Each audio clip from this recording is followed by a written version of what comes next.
Hey everyone, welcome to Infinity Harry. If you are enjoying our new takes on Harry Potter and want to see more exciting content, don't forget to hit that subscribe button. This video includes a self-loaded human introduction in the first 30 seconds, followed by AI interpretation for creative storytelling purposes. So today we're gonna see second part, what if Harry Potter inherited Dumbledore's power and his judgment. But before we start, if you want more stuff like this, then be sure to subscribe this channel and share with your friends. Now let's start the video. Here is short summary. After Umbridge's crimes spark open rebellion, Harry Potter becomes the symbol of justice the wizarding world fears. When Dumbledore atones by defeating Voldemort and passing on his power, Harry inherits not just unmatched magic, but the burden of judgment. But before we start, if you want more stuffs like this, then please support to subscribe this channel and share with your friends. Let's start the video. Hardass stood back and looked at the map. He had quickly realized that trying to hold this whole vast battle together was beyond one man's abilities. He had conscripted help as fast as people filtered into the HQ, and sent out a call for experienced people. The Canadian Wireless Corporation had managed to get permission to get a commentator in here, and Hardass was ignoring what he might say as an irrelevant distraction that he could not afford. He wasn't getting in the way, and Hardass would settle for that. Things were a little better now. There was a controller for each of the commands, doing the tactical picture. There were limits on what they could do, but it was getting done. Once the intercept was made, it was all up to the wizards. The controllers couldn't even see what was happening. The map only showed a confused ball of wizards and dragons during an intercept. That had already been christened a furball. It was as good a name as any. He had set trainees to keeping track of the man-down calls, where they were and when they had happened. That list was already too long and getting longer. If a wizard was wounded instead of dead and made a survivable landing, they could get out search parties, eventually. Right now every broom and wand was committed to the battle. That was going to cost lives of people who might otherwise be saved, and there was no help for that. There was a kill count board, too. The CMAF wizards kept track of kill counts as a breathing level reflex, but it was more than that. They had to know how many dragons they had killed and how many were still left. Hardass had made a plan to try to give some of the flights a break as opportunity might offer, give them a chance to land, catch their breath, and get a drink and a bite to eat. Every time he thought he might be able to start putting that plan into effect, more dragons appeared. Hardass was grimly aware that human endurance had its limits. Right now they were just about holding their own. That didn't mean they were winning. He could only hope that the Russians were going to run out of dragons before the Force ran out of wizards. Right now, there was nothing in it. The tide of the battle could turn either way. The appearances of dragons on the map seemed to be random, or at least if there was a pattern he couldn't see it. The Canadian ministry didn't have the resources of the wealthy and powerful realm of Britain, so they had never been able to solve the problem of exactly how the Russians were using portkey magic to move dragons. Attaching a portkey to a dragon was rather the equivalent of the old Muggle saying about belling the cat. Somehow they had solved that problem. Hardass flicked that thought away as a new cluster of dragons appeared on the map. He held his peace for a moment, then listened as the East Command controller reported, "New flight of dragons, designated Raid W13, tracking south-southwest." Hardass watched as the line on the map grew longer, and estimated by eye where it might be headed. A chill went through him. They were headed for a node near the Muggle city of Iqaluit. It was the largest city in the area, and everyone in it was now in mortal peril, leaving on one side that the Statute of Secrecy was now in the same deadly danger. East Controller, W13 is now a priority red track. Informs Citadel. Hardass ordered quietly. One of the procedures that Hardass had cobbled together on the spot was a system to decide which raid would be engaged first, where they had the ability to do so. A priority green raid was a long way away from any inhabited area. A priority yellow raid was closer to one. A priority red raid meant many people were in imminent peril and had to be engaged now. If they could. Citadel, this is Seeing Eye East. New raid, designated W13, priority red. 8, say again 8 dragons inbound Iqaluit. Your intercept course is north-northwest. The controller said. Citadel, copy that. Divert 2 nearest flights, was the immediate reply in Hillier's gravel base. Copy that, Citadel. Banger flight, Beaver flight, you are diverted to track W13. Banger flight, steer northwest. Beaver flight, steer northeast. Hardass watched as the courses changed. They had just pulled flights off 2 priority yellow raids to engage this 1 priority red. There were no good decisions here. He could only hope that this was the least bad one. The commanders in the air leading the fighting from in front was not a good situation for them, making the best decisions with all the information in front of them, but that was just one more of the hopefully least bad decisions that had been made this day. Citadel flight was a mixed bag. There were 2 CMAF wizards, an Indian whose callsign was Hanuman, and 2 Americans, callsigns Bronco and Mustang. There had been 2 others, but they had gone down in 2 of the previous fights. Flight of 8. Hillier sent to the rest of the flight. Pick up your visual scanning. Check your 6. He laid himself low along his broomstick and called for every last bit of speed that his decades of experience could squeeze from a McLaughlin.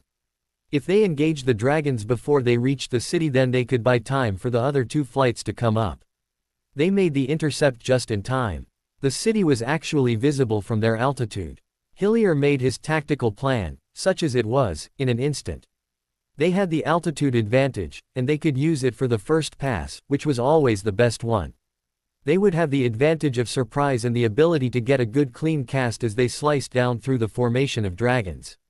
With luck and skill they could even the odds. After that, it was the furball and you did what you could.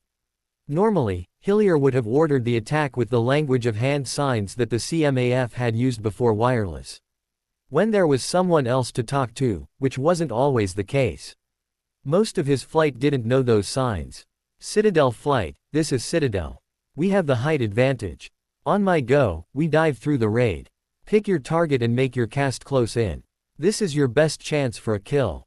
Use it. Copy that. Came from the rest of his flight. Go. Citadel flight nosed over into a steep dive, wands out and searching for a target. Hillier cast supersensory, then homed in on the alpha of the flight. Taking out the alpha of a multiple was good tactics. Without him there was a good chance that the dragons would scatter. Then you could swarm them and pick them off one by one. It was a good setup, with a good angle. They were coming down out of the sun, and he could see the back of the dragon, with the huge muscles driving the great leathery wings in the beats that kept it going through the air. He focused in on the hunter's triangle at the base of the neck. It got larger and larger until he could see the shape of the individual scales, and their rhythmic movement with the wing beats. His wand came up and he held it rock steady, waiting as the dragon came close and closer still. He just hoped that the dragon wouldn't notice and maneuver at the last minute. That happened, sometimes. Now, he thought. Defindo Maxima. A skilled dragon hunter could compress a spell down to the width of a man's fist, which was enough to punch through the incredibly tough scales and hide of a dragon. Antoine Hillier could compress his spell to the width of 2 fingers. That slim rapier blade of magic sliced through the scales, the hide beneath it, the spinal column and the internal carotid artery.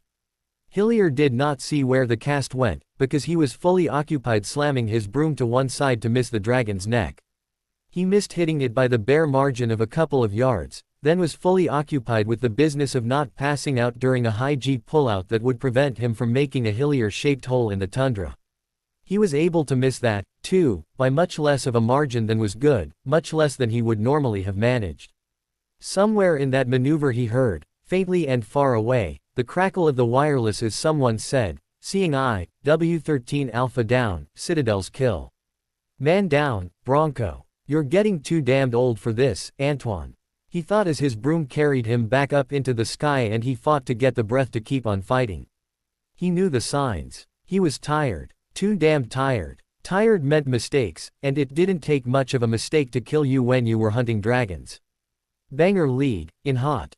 Crackled over the wireless. Hillier kept climbing. That call meant Banger flight was going to be slashing through the dragon formation even as they had, and it was a warning to clear the area if you could so they didn't risk collision or a wand-on-wand. He would have a couple of minutes to catch his breath. That would help a little. It would be enough. It had to be enough. Dmitry Varanov sat beside a wizarding wireless set. That the Canadians were broadcasting the details of the battle even as it happened was, to any Russian, the sheerest midsummer madness. Other nations did not share the deep-grained Russian instinct to secrecy, and he would take full advantage of that now. To be sure, that news was not what he had hoped for, expected. The assassins had all 3 of them failed, albeit by the narrowest of margins. He had always considered the Archmage to be the long spellcast at a venture. The tight security of the sorceress service was formidable even by Russian standards. The sorcerer had been a much better hope, and he had counted on taking out Potter, who had no bodyguards at all. He had underestimated Potter, again, and that error had brought the whole plan to the verge of disaster. The announcer had made much of Potter's whiplash speed in responding to the attack. His speed with a wand had been followed by a quickness of decision that made him far more dangerous to Russia. The plan called for, counted on, an ICW force thrown into confusion by the death of its leaders and ripe for an overwhelming attack. That had not happened. Instead, the battle hung in the balance, with a defense that was united, determined and getting better organized with every hour that passed. If they did not break that defense, and soon, then Russia would lose everything. With the ICW force destroyed, they would be able to levy tribute on the nations of the magical world for all their needs and wants. If they failed, then all of those nations would be rallied against them, and there would be no mercy. He turned to the silent man beside him. "Send more dragons. Those are the last reserve. There will be none left after that," he replied. Voronov did not raise his voice or threaten as he would normally have done. "Send them." The man nodded acceptance and vanished. Hardas looked up at the map at the report of the Central Controller. 6 more flights of dragons, all in the Central Command area and all not far north of the Command HQ. He looked at the map, and despair bit deep in him. There was nothing to send against them. Even had he been able to pull flights off other raids, they could not get there in time, nor could they fight so many dragons, tired as they were. Hardas fought back the urge to take a broom and die fighting. That would do no good, and leaving his post would leave the wizards of the force blind and lost. He gritted his teeth, and forced himself to give the next order. He would stand his post to the end. They would kill as many dragons as they could, do their best to make the Russian victory a hollow one. That was all there was left. Hardas looked at pulling 1 or 2 wizards out of each of the nearest flights to cobble together some sort of blocking force for the HQ itself. It might buy a little time, though time for what he had no idea. He discarded the idea. Wizards in the heat of a fight would pay no attention to such a wireless call even if it actually got their attention at all, and they would be right. He hoped that the dragons might be diverted to some other source of magic, but no luck there, either. Their tracks were ruler straight towards Central Command HQ, which made deadly good sense. It was by far the largest source of magic in the area. The tide of the battle had turned against them. It had all been for nothing. Dmitry Voronov listened to the commentator on the wireless, and hope rose within him. It had taken everything they had, but the tide had turned in their favor and victory was close at hand. His mind ran on to the plans for the next phase. They had no dragons left, but the ICW would not know that, and with a crushing victory in hand they could hold the threat of further dragon attacks over their heads to force them to submit and pay tribute. That threat would not be wholly empty. There was one last card he could play, if it was needed. The Cheka was a sword as well as a shield, and the security of the ICW nations had grown lax during the years of peace after Grindelwald's war.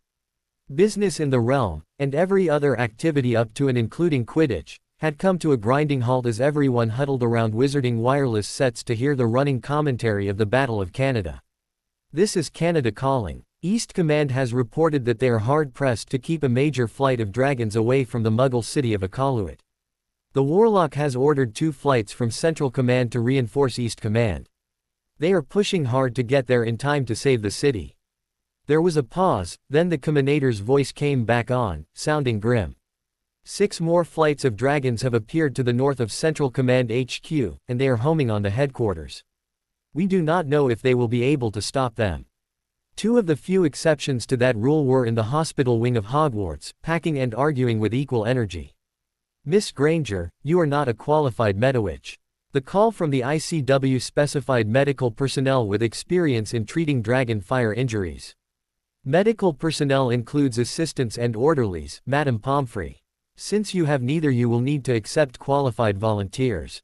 I am volunteering and I have assisted you before, during the Tri-Wizard tournament," was Hermione's tart reply while carefully but rapidly packing potion bottles into a case.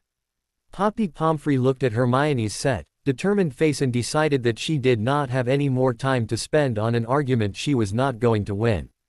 Granger could give Potter points for cold determination, and men and women were fighting for their lives in the skies over Canada. Pack the rest of the potions carefully. We will be making multiple portkey transits.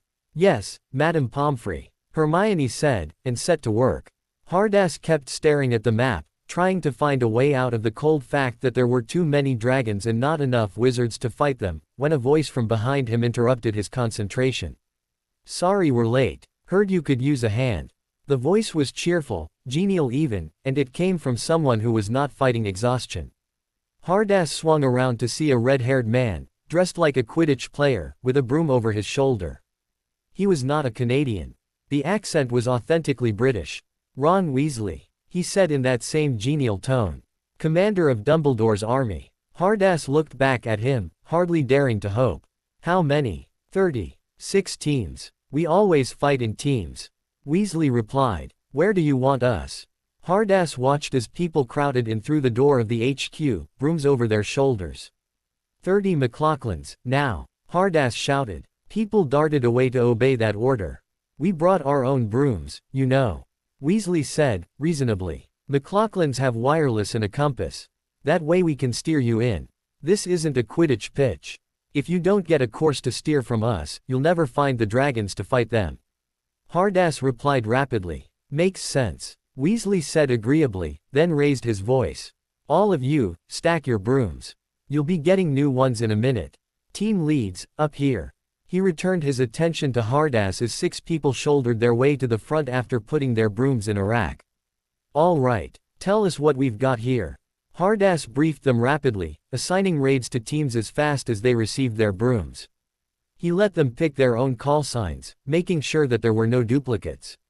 They paid focused attention to the quick lecture on dragon hunting tactics, particularly the emphasis on teamwork and the need to hit the vulnerable points. He watched them bullet out the door and head north. Hope. He actually had some of that, now. Dmitry Varanov sagged into his chair as the hope of victory went out of him, dashed from his hands. He scarcely heard the excited voice of the commentator on the wireless, nor did he need to. None of what he was saying was hyperbole, unfortunately. Dumbledore's army, the picked personal household of the warlock, young and tough and fit, trained superbly. He had known of that threat, and had encouraged through his remaining agents the calls to disband them. Potter had left them behind in Britain, which for a Russian was simple good sense. A leader campaigning abroad had to watch his own back for plots to unseat him.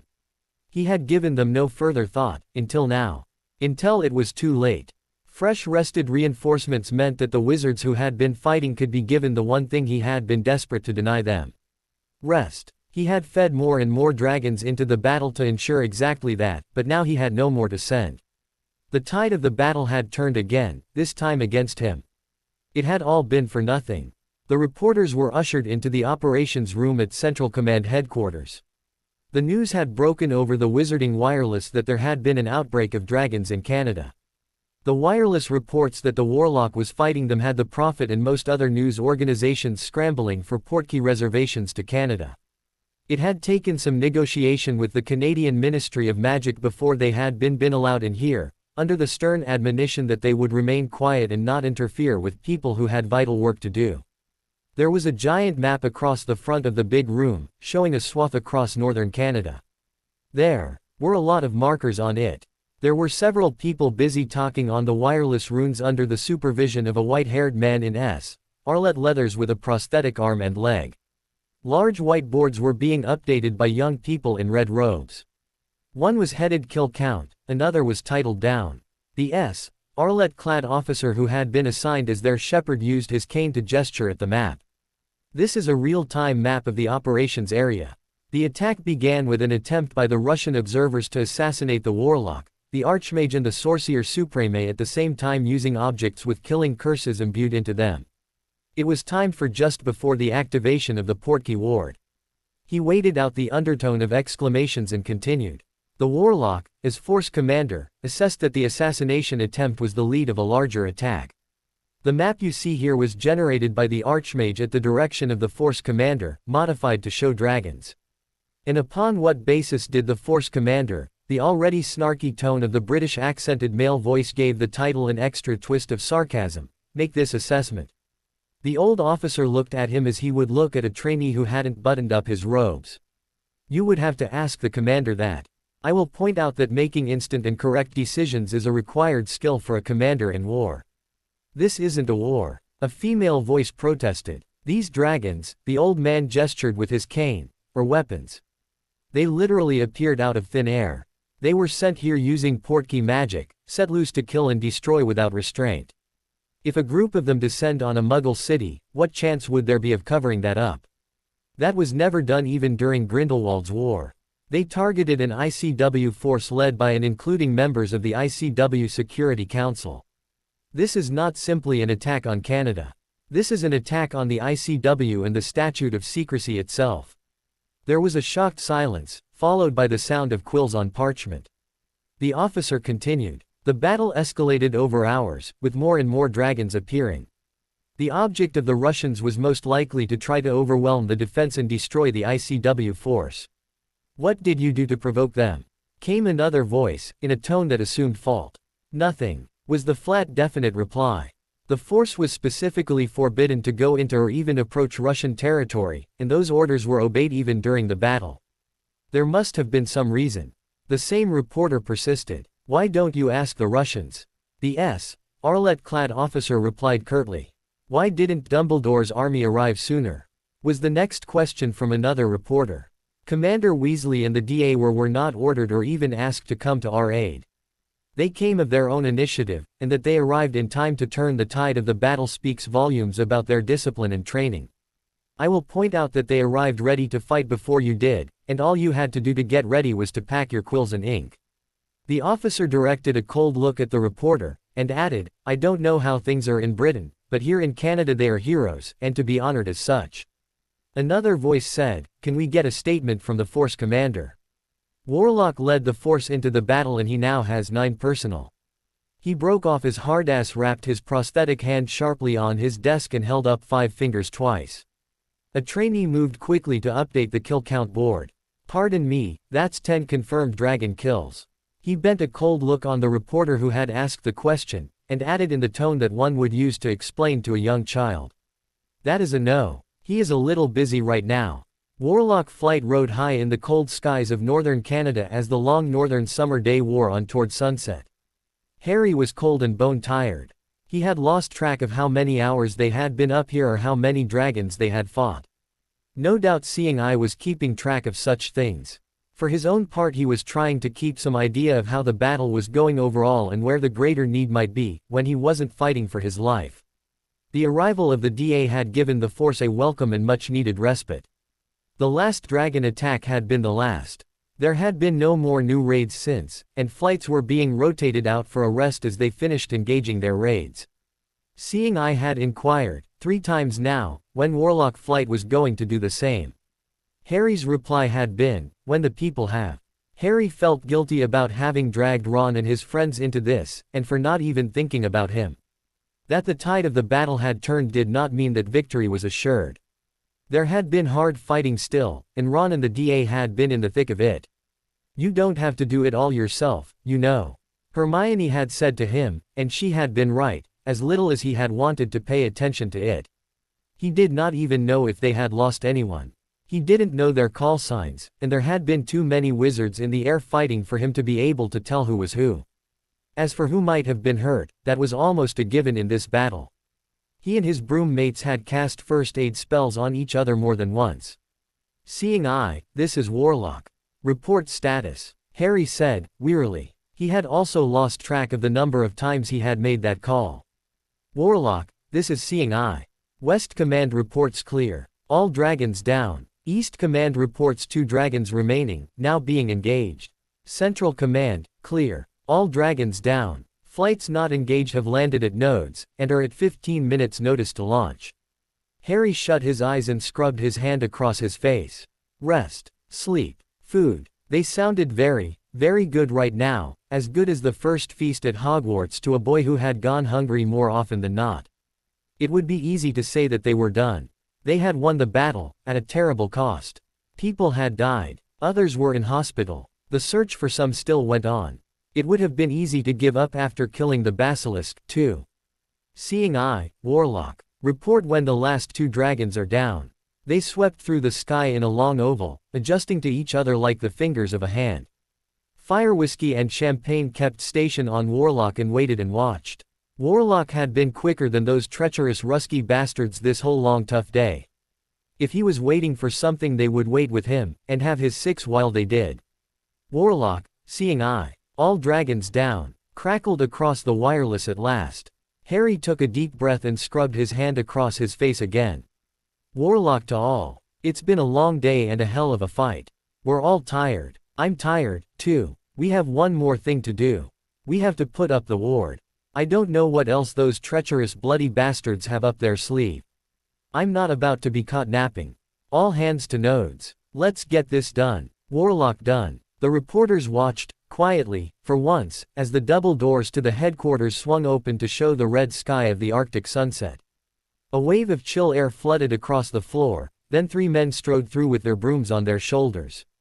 They saw everyone on the floor who did not have his hands on an urgent job stand straight and give a crisp wand salute to the 3 battered, tired-looking men. The one in the center returned it sharply. Warlock flight, in. Logan, Fire Whiskey, Hillier reported.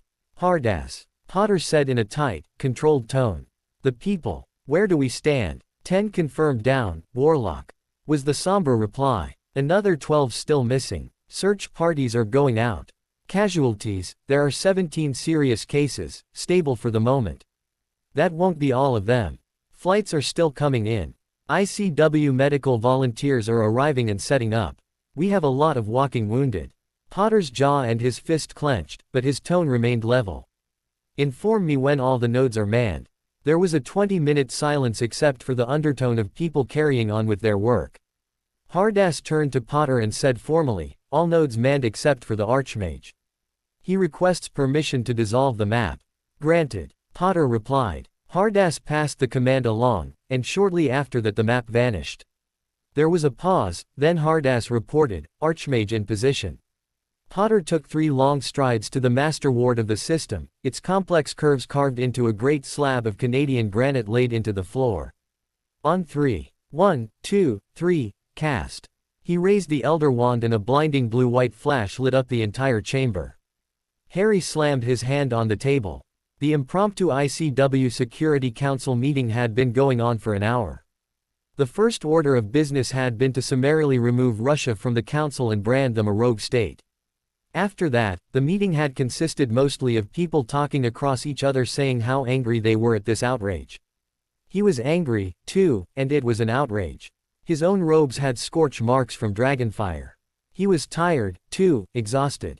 If they were going to decide something, he wanted it to be done before he fell on his face. Ladies and gentlemen, yes, this is an outrage, yes, something needs to be done, and we are all angry about this.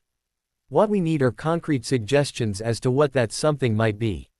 I believe the military maxim fail to plan to fail applies here. The Portkey ward is up, so there will be no more dragon attacks. We have time to think and to plan. In the startled silence that followed, the Baroness looked across the table with surprised respect. The youngest among us makes the best sense. I move a recess while we consult advisors, get something to eat and obtain medical care for those who need it. Her stern look rested on both Harry and Commander Hillier at the end of the sentence. Harry was not disposed to argue the point. The burns on his arm and leg had spells on them to numb the pain and prevent infection, but they were starting to wear off. The meeting broke up quickly. Harry found himself walking down the hall from the meeting room side by side with Commander Hillier. What are you going to do, sir? Hillier asked. I need to talk to some people, then I'm going to see the healers. Harry replied. The healers had been swamped when he had come in, and he had decided to come back later after the serious cases had been dealt with. No, sir, you need to see the healers, then talk to some people. Hillier replied firmly. The healers are swamped, Harry said reasonably, and they told me I could come back later. They've received reinforcements, and this is later, sir. Hillier replied. Where are you going, Commander Hillier? Harry asked, as close to sternly as he could manage to a man twice his size and old enough to be his grandfather. I'm going to see the healers, because it's later. He replied. They went down to the small area next the map room that had been set aside as a first aid station. It had now been expanded by 3 very large tents to the size of a large hospital. They were received at the tent entrance by a red-haired middle-aged Medowitch under a sign that said triage. Names, she said briskly. Antoine Hillier. Harry Potter. She flicked her wand and 2 clipboards floated in front of her. Hillier. Dragonfire. 6% of body area, 2nd degree. She raised her voice. Bay 3, Dragonfire case. He's had first aid only. A gurney rolled out with 2 Medowizards, and he was loaded on it and whisked away with the clipboard hanging off it. The Medowitch switched her attention to Harry Potter. Dragonfire, 10% of body area, 3rd degree burns. She raised her voice again. Bay 4, Dragonfire case, he's had first aid only. Stat. Why weren't you wearing your leathers? She asked sharply, looking at his scorched robes. Didn't have any. Harry said. You were told to come back later. She said sternly. This is later. Harry replied, defensively. No, this is much later. She replied tartly. At that point the gurney rolled out and Harry was loaded on it and whisked into an area surrounded by white curtains. 3 Medowizards were moving around him in a complex dance, trading professional jargon he didn't understand. Someone cast a spell and he blacked out. Harry woke up again in another area, on a bed rather than the gurney. Harry. Hermione exclaimed and hugged him briefly. How are you? I'm all right, he said slowly. He did actually feel much better, though still tired. I'll be the judge of that, Harry. She said firmly. She held up 3 fingers and asked Harry how many, then asked some other questions to see if Harry was fully awake and knew who and where he was. Hermione tapped her wand and said, formally, Mr. Potter's awake. Harry made to get out of bed. No, Harry, she said firmly. You aren't going anywhere until you've been checked out by a Medowizard. Harry reluctantly lay back in bed. He had heard that tone from Hermione before. He could waste his breath arguing the toss, but it wasn't going to get him anywhere. He relaxed into the bed again. It's really good to see you, Hermione. Hang on, how did you get here?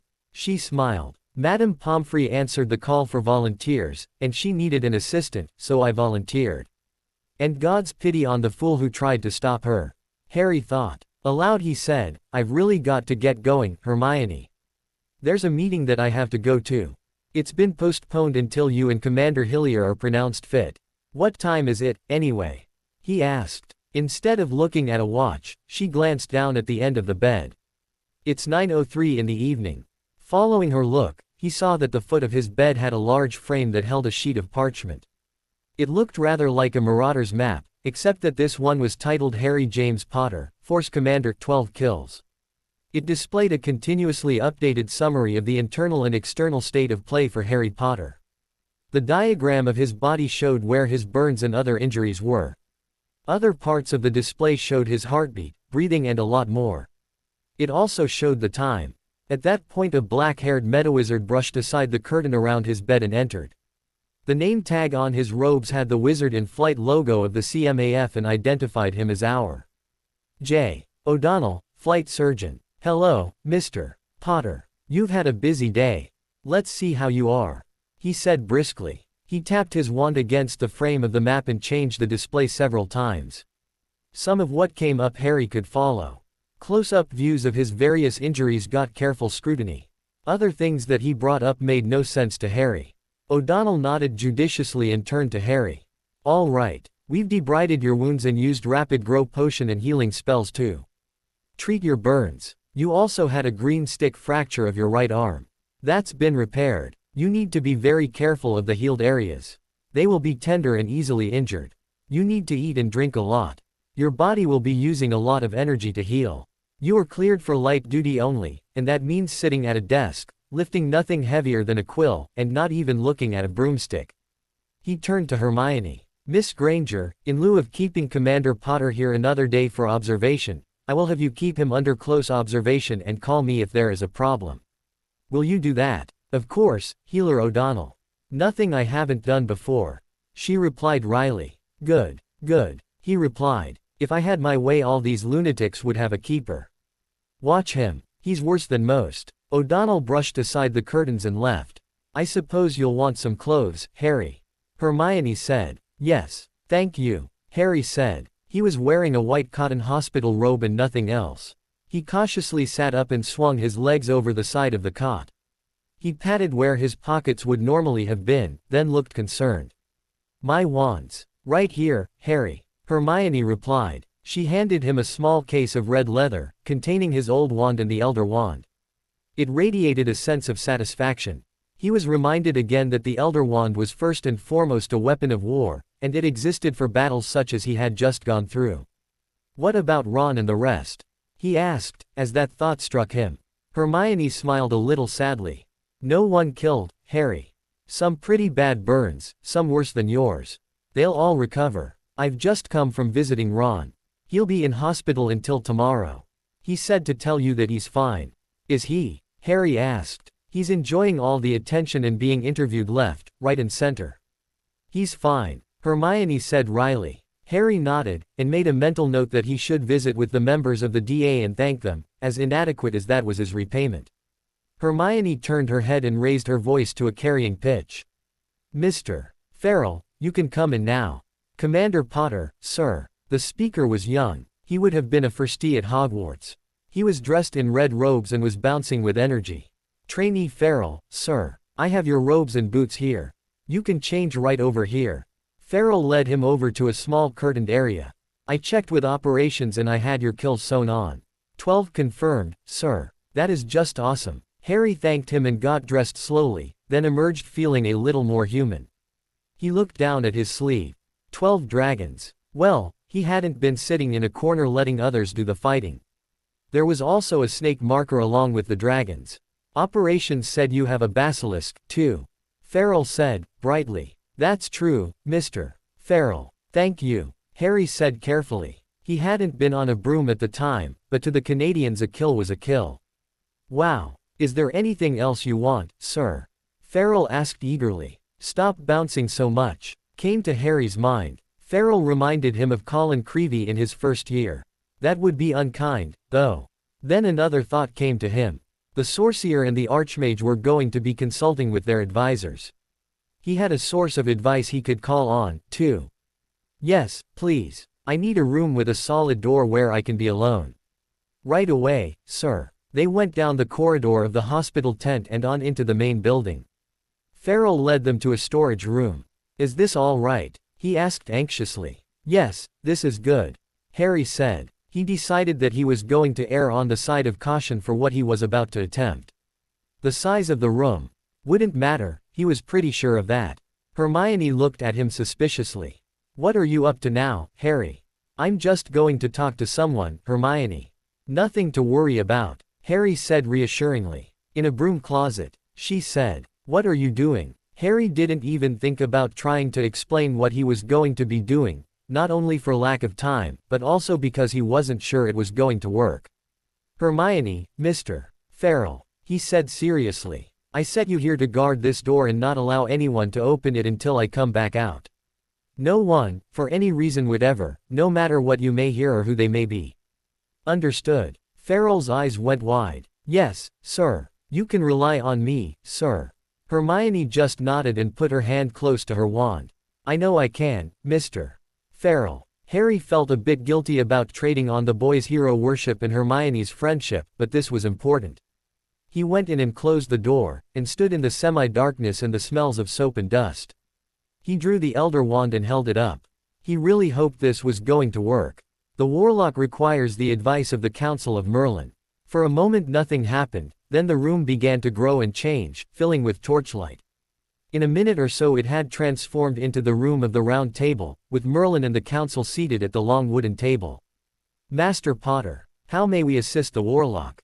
Merlin said. Harry sighed with relief. It had worked. Master Merlin, I have a great decision to make, and I don't know enough. Tell us all thy tale, Master Potter, and such wisdom as we have is at thy service.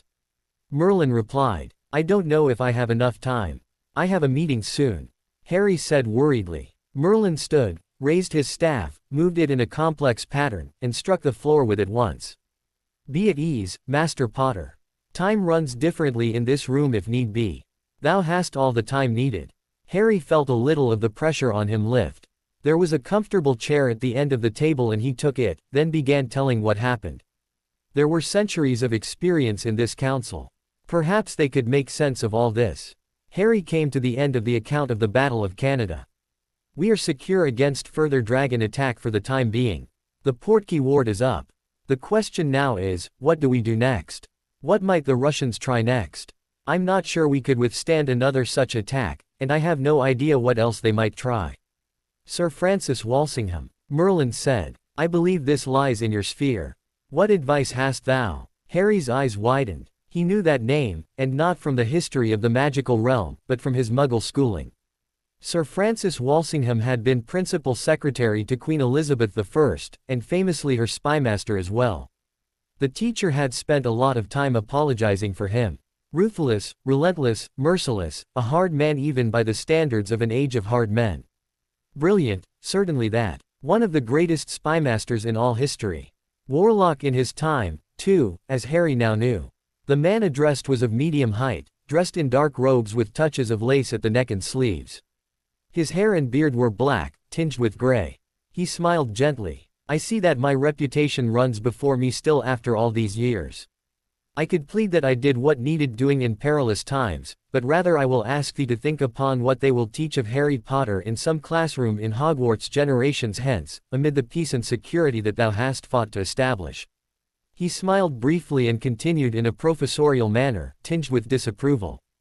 Killed a man when he was 11, a basilisk when he was 12, the man who marched an army into the very chamber of the Wizengamot, sent how many to Azkaban, leader of the greatest slaughter of dragons in all history. He chuckled briefly. Tholt have thy critics, Master Potter, never doubt that. It wasn't like that. Harry thought angrily. The dry factual recitation of the things he had done left out the reasons, the compelling necessity that had driven him to act. Certainly he had made enemies doing what he had to do. He had paid a price for those victories, too. His friends had paid, too. He didn't know how many of the DA were badly hurt, and it had been only luck none had died. Walsingham met his eyes squarely, and a flicker of a smile came and went across his face. Harry asked himself if people who had grown up in peace would understand that he'd done what he'd had to do. He remembered how quickly his own schoolmates had been willing to think the worst of him. Perhaps, indeed, his portrait in history would be painted as darkly as Sir Francis Walsingham's. Harry decided that he was going to leave the discussion of ethics to another time and listen carefully to the advice of one of the greatest spymasters in history. Say on, Sir Francis. I am listening. I will take it from the fact that the Russians managed complete surprise that none of the powers of the ICW had agents within Russia to give knowledge of their designs and forewarning of their intent. Sir Francis continued. Harry thought about that, and nodded. Everyone had been caught off guard. Walsingham made a dismissive gesture. The crown was better served in my day, but the world is what it is and not as we would have it. To such men the truth is a dispensable luxury, so trust not their speech at all. How can we know what they really want? Harry asked. If you couldn't believe anything someone said and didn't have any spies within their ranks. If you wish to know where a man keeps his valuables, Master Potter, cry Cutperson see where he claps his hand. Actions speak true when words lie. They tried to assassinate the 3 most powerful wizards in the world. All 3 were well guarded by trusty men. A risky gamble at best, apt to failure. I didn't have any bodyguards. Harry said. Walsingham smiled. The guards of good Queen Bess were not always visible, but they were always there. I saw to that, without bothering Her Majesty with such petty details. The Aurors of England were sore pressed, so you taxed them not with the burden of thy protection. Wast thou ever alone in Canada? Harry opened his mouth, and closed it again. He hadn't been. There had always been someone around, and not just any someone. Veteran dragon hunters like Belzel, who wore their attitude toward Russians along with the dragon kills on their sleeves. I should say that a vote of thanks is owed to one of thy friends, Master Potter. 'Twas well organized, Walsingham said, in the manner of a master craftsman assessing a journeyman's work and finding it worthy. Organization, thy name is Hermione. Harry thought. Thanks doesn't begin to cover it. Hermione, Ron, the wizards of the Force who had trusted him with their lives and fought under his command. That debt was literally beyond reckoning. Even had they succeeded, Walsingham continued, the gain would have been far less than the cost. The crown would have come to another, and the tale would have been retold with the sorcerer and the archmage in their own ways. Harry looked puzzled. He hadn't nominated anyone as his successor. He hadn't even thought about it. Walsingham smiled. The crown is privy to thy memories, so that one day thou wilt come to sit at this table with us. Is there one whose wit is greater than thine and whose integrity thou trust absolutely? Hermione. Harry said, without even having to think about it.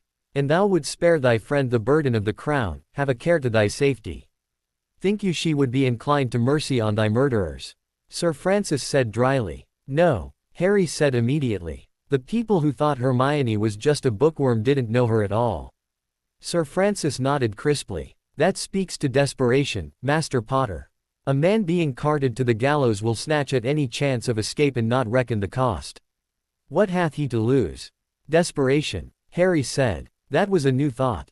He had assumed that the Russians were powerful and dangerous if they could do something like this and think to get away with it. Indeed, Master Potter, they wish all to think that they are powerful, to inspire fear. He shook his head decisively at Harry's puzzled look. If they truly had the power they claim, they would not hide it. They would use it, flaunt it for all to see. Their secrecy hides weakness, not strength. Weakness. They threw a huge number of dragons at us. Harry protested. Dragons, yes. Sir Francis replied coolly. Expendable, as much a danger to them as to thee. Of the lives of their own, how many did they risk? 3. Harry replied thoughtfully. Only 3. Just so, Master Potter. Such as they seek to inspire fear, because the counsel of fear is invariably bad. The fearful mind runs readily in the direction of flight and submission. Thus secrecy. Fear sees peril in every shadow, when it is oft not there. The irony that they themselves are driven by fear is lost on them. That made damned good sense once you stepped back and stopped thinking the way people who wanted to rule by fear wanted you to think. That had been the Dursleys, actually.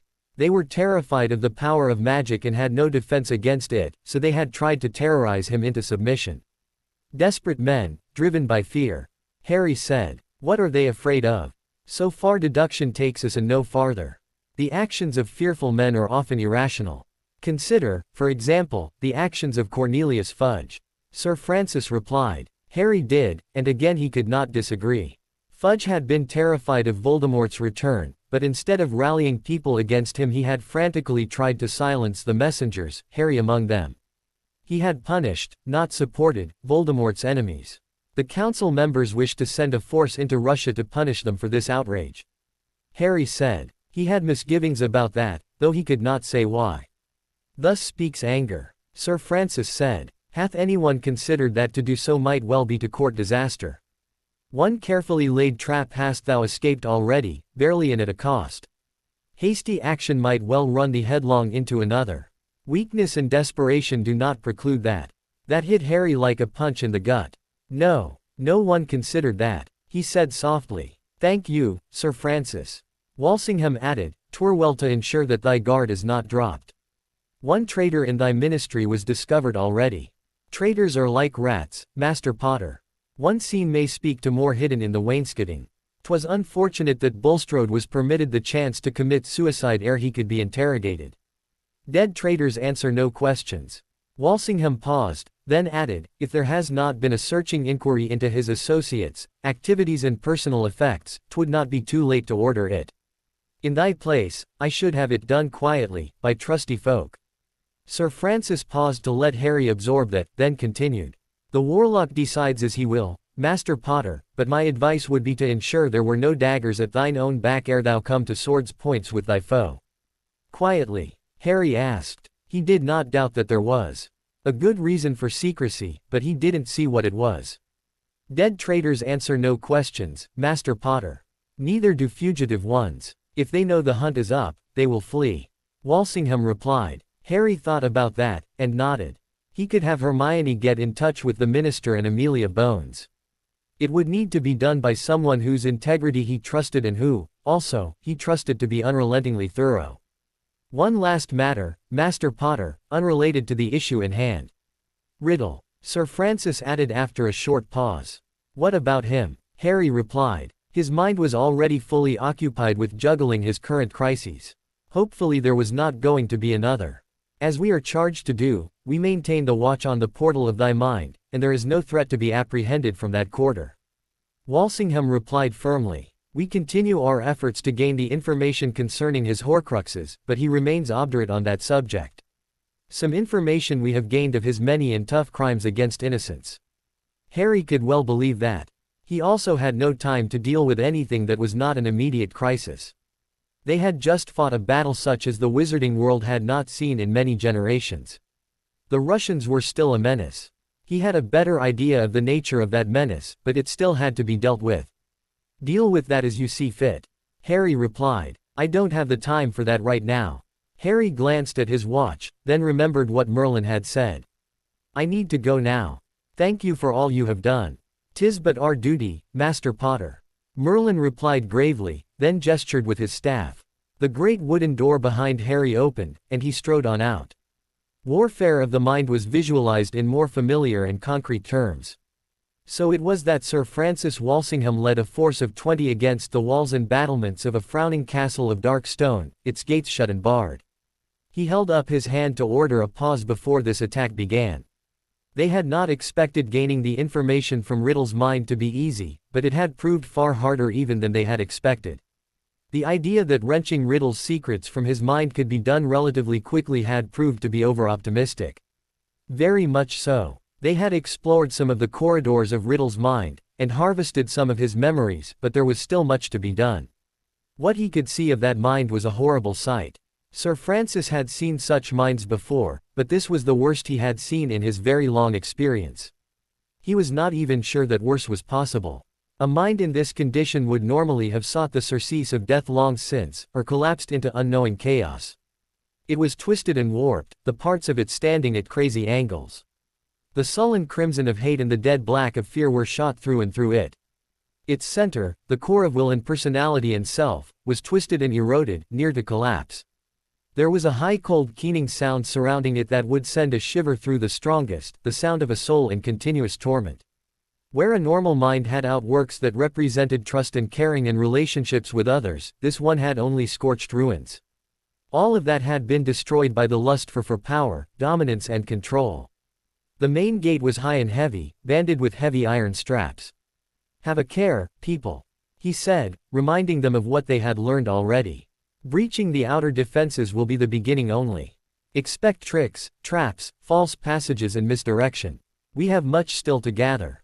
Of how he created his Horcruxes we know only that it involved the murder of innocents. We will in any case have to harvest as many of those memories as we can. They split up and used different approaches. The main gate would undoubtedly be the best guarded of all. It was where Riddle attempted to invade the mind of the warlock. Sir Francis and the others avoided it. They spread out to different weak spots and began methodically to smash their way through the walls, attacking the gaps and weak spots. They were careful to avoid routes they had used before. Sir Francis pushed open the door to a chamber, pushing hard against the stubborn resistance of the door. Slowly and grudgingly it yielded, the rusty hinges screeching and groaning. There were memories here, like bands of silk swirling to the eerie saraband of torment. Sir Francis began gathering them, one at a time. He did not attempt to see their contents. The crimson highlights were enough to tell him of the hatred and violence contained in them. Winnowing the crimes from this harvest of evil could be done later. The task became harder and harder, with the memories becoming more elusive and harder to catch. There was a feeling of rising desperation. It was not hard to deduce what the source of that desperation might be. Riddle cared nothing for who might know of his crimes. Before his fall he had flaunted them and boasted of them to inspire fear. His secrets, those he cared for very greatly indeed. Among those secrets lay the key to the immortality that he had sought so obsessively and spilled so much blood to forge. The record of the one could be the key to the other. The magics that Riddle had set himself to master drew upon fear, torture and murder. Sir Francis snared yet another memory, then paused suddenly. There was a roaring sound, like a dragon breathing fire, that came from everywhere and nowhere. He had a feeling of dire peril coming upon him, and he had died a natural death because he had learned to heed that feeling. He put his shoulder to the door and squeezed out through the narrow gap. No sooner had he done so than the roaring sound became deafening. The gloom of the chamber gave way to white flames. When Sir Francis looked again through the door frame into the chamber there was nothing left. It had been seared to the walls, all its contents utterly destroyed. Well, That is something new, he thought, raising an eyebrow. Riddle had indeed skill in occlumency, but he had taken that in a direction that Sir Francis had never imagined. Sooner than have his memories taken, he had destroyed them himself. Whether invading Riddle's mind had been the best one or not, they were committed now. As all the warlocks had learned in their time of service, too often the choices presented to them were not between good and bad, but between bad and worse. They had to press on and seize what they could before it was destroyed, then return with their booty. Much undoubtedly would be lost. Riddle's was the desperate defiance of the last ditch. As he had said to the warlock, Riddle had nothing to lose. Probing deeper and deeper into the madman's labyrinth of the mind of Riddle, Sir Francis and Albus Dumbledore came to a chamber around the central citadel of Voldemort's mind. Forcing the door to it took a great effort from both of them, which only reinforced their determination. Such defenses spoke of something vital behind them. The room that they entered was regular and normal looking by comparison with the crazed chaos that they had passed through to get there. It was semicircular, and its inner wall was the citadel of Riddle's personality. A great jagged divot had been taken out of that wall, and it was burned black. It was not the only one. Next to it there was another such divot, but from it an intricately braided rope of dead black shot with moving red lights led away into the distance. Trying to follow it with the eye only led to dizziness and confusion. There were 5 more such links, all different, and another blackened ruin of a divot. "What by all the devils in hell is this, Albus?" Walsingham asked. "Surely this is dark magic." "The very darkest, Sir Francis." Albus replied grimly. "We are seeing what no human eye has ever seen. The Horcruxes of Tom Riddle. These links bind the sundered pieces of his soul to his own self.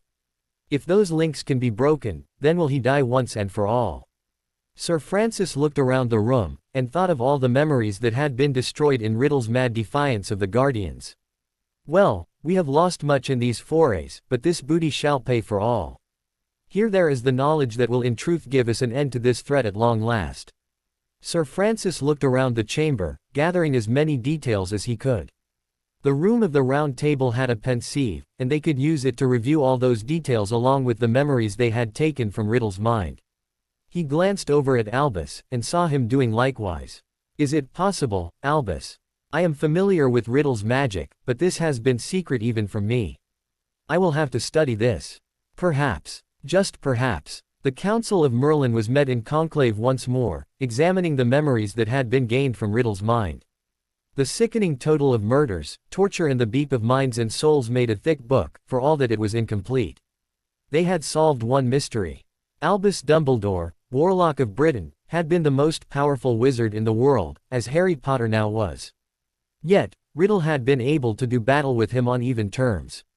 Dumbledore's costly victory over him had been a very close-run thing, and it could have gone the other way. The fear that Riddle might have found or created some dark artifact of equal power to the crown they now knew to be unfounded. The source of Riddle's power was simple and tough. It had been the lives and souls and power of the wizards he had murdered. The stakes in the struggle against Voldemort had been higher even than Dumbledore knew. Riddle's lust for power knew no bounds. The fuel for that power was human lives. Whether the realm would have survived his rule if he had achieved his ambitions was an open question to which no one wanted to know the answer. "Less than we might have hoped for, Sir Francis," Merlin said judiciously. "There are no certainties in such a venture, Master Merlin," Sir Francis replied. "Yet we have gained somewhat that we did not have before. I will say that I have never seen anyone destroy his own memories rather than yield them up. If he has no memories left, is he even still a threat?" Came the question from down the table. "Would that it were so," Merlin replied. "Not all of his memories did he destroy, but only those of his darkest secrets, the very knowledge that could destroy him. Some fragments we do have, but there are many gaps. One secret he could not destroy," came in Albus Dumbledore's mellow voice. "We know where in his mind the links to his Horcruxes are. There is knowledge that we might find useful. How might we make use of it, Albus?" Sir Francis asked, interested. "Might we use those links to locate the Horcruxes?" "Very difficult if it could be done at all," Dumbledore replied. "Even if it was possible I would not advise it." "Say on, Master Dumbledore," Merlin commanded. "I made grievous errors in my tenure. Not seeing the truth of his Horcruxes was one, and not the least of them. 2 fears ruled Riddle's existence. Death, and me. The Horcruxes were the answer to both those fears. One Horcrux, hidden beyond finding, would have been enough to answer for his own mortality. He made many, and surrounded them by death traps, so as to draw me in and destroy me without risking himself. Only at the end did I see that clearly. To send courageous people into a series of death traps constructed by a sadistic madman would be poor repayment for their valor. Might we break those links at the source, then? Sir Francis pursued. I do not say that it cannot be done. If it could be done, it would be very hard to do, very hard indeed. I would have to study this problem. The links that bind parts of a sundered soul to its source are strong, strong beyond belief. I attempted to break them during the battle with Riddle, and I failed. Dumbledore replied in measured tones.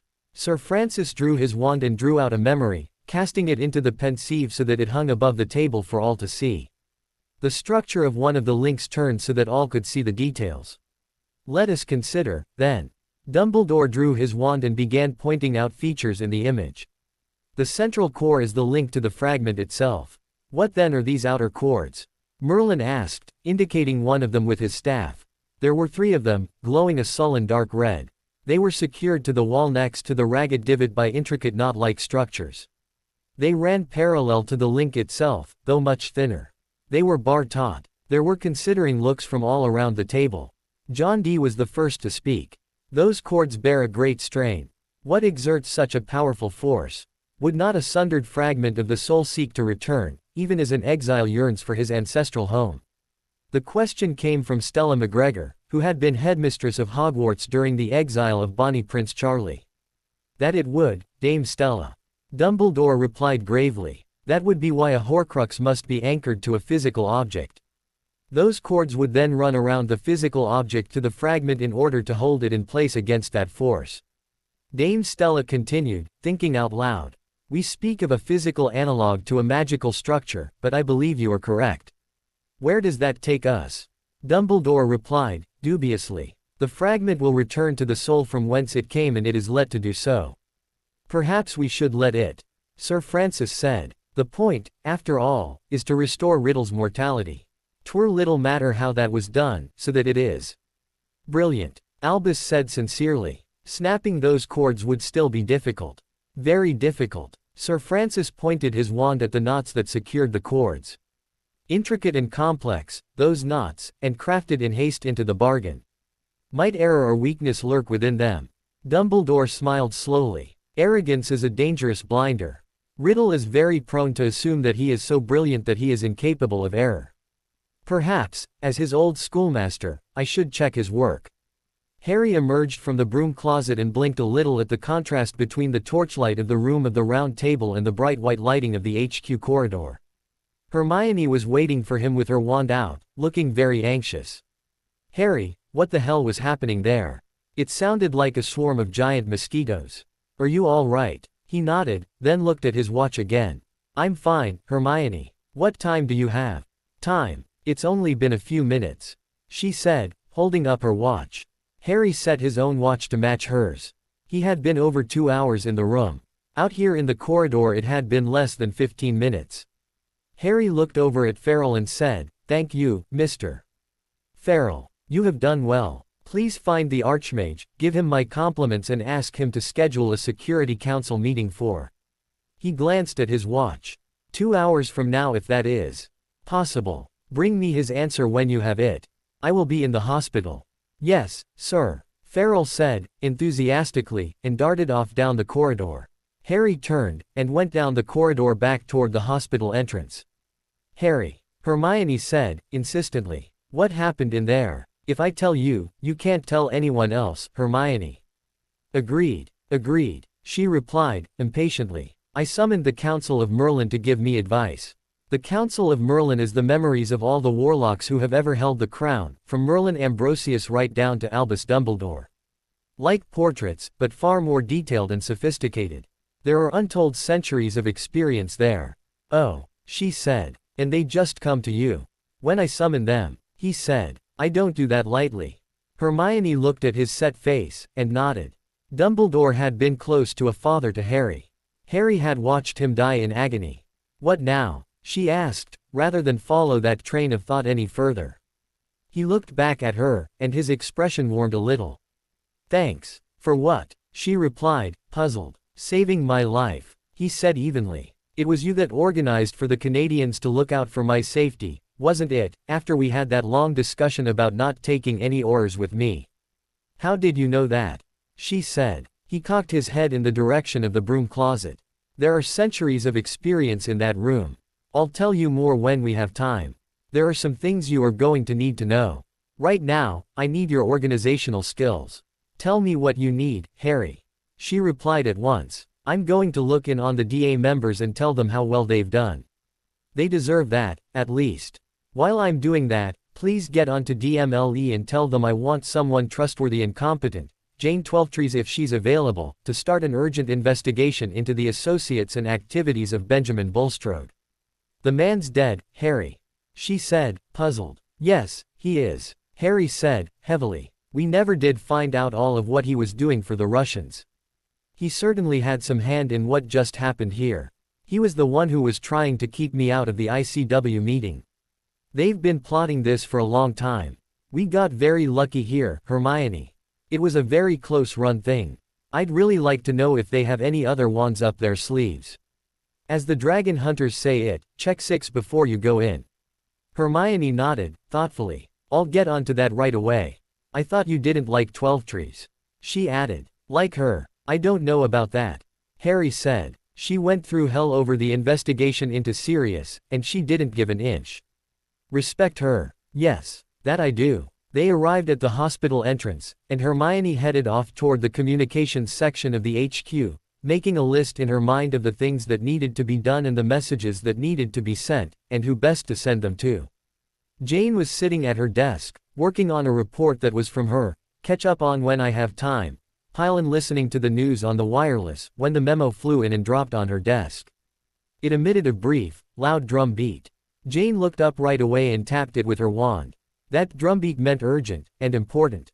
The memo was from the desk of the Director, Magical Law Enforcement. It said, "Twelvetrees, Crusher. My office, forthwith. K.S." Jane stared down at it for a few seconds, then said, "Big John," and held it up over the low partition between their desks so that he could read it. "Dragon shit," she heard him say. She patted her pockets to make sure she had everything, grabbed her hat and legged it for the elevator, Big John right beside her. On the way to the elevator, Big John asked, "What the hell, Jane?" "Beats me black and blue," Jane replied, sincerely. "We put paid on the black case. Actually been pretty quiet since then. Why do I think we're going to be paying off that bar bill with interest?" He replied. "Because we are," she replied, tersely. They took the elevator up to Mahogany Row, where the offices of the chiefs and deputy chiefs were. The director's office was at the far end of a long corridor. They strode down it without wasting any time, dodging around clerks and messengers on their usual errands and ignoring the irritated or puzzled looks and comments that followed them. Kingsley Shacklebolt's assistant was another contrast to the surroundings. He was a grizzled old orer who had been called in from retirement. His prosthetic leg and eye patch explained why he wasn't out in the field. "Go on in," was his terse greeting. Jane and Big John went on in, and she immediately wondered what was in the wind and how much trouble it was going to mean for her and Big John. The occupants of the office were Kingsley Shacklebolt himself and Amelia Bones, the Minister of Public Safety. "Jane, John, please take a seat," Shacklebolt said, briskly. "You aren't in any trouble." Feeling relieved at that, Jane took one of the seats in front of the desk, while Big John pulled another one over from against the wall. "You're aware of what's been happening in Canada," Bones said. It wasn't a question. If there was a non-muggle who didn't know, he was probably in a cell at Azkaban. The Warlock is going to be sitting an ICW Security Council meeting to try to decide what in Merlin's bloody name they are going to do about this. She continued. Jane and Big John exchanged glances. There were times when Jane was glad to be just an orer doing her job, and this was certainly one of them. If Russia had been a person, they would have been arrestable for enough charges to keep them in Azkaban until they were dead. How you could slap incarcerus on a whole country and read it a caution was quite beyond her. Where that concerns us, Amelia Bones took up the conversation, is that we have a very urgent request from the Warlock to do an investigation. Quietly, thoroughly, but above all as quickly as possible. Your name was specifically mentioned, or 12 trees. It seems you made an impression on him. Jane remembered the shouting match in Potter's office and wondered just what kind of an impression the minister was talking about, then hauled her mind back to business. Investigation into what, minister? She asked, politely. Benjamin Bulstrode, she replied. Jane forbore to look dense with obvious comments about Bulstrode being dead. That had been all over the Prophet, and the rumor mill too. Excuse me, minister, but how does Bulstrode connect to what's been going on in Canada? This is to be kept strictly confidential. She replied evenly. Even within MLE. Bulstrode sold out to the Russians. We found evidence of some of his dealings with a man named Dmitry Varanov, who is a very high-level Russian agent. He actively sabotaged our position in the ICW, specifically by trying to prevent the Warlock from attending the ICW Security Council meeting that authorized the Canadian deployment. Jane thought hard, trying to get her head around the implications. Was there an investigation done at the time? No, Shacklebolt replied. He nodded toward Bones. The minister passed me the file, but before anything could be done about it the man committed suicide, so it was simply closed. It wasn't Jane's place to second-guess that call, but she didn't think she would have decided any differently. Things were getting slowly better, but the Corps was still overworked, and it had been worse then. May we have that file, sir? Jane asked. Yes, here it is. It was found in his desk, not hidden. Shacklebolt replied, and put it on the desk in front of her. It wasn't a DMLE case file, but a thick folder with the magical cooperation crest on it. We need to look into his activities before his death to see what he was involved with beyond trying to keep the Warlock from attending the ICW Security Council meeting, who else might have suborned by the Russians, and what other threats to the realm you can find. The minister continued. Report directly to and only to me. Shacklebolt said. If anyone else questions your activities, refer them to me. I don't know if the Russians have anyone in MLE, but there is a wrong way to find out. We'll need a warrant for his house, sir. Crusher said, flipping out a notebook. Bones took a sheet of parchment from the director's desk, wrote on it briefly and signed it. Then she tapped it with her wand, and there were 2 sheets where there had been one before. She handed one each to Jane and Big John. Ministerial warrants. That will cover his house, office, bank accounts, safe deposit boxes, and anything else relevant at your discretion. She said, briskly. Thank you, Minister. Jane said, carefully. You can thank me by being quick, or 12 trees. We have very little time on this. If the Russians are going to do anything, they have no reason to delay. Jane nodded and said, by your leave, Minister, Director, and picked up the file folder. They left without waiting for a reply. I was bloody fool enough to get out of bed this morning. Big John said, Riley. I'd just about mended fences with some people, too. Jane replied, just as Riley. Now I'm going to be telling them that we want the impossible in an hour, and no, they can't know why. While they waited for the elevator, Jane took a quick riffle through the file folder they had been handed by the minister. Ideally, they would have been able to take the time to go through that folder and separate out the useful leads from the dragon droppings. Ideally had taken a portkey to the beach. One thing she did get from that quick look. Bulstrode was a hoarder of paper. He kept everything. Along with the stuff that could have put him in Azkaban, there were notes and doodles of no particular import. Make 3 copies of everything and keep one for yourself to cover your ass. Jane thought. It was a bureaucratic reflex, and Bulstrode had evidently had it in spades. Where do we start, Jane? Big John asked, gruffly. She closed the file and tapped it with her finger. Bulstrode was a paper hoarder, Big John, and this was just what was in his desk drawer when he got caught out. If the big ones are right about him being up to more, then he would have kept records of what else he was up to. If he had any sense, he'd have hidden them somewhere. Makes sense. Big John said. We'll need to cover his home and office for a start. You take his house, Big John. Check for magical and physical hidey holes. She replied at once. I've got his old offices. Big John patted the pocket where the ministerial warrant was, nodded, and got off the elevator at the main floor atrium. Jane stayed on it and rode down to the lower levels where magical cooperation had their offices. Magic could put almost limitless amounts of room into small objects. Newt Scamander had famously carried around a whole menagerie of magical creatures in a briefcase. That magic was very well known, as was the spell to detect the presence of such hidey holes. Aurors all got taught that spell in their first-year training. Some villains thought they were being clever by not using magic, but instead making stashes that were physically hidden. Magic could be used to create them, but they weren't detectable because the magic didn't linger. Finding such hiding places came down to careful searching and the use of supersensory. The weakness of such hoards was that people would go back and open them again, sometimes just to make sure they were still there. That left traces. It was the spin of a galleon which way Bulstrode might have gone in making such a choice. She walked down the hallway to the magical cooperation offices and through the door. The main area had a lot of cubicles, some looking rather recent, as if the tempo had picked up recently. There were some signs that she didn't understand. Non-proliferation working group was over in a corner. Russian affairs was in another. The director's office was plain enough, with the undersecretary's right alongside of it.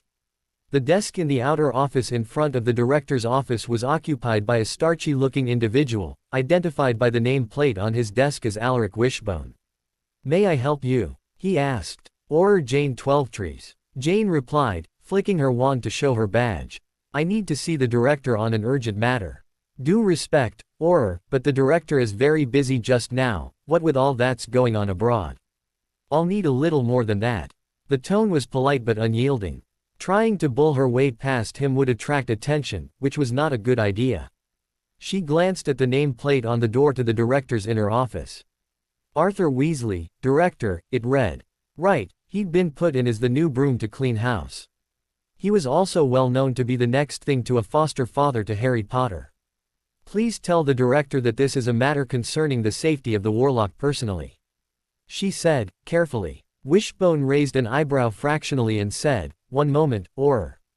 He got up, knocked on the office door and put his head inside. Jane didn't hear the conversation that followed, but shortly after that he turned back to her and said, "The director will see you now." Jane went on in and shut the door behind her. Weasley was a red-headed man, medium-sized and cheerful-looking. "What can I do for you, Auror?" he asked. "I am here to do an investigation into Benjamin Bulstrode," she said, politely. "I rather thought that he was a dead issue." Weasley replied. The tone added, "Good riddance," to that statement. Jane made a mental note that the cheerful exterior concealed some hidden depths. "He was. I've been asked to reopen the matter." Quietly. "To see what else he may have been doing for the Russians." Weasley replied. "Yes." Jane replied, guardedly. "Time is of the essence. You can speak freely." Weasley replied. "I was here when he was dismissed from his post, and I know what is in that file folder you now have.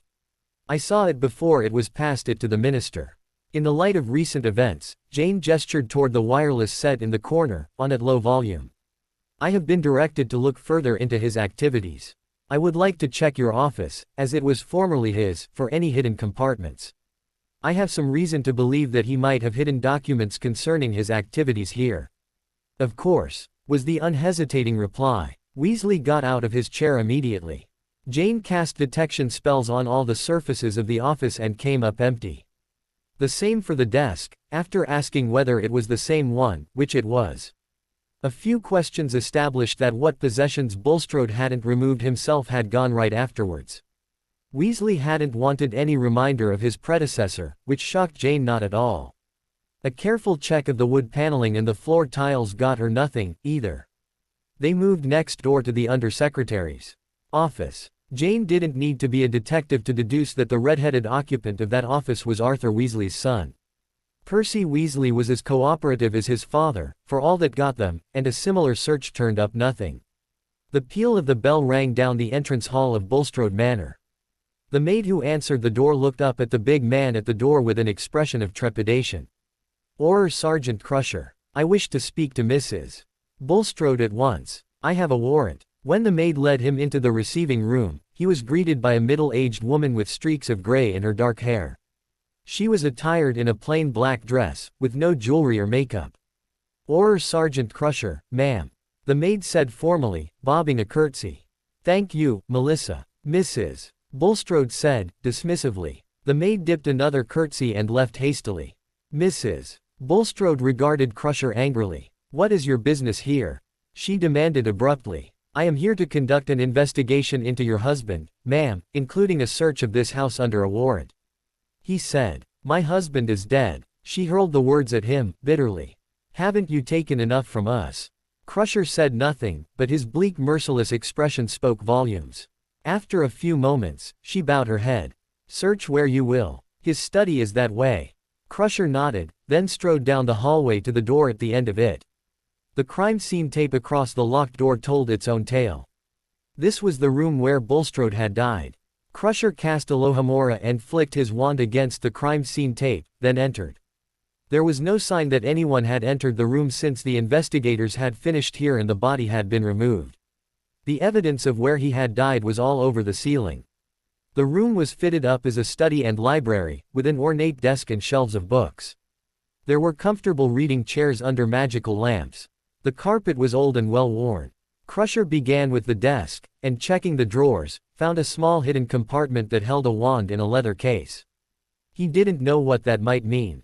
It wasn't illegal to have extra wands, but it wasn't very common, either. He took it, and kept looking. His next step was to cast spells methodically on the bookshelves. On the second set of shelves, he got a hit. One of the books on the shelf glowed a bright yellow when the spell hit it. He levitated the book off the shelf and cast a series of diagnostic spells on it. Satisfied that it was not trapped or set to destroy its contents, he tried to open it but didn't succeed. The usual run of unlocking spells didn't work. On a hunch, he cast the unlocking spell with the wand that had been hidden in Bulstrode's desk. It fell open right away. Inside it there was a collection of papers. Looking through them, they seemed to relate to the development of a spell. Bulstrode had evidently paid someone handsomely to do it in quick time. The spell itself would be good for a charge of burglarious magic. It was designed to disable one ward in a set without triggering an alarm, as would normally happen. There were other such spells, but this one was more sophisticated and would work against more than one type of ward. He looked through the rest of the papers, but that was all. The name of the wizard who had developed that spell was not there. Crusher thought about it, then decided that he was going to head back to the barn. They could send the forensic magic squad out here to turn the house inside out, but he had a hunch that this was what he was looking for. He cast spells on the rest of the bookcases just to be sure, but found nothing else. He closed the book again, and left, energizing the crime scene tape behind him and locking the door. That room would once again be off limits to anyone not an aura or passed through by one. He had a piece of the puzzle. Bulstrode had wanted to get into, or let someone into, a heavily warded area where he was most definitely not authorized to be. Where that might be he had no idea. Hopefully, Jane would have better luck than he had. Jane stood in the offices of Magical Cooperation, thinking hard. It was a reasonable theory that Bulstrode's stash, if it existed, was in an area that only he would have access to. That ruled out most of the offices.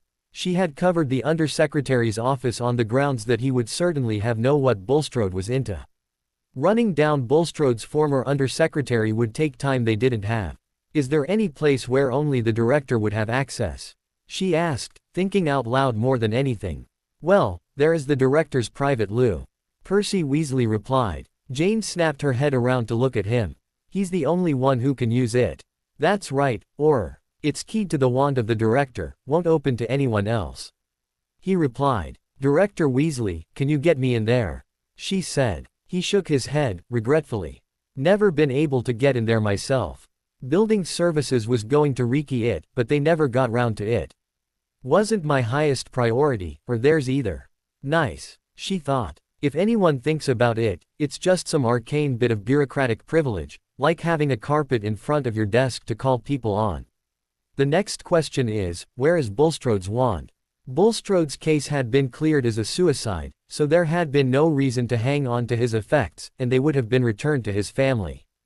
The next question was whether that wand even still existed anymore. Casting Bombarda Maxima with the wand tipped right up against something, or someone in this case, would destroy the wand along with whatever it was up against. She debated trying to get into the lavatory by brute force, but she was loath to do that. If there was some sort of trap or self-destruct on whatever cache was in that loo, that would be a great way to trip it. Damn, right now would be a great time for someone to invent the magic equivalent of the Muggle cell phone. She thought, bitterly. She just wasn't that good with a Patronus. If he knew, Big John could ask those questions of Bulstrode's widow. She was still looking at the lavatory door and considering whether to risk casting some diagnostic spells, when she heard someone come up behind her. "You could use the staff loo down the hall if you're desperate, you know." The voice was Big John's, and the jocular tone said that he'd found something. "What have you got?" she said, smiling welcome. Hidey hole in his library, with a bunch of papers on some kind of award-cracking spell that he'd paid off an arithmancer to develop for him. "Pricey. On the QT, illegal, and quick as key. Your hand, too." She nodded. "You did better than I did. This loo is keyed to his wand, and I don't know where that is or if it was destroyed. If we just crash in there, I'm afraid we'll trip a trap of some kind." "We could try this one," Big John replied, pulling out a wand case from his pocket. "Found it in his desk. The hidey hole was keyed to it, wouldn't open for just any wand." "Well," she said, "let's see if we get lucky." Big John didn't even have to cast a spell. As he approached, the polished wooden door swung open and a dulcet female voice said, "Welcome, Director," in an apple-polishing tone. The wand was the key, all right. The secret compartment in the lavatory opened to it, and it was a pretty good size. There was a lot of parchment in there, but the item on top was what caught Jane's eye. Almost immediately. It was a thick book. The title was, Ward Specifications and Design for Hebrides Dragon Reservation. Jane picked it up and opened it. As advertised on the cover, it gave the complete plans for all the wards and safeguards around that reservation, one of the most secure places in all the realm. There was no way in the realm Bulstrode had any legitimate reason to have that. The same thought occurred to both of them simultaneously. Plans for a heavily warded area, and a custom-designed spell to crack those wards. Merlin's balls. Big John snarled. "We've got to get the word out." Jane grabbed the book and the spell papers, and shouted to the Weasleys, "Guard that room until orders get there. Deadly magic is authorized." As they ran past the Weasleys toward the elevators, she made to stop, to ensure that they knew. He waved her on. "Go. We've got this." They set a blistering pace to the elevators. She just hoped that she could get the warning out in time. They set forth once more against the frowning dark citadel of Riddle's mind. Sir Francis Walsingham led the way against it, with Albus Dumbledore at his shoulder and the other guardians in a phalanx at their back. This time there was no scattering to attack different weak points. The road to the center of Riddle's personality, and the secret, now no longer a secret, that waited there was by now known to all of them.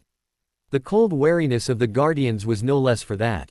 They came to a three-dimensional knot of intersecting corridors and paused to take stock. Of the half-dozen corridors that led away from this junction, only one was the right one. The others led into mazes of infinite complexity or scorched chambers full of swirling chaos. The direction in which that one right passage led changed unpredictably. "This way," John Dee said, and led on. The others followed him without question. Dee's wizardry with memory spells augmented his already excellent memory for fine detail. They picked their way down the passage, stepping carefully to keep their feet as the stones shifted randomly under them. Dee held up his hand, and the guardians stopped, on the alert with their wands out. A huge stone block began to move to block the passageway, with a slow grinding sound. Legilimens came a chorus of voices from the guardians, and the block stopped and slowly receded back into the wall. "Dame Stella, Angus Walters, do you stay here and ensure that this passage remains open?" Sir Francis said evenly. The two guardians nodded acceptance and stationed themselves on each side of the corridor, wands at the ready. The rest of them pressed on, moving watchfully and treading carefully. They came to the door, which appeared as two heavy iron-bound timber gates in a stone archway. Two of the guardians faced out in each direction, alert to any hint of a threat. "Legilimens," came a chorus of voices from the guardians, and the door trembled. Dust billowed out and a grinding sound told of a bar being raised slowly and grudgingly against strong resistance. The bar fell to the stone floor with a crash, and the doors swung slowly open to the room of the Horcruxes. Sir Francis stepped warily into the room, scanning its eerily red-lit interior. The room remained as it had been when they discovered it, though the atmosphere was darker and more foreboding. After a long moment, Sir Francis nodded and said, "Albus, thy work may begin. We shall stand sentry whilst thou untangle these riddles. Merlin hath assured me that time shall flow the more gently this while, and we shall be watchful on thy behalf. Albus Dumbledore walked slowly up to the nearest knot of the nearest Horcrux. He stood silent for a minute or so, looking intently at the knot. He flicked his wand, and the link vibrated, emitting a deep ominous note. Dumbledore listened until it died away. Then he cast the first spell. A white glow started where his wand struck the link to the Horcrux, then ran slowly along the length of the link to the knot that attached it to the wall. More slowly still it moved along through the intricate twists and turns of the knot, until it emerged again and hung in the air for a moment. Then it began moving again, outlining in white light the structure of the knot. Dumbledore again stared at it intently for a long time, then at the flick of his wand it rotated so that he could see all the details. He nodded again, then cast another spell. The parts of the knot moved away from each other, so that the individual details could be seen. Even the secondary links of a Horcrux are too strong to snap by main force. Cutting the Gordian knot is not an option, Dumbledore said, speaking his thoughts aloud. Now, if the spell was cast without error, the end would meld back upon itself, like a rope spliced into itself, and there would be no weak point. He smiled grimly. What have we here, Tom? At the point where the end of the link met the main shaft, buried deeply within the knot, the end joined to it again. It was not a neat smooth melding. The end spread out into strands that wrapped around the main shaft. The join was rough, ragged and irregular. Here we have a weak point. Good. At the gesture of Albus' wand, the image of the knot was moved off to one side. How do we go on, Albus? Sir Francis asked, his alertness unwavering. One weak point I have identified. We have 2 more knots. They will each be different problems. We shall see, Albus replied, his tone of a man concentrating his whole mind on a single task. The creaks and groans as the heavy door tried to close and was forced back by the guardians might as well not have been there for all that Albus Dumbledore paid any attention to them. As before, Dumbledore began by striking the link and listening carefully to the deep note that action evoked. The structure of the next knot was different. The meld back into the main shaft was smooth in this one, but the holes in the wall that bore the strain had 2 of them failed and the third was thin and rough-edged. The image of that knot joined its fellows hanging in the air. The third knot was better protected. His spell was twice disrupted as he sought to tease out the structure of it, but the third succeeded. Here, too, there was a weak spot. The main line had an imperfection, a thin spot followed by a bulge, as if it had begun to fail under the unrelenting strain. Ah, Dumbledore said, his voice now holding quiet satisfaction. Haste makes waste, Tom. It is always a good idea to check your work. Dumbledore pulled up a square hanging in the air, like a slate with a margin of white light. He headed it, not 1, then wrote on it with his wand in letters of cool white, that stood out clearly against the ominous red-tinged gloom. After a few minutes, he scanned down what he had written from the top. John, check me, if you please. Dumbledore had to raise his voice somewhat over the creaking and grinding from the doors, and the voices of the guardians casting spells to hold them open. John D. came to stand by him, and read carefully down the spell from the beginning. About halfway down, he tapped a string of arithmetic symbols. Albus, is this function correctly formulated? Albus scanned the symbols again, and nodded. No. It needs to be closed properly. Well done. Dumbledore wiped out the set of symbols, paused to think, and then wrote again. D read the symbols again, paused for thought, and nodded approval. So it went, careful patient work in the dark red gloom of the Horcrux chamber, while the effort to keep the doors to the chamber open increased and the red gloom of the chamber began to flicker irregularly. The inner wall of the chamber, steady and stable until now, began to pulsate irregularly. The red lights in the darkness of the Horcrux links began to move faster, going back and forth from the eye-baffling darkness into which they led. Satisfied with the 3 spells that he had created, Dumbledore cast them one by one on the knots of the Horcrux links. They slid along the surface of the links, slowly working their way into the structure of the knots, until the black complexity of each knot was outlined in a glow of white light from inside it. Albus checked them each carefully, comparing them with the images of the internal structure of the knots still hanging in the air, then nodded. Sir Francis, I am ready. Best would be, I think, if all was in readiness to depart, and that forthwith. Albus said, in an even voice that was an overlay on tension as great as that on the Horcrux links. Walsingham nodded, and said to the rest, stand ready. I think we have had enough of the hospitality here, and I for one have no wish to linger. He cast a Patronus with a message down the corridor to Dame Stella and Angus Walter. We are ready, Albus, he said. Dumbledore stood still for a moment, then spread his arms wide and swept them up to hold his wand in both hands above his head.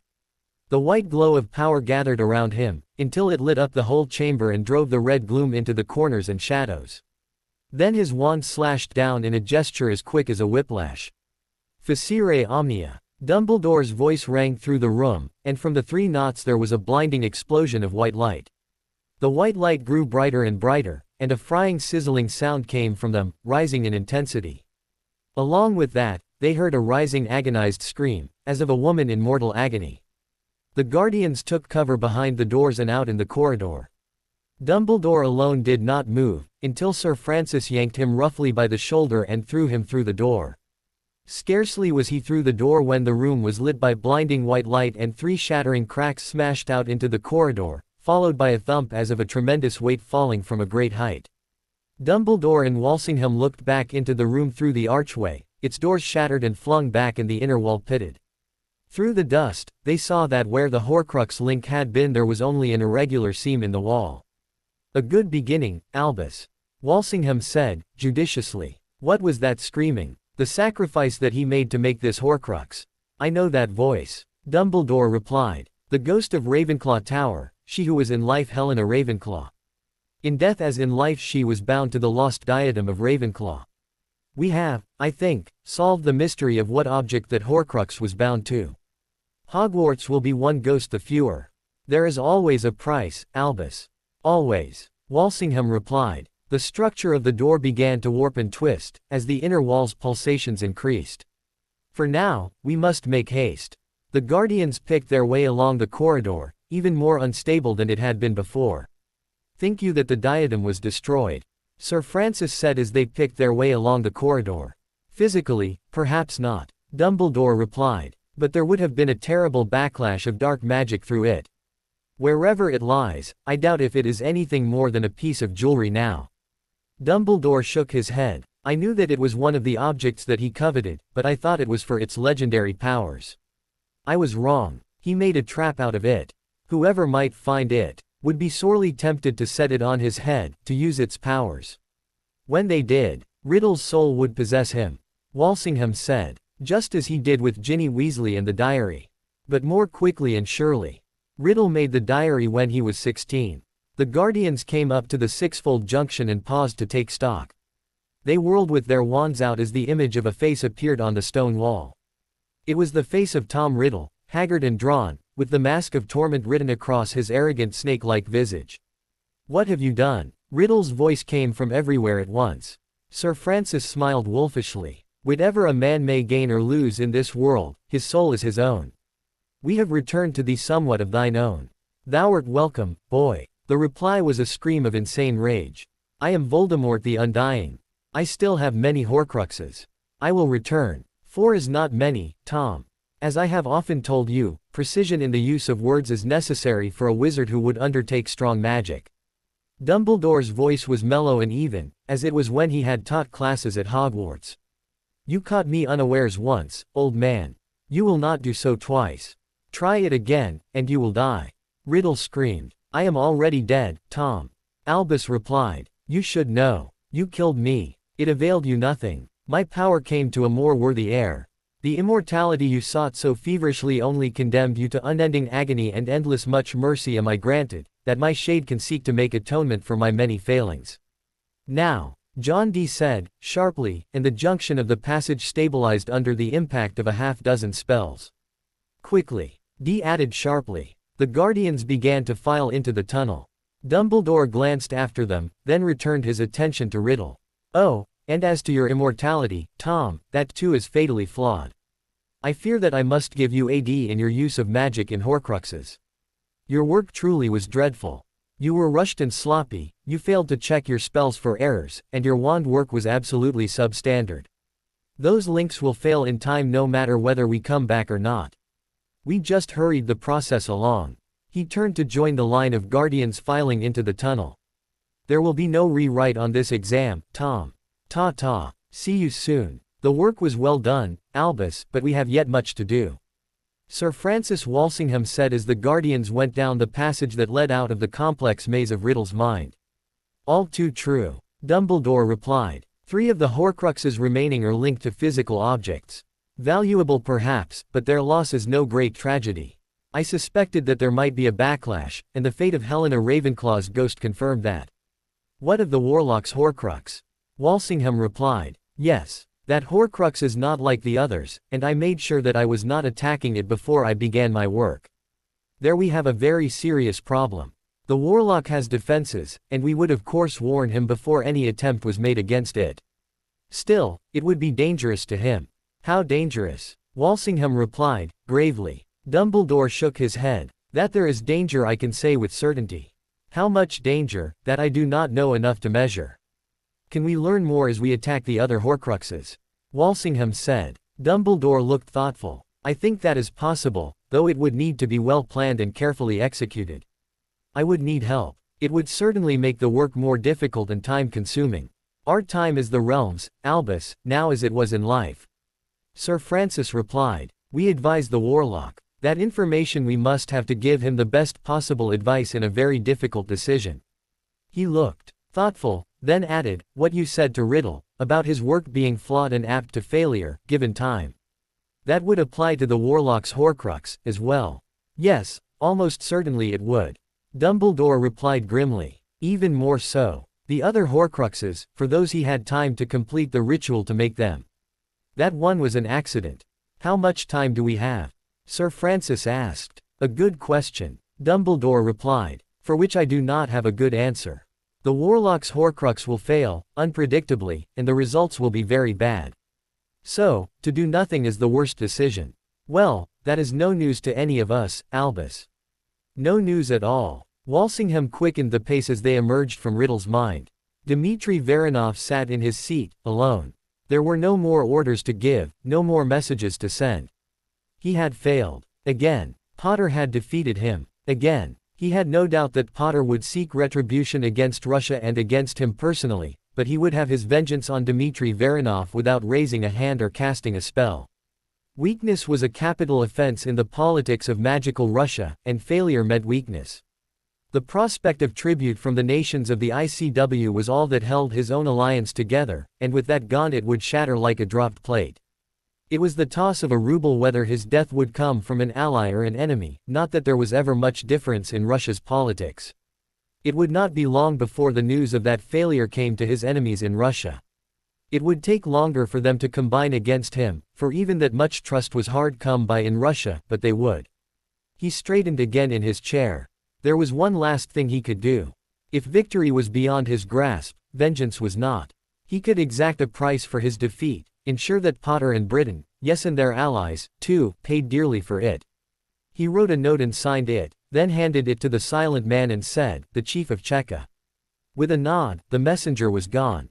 Toland Wanderlust came up to the duty station at the Hebrides Dragon Reservation and waved a casual greeting to Andy Wellspring, the day shift dragon handler. How goes it, Andy? Quiet for once, Tolly. They're all fed and bedded, no problems on the shift. 27 is still brooding her eggs. They should hatch soon, so you'll want to keep an eye on that. Mostly I've been listening to the wireless. Can you believe what's been happening in Canada? Toland nodded. The temper of dragons was uncertain at the best of times, and a female brooding her eggs wasn't the best of times. For what he intended, that was actually good news. Is hard to believe, isn't it? Right, then, Andy. I've got the shift. Got any plans for your days off? He said genially. Portkey to London, then home and hug my kids. I don't get to do enough of that. Wellspring turned and walked toward the stairs down from the stone tower. Avada Kedavra. Toland's killing curse hit Wellspring square in the back and he died instantly, never knowing what had hit him. Wanderlust dragged the body over to the small cubby where the tea things were, and stuffed it in out of sight. Ripping open Wellspring's shirt, he took the hexagonal locket from around his neck. He took a small stone circular object out of his pocket. It was engraved with serpentine patterns. He placed it in the middle of the floor, well away from anything else, tapped it with his wand and stepped back quickly. 2 minutes later multiple bangs accompanied the arrival of 6 burly men around the portkey target on the floor, their hands on the large stone counterpart to the small stone sigil on the floor. They were dressed in dark leather clothing and had their wands out. Dobry Vyacher. Tovarish. The leader, a hard-faced black-bearded man, said. Is all ready? Yes. Wanderlust replied. He held up the locket. Security key. It will get you though the wards. You can have it as soon as I get my money. A brief smile flickered across the leader's face. Pay the man, Dmitri. One of the men behind him reached into his long leather overcoat, and with his attention fixed on him Wanderlust was too late seeing the leader's wand come up. Avada Kedavra. Wanderlust died just as quickly as the man who had thought he was a friend. Anton Petrov of the Russian Cheka's 3rd Directorate stepped over to the body, yanked off the security locket from around Toland's neck and pocketed it. The alarm, he said, curtly. One of the men moved quickly to tap his wand against a large red rune at one side of a board that had an array of different runes on it. A screaming sound that no one was going to ignore or sleep through swept through the reservation. It was followed by a female voice saying, "Dragon loose. Dragon loose." It was only half a minute later that the door to the room slammed open and 4 more people came running into the room. They died with expressions of shocked surprise on their faces and their wands still sheathed. The invaders acted with cold efficiency to take the security lockets and snap the wands of their victims. Petrov made an energetic gesture toward the door and said, "Borbeda." The 6 men went down the stairs at a run. 4 of them headed for the perimeter of the Hebrides Dragon Reservation. The other 2 headed for the dragon cages themselves. A minute later, the first shout of "Bombardirovit" rang out, as the first of the nodes that formed the outer ring of defenses was smashed into uselessness. Petrov cast "Bombardirovit" for the 20th time and watched the stone carvings of the rune shatter into fragments when a sudden feeling of unease brought him around with his wand up. "Avada Kedavra," he shouted, but his cast was hasty and it missed the big man who threw a powerful bombarda in response. His cast was close enough to pelt Petrov with debris and drive him to take cover. His attention focused on one opponent. He was too late when he heard a female voice on his flank shout "Defindo Maxima." Her cast did not miss. Ilya Smirnov and Anton Gorbachev were not friends, because the action cells of the Cheka were watched carefully to ensure that such human weaknesses did not take root among them. They did have a measure of mutual trust that each would cover the other in a fight. The action cell's plan had left the apparition wards of the reservation intact, because that would hinder reinforcements arriving, and make it harder for them to find and fight the cell if they did. It would, of course, also prevent the cell members from escaping if the mission went wrong. All being well, the cell would carry out their mission and be gone before the English knew what hit them. To a man, the cell members considered that assumption to be a potion dream. The members of the action cells had little regard for their own lives, but they did care for their mission. An explosion of English voices shouting "Bombarda," "Defindo" and "Reducto" from the direction of the Portkey terminal told them that reinforcements had arrived to back up the 2 deadly fighters who had already killed the cell leader and one of the others. Smirnov thought it most unlikely that those 2 were Aurors. The English Aurors were trained to stun their captives and read them a caution. These 2 were using deadly spells with unhesitating cold precision. They looked at each other and shared the same thought. They were not going to live to reach the Portkey terminal for the reservation, but they could ensure that the English paid a steep price for their deaths. 2 Bombardirovit drove the English to take cover.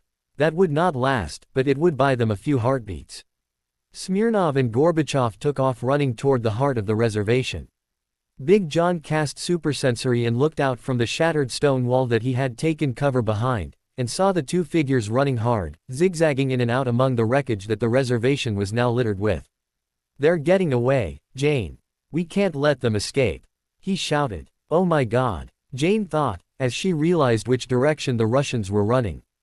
If they had been trying to escape, they would have been running for the edge of the reservation, where they would be beyond the ward and could apparate. Instead they were running deeper into the reservation, toward its most secure area. Toward the dragon enclosure. "Escape is not their plan, Big John," she replied in an eerily calm voice. "They're going for the enclosure." After one shocked instant, Jane and Big John took off in pursuit of the Russians. They dodged and wove as the Russians cast spells behind them to slow their pursuers, and threw their own spells whenever they had a target, however fleeting. They would need a lot of luck to score a hit, running hard themselves and casting at elusive moving targets, but luck was all they had left. They were out of time. Jane dove for cover as a Bombarda Maxima hit close aboard, pelting her with rocks and dirt and leaving her ears ringing. It took her a few moments to regain her senses and get reoriented.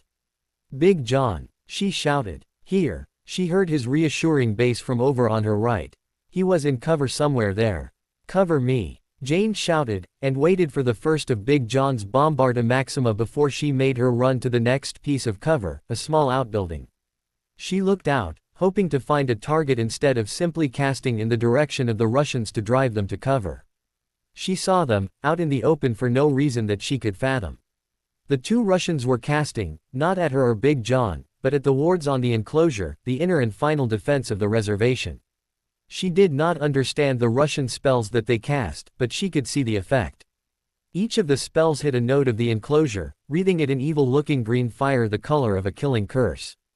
Jane watched in horror as the fire crawled along the chain of wards in each direction, destroying them as it went. The clear hemispherical nimbus that marked the barrier that held the dragons of the reservation imprisoned began to show faded spots, larger and larger as the fire consumed ward after ward. Jane and Big John ran toward the Russians recklessly, casting as they went. One of Big John's powerful Bombarda Maxima struck right between the two Russians, and flung them away, disabled if not dead outright. They arrived at the edge of the enclosure, gasping for breath and barely able to stand for exhaustion, to see the dragons of the reservation emerging from their caves, looking around, then mounting to the sky as they realized that there was no longer a barrier to contain them. Jane watched the green fire vanish around the circle of the enclosure wards, and mentally cursed Bulstrode to the lowest depths of a traitor's hell, with whoever in the reservation had sold out for company. The thunder of dragon wings was all around them, and Jane ducked behind the first piece of cover she could find. It was a gouge in the turf, dug out by one of the many Bombarda spells that had been flung by both sides in this deadly close-quarters fight. She looked up to see that not all of the dragons were climbing away from the enclosure. One of them, a half-grown Norwegian ridgeback, was coming down toward her. A bolt of fear went through her and she huddled deeper into the hole in the ground. The dragon came down, closer and closer, and she stared back up at it, frozen and unable to move. Bombarda Maxima. Jane heard Big John's voice from her right, and saw the spell hit the dragon, causing it to stagger in the air. It hung in the air for a moment, then turned toward Big John. A tongue of flame reached down toward him, but he had time to dodge behind the chunk of stone he was sheltering behind. "Jane, run!" he shouted. Jolted out of her stasis, Jane got up and ran back toward the portkey terminal, heedless of her raw throat and gasping breath. She heard another roar of dragonfire from behind her. Jane turned her head to look, stumbled and fell headlong. It was as if it happened in slow motion. The dragon hung in the air, its mouth opening wide. Big John stepped out from behind the chunk of stone with his wand Ievold. Big John's spell flew up as the fire from the dragon's mouth reached down toward him. The dragon's head snapped back as the spell detonated in its mouth. She saw, just for a moment, Big John's figure silhouetted in the midst of the fire bloom of the dragon's breath. Jane watched as he toppled to the ground, reduced to a blackened cinder. "Oh, God!" Jane gasped. "Big John, no!" Jane lay on the ground, winded and exhausted and shocked as the dead dragon collapsed down on the body of its killer. Jane got up and ran. The portkey terminal building came closer with nightmare slowness. She saw the other oarers who had arrived after them running toward the terminal building amid the roar of dragon wings and the sound of flames spreading from where dragons had thrown fire on their way up. Inside the door she stopped. Big John. Maybe he's not dead. Maybe, she thought, confusedly. She turned to go back out the door, but another oarer, a green-haired woman Jane didn't know, grabbed her arm and pushed her toward the portkey. "He's gone. All we can do is get the word out." She would have protested, but she had grabbed onto the portkey to steady herself and someone activated it. A few moments of whirling transit later they arrived at the Ministry portkey terminal. The staff of the portkey terminal turned, shocked to see the arrivals stumble off the stage, filthy, exhausted and some of them burned. Jane stood for a minute or so just shaking, trying to grasp the immensity of what had just happened. Big John was dead. He had died giving her the chance to run for it, and she had. The stab of guilt at that thought was as keen as a diffindo. Jane felt herself being shaken, and looked up to see an oarer she didn't know. "What happened?" he demanded. "The Russians got agents into the reservation. Someone sold us out to the Russians." They destroyed the wards on the enclosure. The dragons are loose, she said, wearily. How many? He demanded. All of them. They destroyed the whole enclosure. It's gone. They're coming, she said mechanically. Oh, my God, he said, and rushed off. The dragons are coming. The thought rolled around inside her mind until she shook her head. People have to know. We need help. Help. We need the warlock. She grabbed onto that thought, ran with it. Perhaps if she got the word out without delay, Big John would not have died for nothing. Canada, she shouted. I need a portkey to Canada. Where? One of the terminal staff replied. Wherever the warlock is, Jane shouted, hanging on to this one thing that she could do in the midst of this disaster. The terminal attendant led her over to a many-handled wooden object under a sign that said, Canadian Ministry of Magic, Main Stage, and under that in red letters, Official Use Only. Jane grabbed onto the nearest handle as if it was her last hope of redemption. The attendant tapped her wand and portkey took her over the Atlantic. It seemed an age before she arrived at the destination, a much smaller terminal, well-worn and with only one attendant, a middle-aged woman. She looked at Jane, obviously wondering if this mad-looking woman was dangerous. The warlock. Jane gasped. I have an urgent message for the warlock. That portkey is restricted, miss. The attendant said, primly. Britain is under attack. Dragons. Jane said, trying to get some semblance of reason back into her voice. The attendant's face went from dubious to shocked.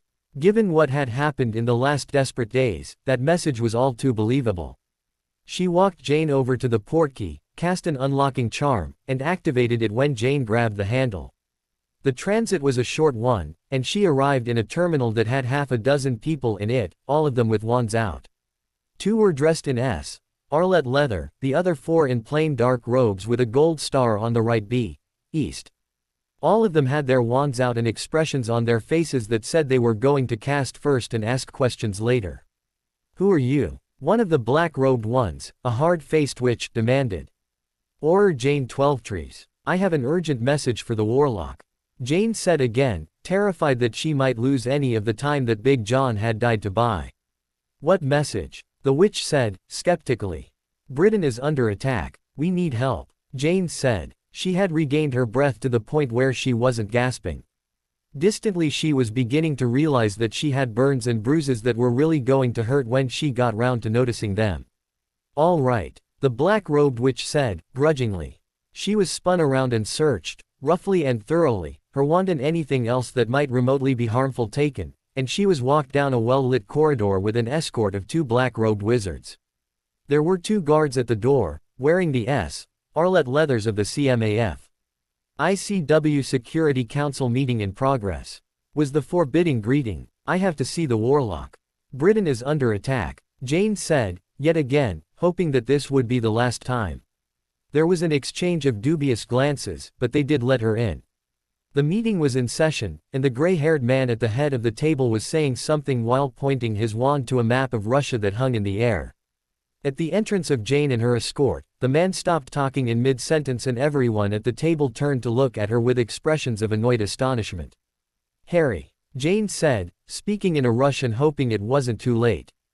Jane, what's wrong? He said, looking alarmed. We were too late. The Russians got into the Hebrides reservation and they destroyed all the wards. The dragons are on the loose. All of them. I'm sorry. We weren't fast enough. We weren't smart enough. She said. How did it happen? He said, sharply. Bulstrode. We found what he'd given the Russians, everything about the reservation's defenses. We went there to warn them, but we were too late. Please, Harry. We need help. Jane said, trying to keep standing up in spite of knees that kept wanting to buckle. The dragons are loose, Harry. She repeated. Jane had only a second to wonder why the floor was so close before blackness took her. The Wizengamot chamber was in an uproar, with people shouting at each other and all semblance of proper procedure lost. Speaker Whiffletree was drowned out in his attempts to restore order to the tumult of the chamber so that vital and urgent decisions could be made. There was desperately little time here, and none at all to waste. The burned and wounded survivors of the Aurors had brought the dire news of the disaster that was coming at them. The Hebrides Dragon Reservation was one of the largest in Europe. It held over 200 dragons. All of those dragons had been turned loose, set free to attack any magic user or source of magic on site. Those dragons were now on the wing, bound for the magical enclaves of Britain to rain fire and destruction down on them. It was as certain as anything could be that many muggles as well as wizards and the Statute of Secrecy itself would perish in that holocaust. Only by grace of the fact that the Hebrides were far to the north of the British Isles did they have the few hours it would take those dragons to fly that far. Arlen Whiffletree was watching that time drain away, minute by priceless minute. Movement caught his eye, and he turned to look as a group of people came in the main entrance of the chamber. The first four were men in plain dark robes, wands in their hands. They stationed themselves around the door, scanning the room narrowly, instantly ready to deal summarily with any threat. Their evident leader gestured with his wand, and more people strode into the chamber. In the lead was Harlan Greengrass, followed by a man dressed in plain black dragon leather, relieved only by touches of gold on one sleeve and the shoulders. Two young women flanked him, one on either side, one dressed in poorly fitting Medawizard's scrubs and the other in the robes of an Auror. Behind him there were men and women, some dressed in Arlet leather and some in dark robes. They bore brooms on their shoulders. Their entrance went unnoticed by most of the people in the chamber, rattled and panicky as they were. Arlen turned to try again to restore order, when that was taken out of his hands. Silence. The word was so loud that it was an impact, smashing down all lesser sounds to leave a shocked silence behind it. Every eye turned to look at the new arrivals. Mr. Speaker, please call this chamber to order. There is urgent business here and little time to deal with it. The voice of Harlan Greengrass rang through the chamber, loud rather than the angry god volume of a powerful sonorous spell. Arlen Whiffletree turned to obey without thought at the note of command in that voice. The Wizengamot is called to order. Whiffletree said without preamble. Extraordinary session convened to deal with an existential threat to the realm. This was done surprisingly quickly. The members of the Wizengamot took their seats with the ease of long habit, clutching at this small bit of comfortable familiarity in the peril and chaos that had come upon the realm. Ladies and gentlemen, a great peril has come upon the realm. The dragons of the Hebrides Reservation have been loosed on us by the treachery of our enemies. They are on the wing as we speak. We have time, not much, but enough to organize a defense if we use it well. The Guardian of the Realm has returned with help in this dark hour, but we must help ourselves. Harlan Greengrass said in a measured but carrying tone. Greengrass swept the chamber with a cool gaze. It is moved upon the privilege of the minister that this body place all the resources of the realm at the disposal of the Guardian of the Realm, that he may thereby be able to meet the peril that comes upon us all. A hum of voices and comment ran across the rows of benches, punctuated by Amelia Bones' strong voice saying, "Second." The speaker stood and said, "The vote." Greengrass' strong voice rolled through the chamber, overriding Whiffletree and the confused babble of the members. "Do I hear dissent?" There was a moment's silence, as the members of the Wizengamot looked up at the tall figure of Greengrass, his stance and expression conveying iron determination. As the buzz of conversation began to rise again, he repeated, "Do I hear dissent?" in a voice near a shout. Another silence fell, and after a three-beat pause he said, "Clerk of the chamber, let the record show that the motion was passed without dissent." The clerk hesitated, then hastily began writing as Greengrass' hard stare fell on him.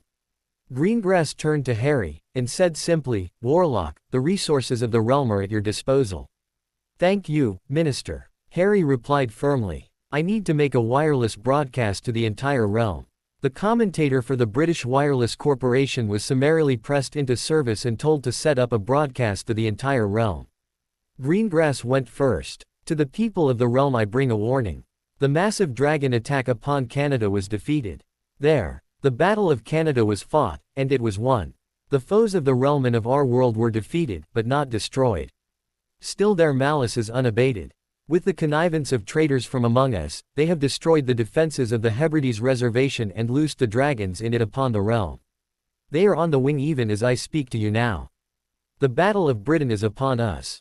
Greengrass paused for effect. The realm is not defenseless. The Warlock has returned from the battles abroad, and the Wizengamot has voted the Guardian of the Realm the authority to call upon all the resources of the realm in support of his ancient right and duty to call up the wizardry of Britain in the defense of our isles. The nations of the ICW have sent what help they can, but they must look to their own security. Here the blow will strike first and hardest.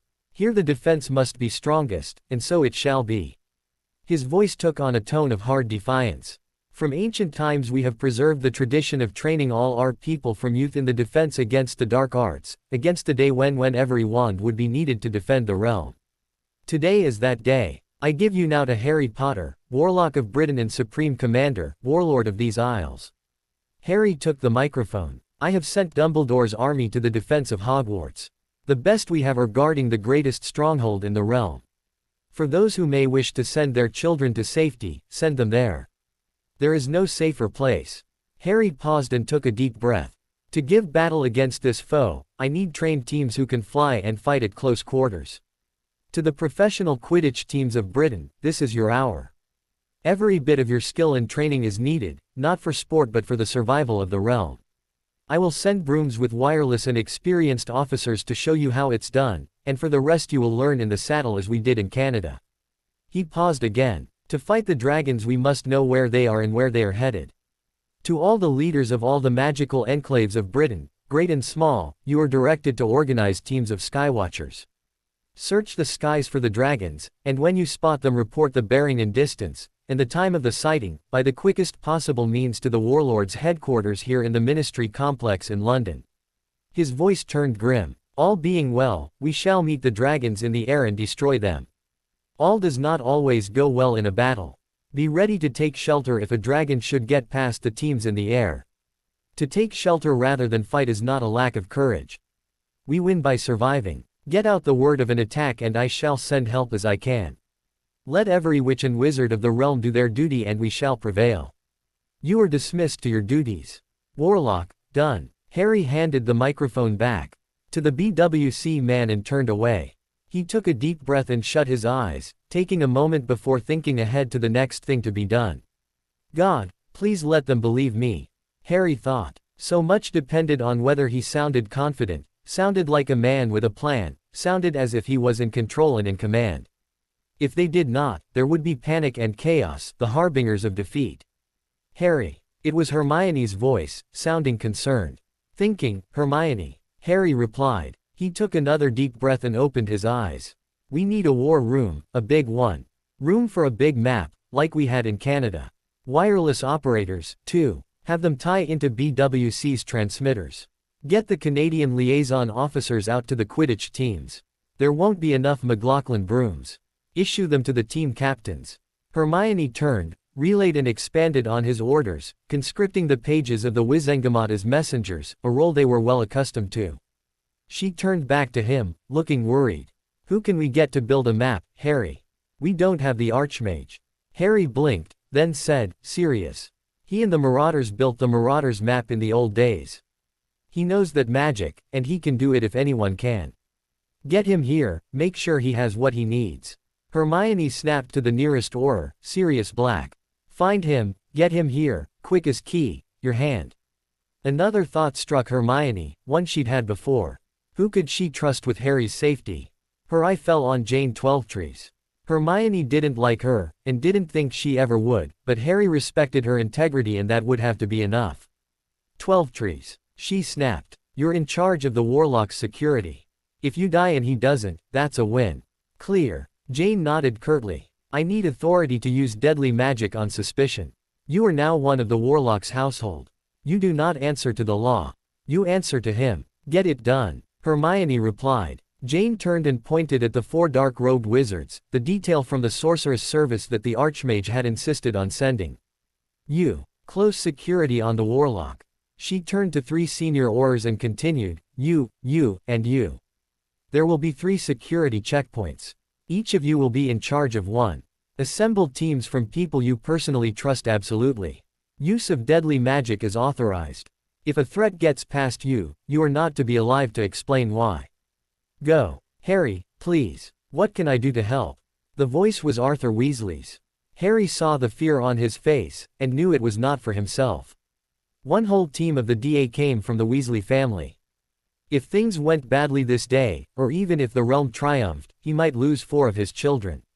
A spark of sympathy for one of his oldest friends welled up even though the driving urgency born of the many things he had to do and the dreadfully little time they had. There was something that he could do to help. I need you to put together a war room. I don't think we're the only ones hit, but I don't know. I need to know how it goes with the other nations of the ICW. Harry replied. Perhaps they can send us help. Arthur said, brightening a little. Perhaps, Harry said gravely. Or it may be that we will need to send them help. I don't know, and I need to know. Got it, Harry. Arthur replied, his expression turning into resolution. He turned away and shouted, Percy. The group of reporters who had been granted permission to cover the battle from the warlord's headquarters were being passed through security. The brashest of them considered it prudent to hold his tongue and do the bidding of the grim-faced Aurors under the signs over the security checkpoints that said, use of deadly magic is authorized, in letters of magical fire. The room they entered had been created by a team from the Department of Mysteries. It was several times the size of the Wizengamot chamber. Magical torches threw harsh white light into every corner. One whole wall was occupied by a giant map of the British Isles. A row of wireless operators wearing headphones and seated at tables and desks ran down one wall. At the map, a group of half a dozen wizards were busy receiving and reading a constant stream of memos coming in the door. They were casting spells on the map, and red dragon markers appeared on the map as they did so.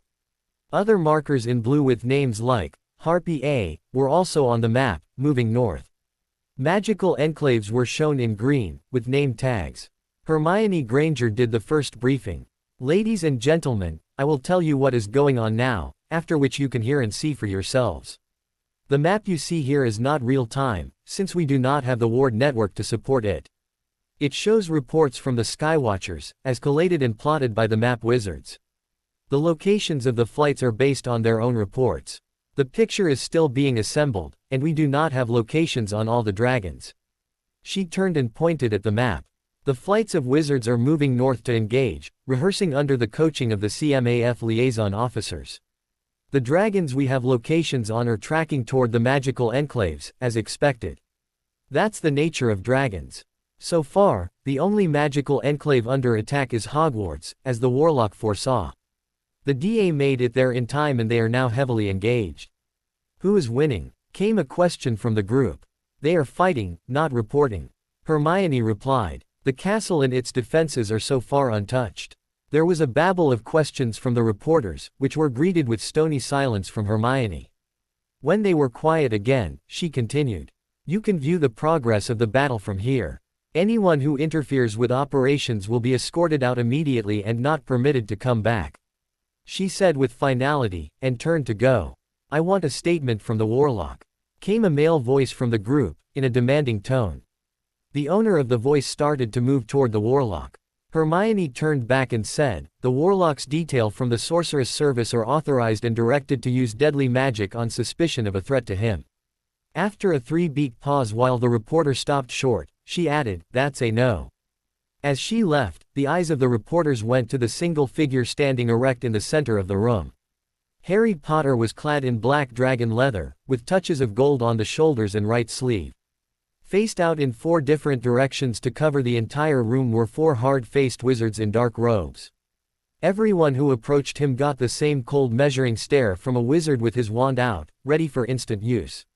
He was the focus of the entire room, with reports being passed to him and orders and decisions rendered instantly in return in a crisp, authoritative manner that commanded instant obedience. The crown of a just man was a halo of golden fire above his head. The reporters watched in silence as the Battle of Britain was joined in earnest. With a lull in the action for her position as de facto principal secretary to the most powerful man in the realm, Hermione had a little time to pause and reflect on the incredible amount of work that had been done in these last few desperate hours. This room and the people in it were only the central nerve center of a host of wizardry such as the magical world had not seen in centuries. Numbers and weight of magic alone made that host impressive. Organization made it efficient, powerful, deadly quick to respond to a threat. If any one person could claim to be its forger, she was that person. Organization and method might be workaday virtues, but they had brought her here, to the position of trusted right hand to the most powerful man in the realm. It seemed long ago to her, now, when the DA had squared off against the Wizengamot. She had played her own role, and not a small one either, in the creation of the DA. A small force in actual numbers, their training and discipline made them effective out of all proportion to their numbers. That had been her doing. The question she had thought about then returned to her mind now with redoubled force. What have I created? The wizardry of the realm of Britain had now been organized into a weapon of war, one that answered to the hand of the warlock as surely as the Elder Wand. What will come of all this? What will that power be used for? She shook her head slowly. What do those Russian fools even want? That question had never been answered to her satisfaction. All the Russians had needed to do to be left in peace by the nations of the ICW was to leave them alone. Instead there had been malevolent acts great and small all across the magical world, culminating in the Battle of Canada and, now, the Battle of Britain. She thought it very likely that they would win this day, but there would be a cost. The higher that cost ran, the greater would be the desire for vengeance. She shook her head again. Fools, indeed. They have no conception of the giant they have awakened. The more they succeed, the more damage they inflict, the more they fail. The more terrible the retribution will be. The line of children for the basement of Honeydukes went back to the flow. They were of all ages, some clutching a few prized possessions. All of them were looking frightened and bewildered. To the extent there was any order, the older children were trying to look after and reassure the younger ones. There was a babble of children's voices, some crying, some plaintive. The older students of Hogwarts were shepherding them through the tunnel to Hogwarts in parties, keeping them together so that none of them would get lost. The semi-darkness and the uneven floor of the tunnel did not help make that task any easier. Why are people sending their children here? Was the plaintive question of one of the older students, looking harried and worried as he watched still more young children brought into the Great Hall. The realm is in danger. Minerva McGonagall replied, never taking her eyes from the parties of children being brought into the Great Hall. Hogwarts is the oldest and strongest keep of the realm, defended by the best the realm can muster. If there is safety anywhere, it is here. The families of Britain are trusting us with their children, with the future of the realm. He looked still more worried, then moved off toward yet another group of children entering the Great Hall. Ron Weasley gathered the teams of Dumbledore's army on the astronomy tower of Hogwarts. They had taken the flow to Hogsmeade and their brooms through the narrow route through the wards around Hogwarts. It had taken time. He hoped that it not taken too much of that time. There were no dragons in sight, but he was morally certain that it would not be long before there were. All right, we don't have much time, people. They're coming. This isn't Canada. This is tougher than Canada. There's no seeing eye here to give us directions, so we're going to do this old school. Ginny, you've got Team 6. Team leads, you've got wireless, so I'm going to be the top cover and call the plays. He swept his look around the group of people who were standing on the stone floor, as the twilight began to gather. This one is on us. People. Harry gave us this, he trusts us with this. Hogwarts is, hell, you all know what it is. Half the families in Britain have sent their kids to shelter here. That includes some of your kid brothers and sisters. There was an undercurrent of voices. Some were surprised, some were not. All of them were determined. We start up high. Height is advantage. Speed is life. Ron continued, reminding them of the hard lessons learned during the Battle of Canada. There were over 200 dragons in the reservation when the Russians let them out. Hogwarts is the first place they'll hit. They'll get here. The wards and protections that prevent Hogwarts from being found all assume that what's looking for Hogwarts has a brain to be fooled. You all know what happens when you assume. Dragons run on raw instinct. They home on sources of magic. The wards will slow them down a bit, that's all. He looked around. The airspace around Hogwarts is divided into sectors based on this tower, like a clock with 2 hours per zone. To begin with, it's one team per zone. Ron flicked his wand and drew a diagram in the air. Team numbers for each zone as you see here. I'm calling the plays. If a team needs help, call me and I'll allot the team to help. We're playing keeper on this, people. Hogwarts is the goal hoops. We have to make sure that we shut out the other team altogether. Sir, the headmistress sent us. The voice came from the leader of a group of students, 3rd and 4th years if Ron was a judge. They were not much younger than Ron himself, though he and the DA were much older in grim experience. We volunteered to help. She said we could be lookouts. Ron frowned, thinking before he spoke. His immediate reaction was to tell them to get themselves to safety, but the cold cruel fact was that there was no such thing as complete safety here or anywhere in the realm. Everyone doing their part made for as much safety as could be found. Professor McGonagall had chosen well, which was not much of a surprise. Sensible and reliable people, as he would have expected from the headmistress, who knew every one of her students. "Do you have a wireless set?" he said, trying not to speak too roughly at being interrupted when he had a dozen things to think of and little time to ensure that he had not missed something vital. "No, sir." The leader, a Ravenclaw prefect, replied. Ron made himself think carefully. He had learned to do that. The commander of the DA couldn't just react. Minerva was right. They had learned that, too, in Canada. All the eyes you could get searching the sky for dragons was none too many. "All right." Ron gestured at the diagram hanging in the air. "You're in charge, Mr. Jensen. What you have here is a clock, based on true north. Each sector is 2 hours, based on 12 o'clock at north. Divide up your people evenly among the sectors. Use supersensory to scan your sector continuously for dragons. When you see one, have him call you and you confirm it." Ron paused again, thinking furiously. Spotting dragons was fine, but how could they tell him about them without a wireless? Then he remembered the Triwizard Tournament. In the maze, if someone wanted to signal distress, they sent up sparks from their wand. He thought for a few moments more, then nodded. He could make that work. He flicked his wand at the diagram and assigned each sector a color, a bright visible one. When you have a confirmed dragon, or a flight of them, you send out a stream of sparks pointed right at them, as nearly as you can. You do that as many times as there are dragons.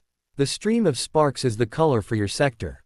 "All right. Repeat that back to me," Ron said, and pointed at Jensen. "Sector spotter sees a dragon, calls me to confirm it, then we signal, color of the sector and one stream for each dragon." Jensen said immediately. "That's right. Make sure you remember it. Steady is the word. This is going to be a long one. Mr. Jensen, you're responsible to ensure that each sector is covered at all times. Rotate people out for a rest if you can." Got it, sir," Jensen said eagerly. He turned to the others and started assigning sectors. Ron turned to his comrades in arms, brothers and sisters whether they shared parents or not. "Our orders are to hold until relieved. Take your sectors. Watch for dragons. Good hunting." The DA mounted their brooms and took to the sky. The diagram hung in the air where they had left it. Ron took his broom higher and higher still, with a small version of the diagram in front of him because he didn't trust his memory. He topped out above the castle, over the wards that protected it. He had just had time to set himself going in a narrow circle above the castle when his eye was caught by a stream of bright blue sparks, repeated 3 times. He cast Supersensory Ocularis and scanned the area. There they were, 3 dragons inbound in Sector 3. Jensen's Skywatchers had gotten it right. With a hastily thrown together scratch organization, that was not a given. Panicky people saw what they feared, not what was there. "Beater," he said coolly, to the lead of Team 3. "You have trade. 3 inbound, middle of your sector. Trade inbound, keeper." Came Seamus Finnegan's unmistakable Irish brogue. "Copy that, moving to engage." Ron's augmented sight saw Team 3 moving to make the intercept. He swept his gaze around the outer wards of the castle, and saw a quartet of dots emerge from the eye-tricking swirls of the outer ward. He glanced down and waited. It took about a minute before he saw the streams of sparks in the color of Team 6's sector. There were 3 rather than 4, but it was close enough for ministry work. He should have given the order at once, but he had to take a deep breath and collect himself. Think of this as a chess game on a huge scale played for deadly stakes, as it had been long ago in the chambers under the castle when they had gone down in search of the Philosopher's Stone. He had never told Harry or Hermione that he could have played differently, put one of them in harm's way instead of him. He had to put on one side that Ginny was his kid sister, who he had always been fiercely protective of, and treat her as the lead of Team 6. Every order he gave, every move in this deadly game, would be putting the lives of people who were family or as close as family to him at hazard. If he let himself dwell on that hazard would get much worse. He took a deep breath and forced his voice to be calm and level. "Redhead, this is Keeper. You have trade. 4 inbound, right edge of your sector." "Keeper, Redhead," came Ginny's voice, filled with controlled tension. "We have them in sight." Engaging. Ron took a moment that he could ill spare to curse Harry Potter for putting him here. Like being a team lead, but less fun. Harry had said. Right, and Voldemort had some minor bad habits. Ginny watched as the flight of dragons headed towards Hogwarts. There were 4 of them. Hungarian horntails. Even by the standards of dragons they were a nasty piece of work. There were 2 large ones, and 2 medium-sized ones, which made them a mated pair who hadn't yet kicked out their hatchlings. Which of the large ones was the alpha was a toss-up. Ginny decided coldly that the way to deal with that was to take out both at the same time. Thing 1, Thing 2, take the right big one. Rest, with me, left big one. Push over. Now. Fred and George were the best flyers on the team, and they operated together like the fingers of a hand. Trying to separate them was a pointless waste of time. Team 3 came down on the dragons in an almost vertical dive, wands at the ready. Ginny cursed mentally. She hadn't called the pushover very well. The angle was bad and they couldn't go for a clean kill as she had hoped for. She shifted her aim to the right wing joint and watched as it came closer and closer with what would have been terrifying speed if she hadn't been totally focused on making her cast. Reducto. Ginny didn't see where the cast went. She was too busy pulling up to miss the trailing edge of the wing, then pulling up a lot more to turn her dive into a climb. There were some advantages to being small. She could pull up just a little bit faster. As she climbed back above the fight, Ginny considered the pass a qualified success. She'd hit the right-hand wing joint where it went into the body, and the same for the left-hand wing joint by her wingman. It wasn't dead, but it couldn't maneuver and would be a sitting target for a second attack. Fred and George had just had to put a flourish on it. They had, as far as she could see, split their pass past their dragon's head and each gone for an eye. They'd got them, too, or close enough for ministry work. The horntail wasn't dead by a long way, though. It was writhing in agony, throwing random blasts of flame in every direction, with eerie screams mixed with the roars of flame and rage. As she watched, one of those blasts of flame hit its own hatchling, sending it reeling off into the sky with smoke rising from it. She mentally demoted that to last on the priority list, and the blinded one to first. Thing 1, Thing 2, take the blinded one. The rest, on me. We've got the cripple. This time, Ginny could take her time and set up the attack from a good angle. Ginny and her wingman came down to the dragon from behind. Ginny's supersensory vision showed her the raw bleeding pits at the wing roots where the casts from the first attack had struck. She saw the head moving around, trying to see them, but it couldn't look directly behind itself even though it knew that danger was on its tail. It couldn't evade, either. With its wing joints crippled, all it could do was lock its wings into a glide. They still had to be very damned careful. The horntail, more than most dragons, could use its tail as a weapon, and that could kill you just as dead as a blast of dragon fire. They came down at a good angle in a steep dive, and all of them cast at once, aiming for the hunter's triangle. Which of them actually hit it she never knew, or cared. The horntail crumpled up like a crushed paper airplane and tumbled toward the ground in an irregular spiral. Ginny pulled up out of her dive again and looked around to orient herself. Fred and George had actually played it conservatively for once. They had come around and hit the wing roots. The horntail was still dangerous, blindly breathing gouts of fire in random directions, but now it was in a glide with its wings crippled. She considered leading her element over to help them, but checked first to see where the scorched hatchling had gotten to. Well, dragon shit, Ginny thought disgustedly. The scorched hatchling was running for it, in a shallow dive that would take it to the Forbidden Forest. A dragon, particularly a young one that had lost its alpha, could decide that it was time to bug out and find cover. She'd been told that in Canada, but had never seen it. Ginny bit her lip for a moment, then shook her head. The hatchling had too long a head start, and by the time pursuit caught up to it it would have found cover, following its instinct. The other hatchling had followed its dead parent down and was circling around where it had fallen. Thing 1, Thing 2, finish. Off the cripple. Rest, on me. She snapped, and leaned over into a dive. They had to get the second hatchling before it, too, decided to bug out and find a hole to hide in. While they were diving down on the second hatchling, Ginny had time for the thought that she really was not going to enjoy the after-action on this. This engagement had been about as orderly and well-managed as a drunken brawl in a nocturne alley pub. One pass was enough to send the hatchling down beside its parent. She led her people back up into the sky. Thing 1, Thing 2, report. Ginny said. Cripples down, was the reply. She wasn't sure if it was Fred or George. They were supposed to identify themselves by call sign, and if they made it to the far future of tomorrow she'd grump at them for that. For now she would take what good news she could get. Keeper, this is Redhead. 3 dragons down, 1 squirter, injured hatchling, headed for the Forbidden Forest. Copy that, Redhead, came the reply in Ron's familiar voice. Take station in your sector and stand by. She glanced at her watch as they climbed toward the center of their sector. The engagement had taken less than 10 minutes. Hopefully they would have a chance for a breather. They had a whole long day of this in front of them. Ron heard Ginny's voice on the wireless with a sense of relief. Ginny was all right, for now. He glanced down at the astronomy tower, and saw 3 signals in quick succession.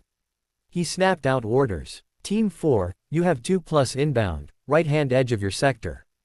Team 5, 3+ inbound, left-hand side of your sector. Team 3, move to support Team 5, engage second raid, 2+ at right-hand edge of 5 sector.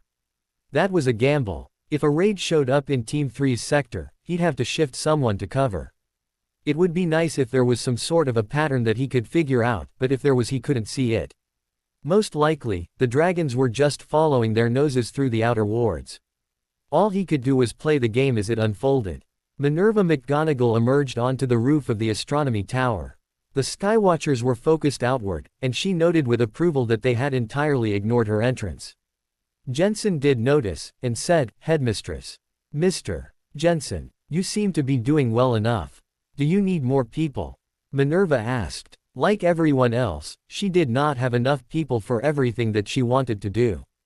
For the moment, however, the flood of refugee children had slacked off, enough that they were all taken care of as far as food, water and older students or ghosts to see after their other needs. She had come up to see for herself how things went. We're all right here for the moment, ma'am. He replied. Some food and water up here wouldn't come amiss, though. I'll see to that, Mr. Jensen. Minerva replied at once. Hogwarts had been built to stand siege in the days long ago when that had been a real possibility. Supplies, at least, they had plenty. She glanced around at the 4 teachers here under the leadership of Septima Vector, with their wands out and standing by. The inner shield of Hogwarts had been raised, as she could see by the nimbus of power around the castle. They were ready to reinforce that shield at need. She had not had time to do the research about what dragonfire might do to that shield, so she had to assume that enough of it might breach the shield. She cast supersensory and swept her gaze around the perimeter. She could see the flashes of spells and the jagged white flames of dragonfire in the swirls of action around the perimeter. The DA was fighting, heavily engaged, in the military jargon that the wireless commentators had taken to using. If she was a judge, they were at full stretch. She had to assume that 1 or more dragons might get past them. Even the best of Quidditch teams allowed some goals against them. What can I do if that happens? She thought. Well, there is one thing. Minerva spread her arms wide, closed her eyes, and called upon a source of power that even Albus had never used. Albus was warlock, so the power of the realm was his. The headmistress of Hogwarts also bore the ancient office of constable of the castle, and she could draw on the magical nexus that powered the castle itself and its defenses. Higher totem locomotor, she shouted, and all through the castle statues and suits of armor jumped down from their plinths and began to move to the walls and towers of the castle. Improbably, she smiled briefly. I've always wanted to use that spell. The smile fell away from her face at her next thought. Just not under these circumstances. She thought for a moment, then nodded. She had done everything that she could think of, made every preparation she could to defend the children in her care. Perhaps, if they all came through this in safety, she could grant herself the right to consider that she had made atonement for letting that creature Umbridge inside the walls of this keep. I have done my duty. She thought. There is no safer place in the realm. Ron hung above the battle, fretting and wishing that he could go down and fight himself. Someone had to keep this whole chaotic battle in as much control as could be managed, and he had taken up that job. He had no cause to complain, really. Harry had all of Britain to worry about. He just had Hogwarts. That was his bit to do, and he would do it. Things had quietened down a bit, and he was considering whether he could risk breaking off a team for a breather, when something caught the corner of his eye below him. He glanced down at the astronomy tower, as he had been doing every half-minute or so, and his blood ran cold. There were streams of sparks in the bright red of Team 6's sector, and there were more and more of them. He tried to keep count, but fell behind quickly and settled for many dragons. He looked up and swept his augmented sight across Sector 6. Many dragons, indeed. How many he would be able to decide in the far and now rather unlikely future of being still alive after all of this. All teams, Sector 6. All teams, proceed to Sector 6 and engage. We are under massive dragon attack. Ron drew his wand and pushed over into a dive towards Sector 6. There was no more controlling this battle. There was only every wand in the fight and hoping that they would be enough. Harry looked at the map. The situation wasn't anything he could call good, but it could have been worse. They had patrols out on all the magical enclaves. That didn't guarantee safety or even victory, but he had done what he could for them. As far as he could see and hear from the fragmentary reports over the wireless, Ron was doing a good job at Hogwarts. The close desperate fight around the castle was under control, as much as anyone could control a wand fight in a telephone kiosk. Arthur, how are they doing elsewhere? Harry asked evenly. Arthur had set up his own miniature war room in one corner of the Warlord's HQ, with messengers back and forth to other nations' foreign relations departments. The picture he had assembled was inevitably incomplete and time late, but no one in the world was doing any better, or even as well, and few enough were even attempting it. France is going to take some losses, Harry. The center is holding. The sorcier and her household are in Paris, but they don't have enough trained people or a central command as we do, and they've got nothing for the outlying enclaves. They've put out a warning to their people for them to take shelter, but I don't think everyone's got it. He paused, glanced at his notes. Makusa seems to be holding their own. One of their reservations was breached. They say that they have it contained. They did say that they're considering notifying their Muggle government. That points to it being pretty serious. They never talked to them. Harry considered that, then brushed it aside. He couldn't Legilimen's people across the width of the Atlantic. If they said they didn't need help, he was going to take them at their word. Romania, Harry said. That was a potential nightmare. It was the largest reservation in Europe, larger by far than Hebrides. If the Russians had got someone into there, then most of Europe was at risk. Nothing yet, Harry. Arthur said, his tone showing the worry that Harry couldn't. I've got messengers over there, but nothing so far. What else? Harry asked, glancing back at the map and deciding that he had a few minutes yet before the next crisis. Father, this is just in, Percy said, and handed Arthur a memo that had just flown in the door. Arthur flipped open the memo and scanned it quickly.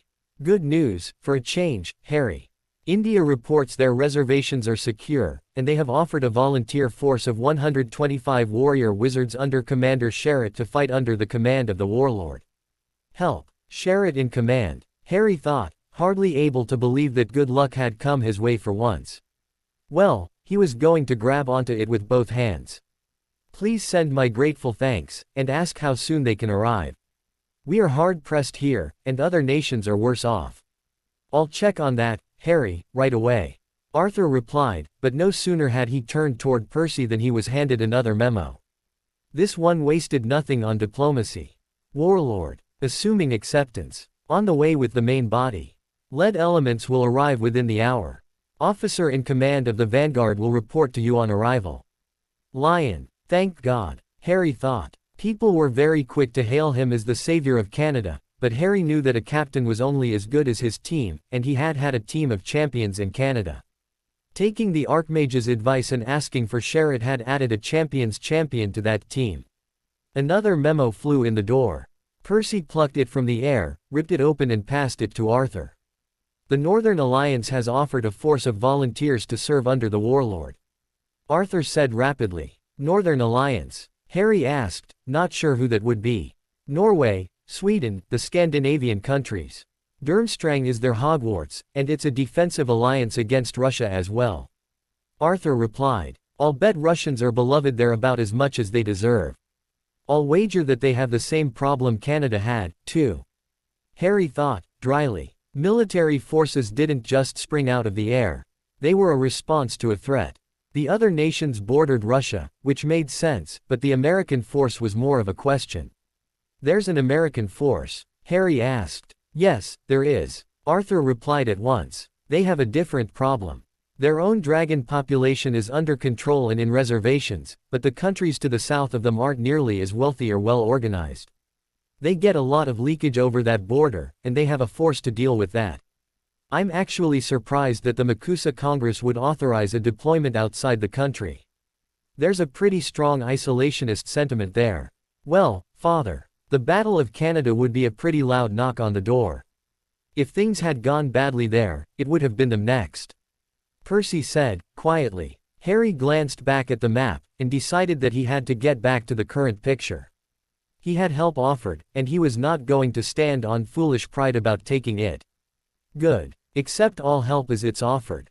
Tell the officers in charge to report here for orders as soon as they arrive," Harry said, rapidly. "Make sure they get through security without delay. They can keep their wands." "That's a risk, Harry." The voice belonged to Jane Twelvetrees. She had been in and out through the last hours, checking on every detail of security for the warlord's headquarters. "Yes, it is, and we're taking it," he replied, then turned away toward the map. Harry snapped out a string of orders to alert defenders and warn people in threatened enclaves, then looked at Hogwarts again. What he wanted to do was send everything he could spare to reinforce the DA, but he couldn't spare much and it would take too long for them to get there. He bit his lip, then turned his attention to the next threat. Friends, acquaintances, strangers, all were his responsibility. "Drink this, Harry." The voice belonged to Jane. He took the open bottle of water she handed him and drank it down in one long swallow, only then realizing how dry and thirsty he was. She handed him another, and he drank that, too. Out of one ear, Harry heard a group of people come in through the security checkpoint. Harry gave the map another searching look, decided that he had a few minutes, and turned to see who had arrived. The first of the group was the familiar face of Antoine Hillier. "Citadel," Harry said thankfully. "Glad to see you. We've got to stop meeting like this, Harry. I've got 43 total, all we could muster after the fighting we've been through. Advance party is 2 flights, 10 all told, here now. We're bringing in the rest by Portkey as fast as we can." Next to Hillier was another man in dragon leathers, but his were pale blue to go with the icy blue of his eyes. The dragon kills on his sleeve were in silver. He shared Hillier's hard-bitten weather-beaten look. "Commander Chuck Yeager, Warlord. U.S. Dragon Force. We're bringing 75, 10 on the ground right now. Not sure when the main body will arrive. Portkeys are getting jammed up." Harry nodded. "Hermione, get someone on that, tell him to find the problem and sort it. Military traffic has absolute priority." "Got it, Harry," she replied instantly, flicked her wand and added a note to the list that hung in the air next to her. The woman next to Yeager was a tall owned woman with her hair in braids, wearing dark blue robes. "Commander Britt Berg. Commander, Northern Alliance Combined Force. We are 53, 15 on the ground now." The woman next to Berg was her opposite in appearance. Her glossy black hair was drawn back in a ponytail. She was a head shorter than Berg, with an olive complexion, and radiated controlled energy. She wore the black robes of a warrior wizard of India. "Sub-Commander Indira Draupadi, Warlock. I am in command of the vanguard until Commander Sherritt arrives. We are 25 on the ground now, 127 at full strength. My grateful thanks to all of you," Harry said. "If there is anything you need or want, inform Hermione and you will have it if it is to be had." "Thank you," came from the commanders. "I will have you stand in the reserve for the moment. Stand by to launch at short notice. Has anyone been to the Romanian Dragon Reservation?" "I have," Berg replied at once. "Liaison visits. What's going on there?" "I don't know, and that worries me." Commander Berg put together a plan for a force to go there and find out what the bloody hell is going on. "Get a briefing from Arthur," Harry said rapidly, jabbing his thumb at the magical cooperation war room in the corner. Berg strode over to the corner. "Arthur." The older of the two, evidently related, redheads replied, "Arthur Weasley, Commander. Director of Magical Cooperation. We've got a little bit more from Romania, but not much. I have people over there, trying to find out what's going on, but they're being systematically stonewalled and lied to. I'm pretty sure that they're hiding something, but I don't know what, except that it's not good. Berg nodded crisply. The Romanian reservation was an international facility under the ICW, and she had never been impressed with the competence of their staff. There were some good ones, but there were a lot of timeservers, too. She was grimly well aware of what had happened at Hebrides reservation. The security on Hebrides was tighter than Romania, she was sure of that, and if the Russians had infiltrated there was going to be a problem, though she didn't know how big. She had never needed to have a detailed knowledge of the Romania reservation because it had never been a threat, until now. How many dragons are we looking at? She asked. The younger of the two redheads replied, 530 at least, Commander. That's an old number and it's probably higher by now. They get dragons from all over Europe, from countries that don't have their own reservations. Good God, Berg thought, shocked. The weight of the responsibility that the warlord, had just handed her hit her with full force. If Romania was breached, Europe would go up in flames and most likely the statute of secrecy with it. Out of one ear, she heard Jaeger detailed off to plan a force to relieve the French, then turned her attention back to Arthur and started asking about portkeys to the Romanian reservation. The rhythm of reports from the operators, in their cool and controlled voices, was interrupted by a louder voice. Warlord. Hogwarts reports that they are under massive dragon attack. We are trying to raise the commander of the DA, but we aren't getting any answer. Hillier saw the news hit Potter with the impact of a physical blow, and made an instant decision. I've got this, Harry. How do we get there? Hermione Granger answered for him. We'll tell Minerva to lower the apparition wards around Hogwarts. You can jump in directly. Copy that. Hillier replied instantly. He raised his voice to a shout. Come on. All hands, on me. The commanders headed down the corridor at a pace that was only just short of a run. Commanders never ran, because that betokened panic. What is so important about Hogwarts? Draupatra asked of Hillier on the way down. Dumbledore's army saved our asses in Canada, and we owe them. Hogwarts is the heart of Britain, and if they lose that, we lose the only country in Europe that has their shit together. Most of the kids in Britain have taken shelter there. Pick the one you like and go with it. Was Hillier's grim, rapid-fire reply. Copy that. Draupatra replied, and lengthened her stride a little to keep up with Hillier. Do you think they targeted Hogwarts deliberately? She said, after a moment. Tactics were driven by strategy, and she was a strategist and planner by training. No, they can't control dragons, and they just cut the ones from Hebrides loose. They didn't give a damn what they hit. Hillier replied. Can we get there in time? She added. Good question. Hillier said, as they emerged into the arrival area where the advance parties and their gear were waiting in groups for their commanders. Listen up, Hillier said in a voice that carried throughout the large room.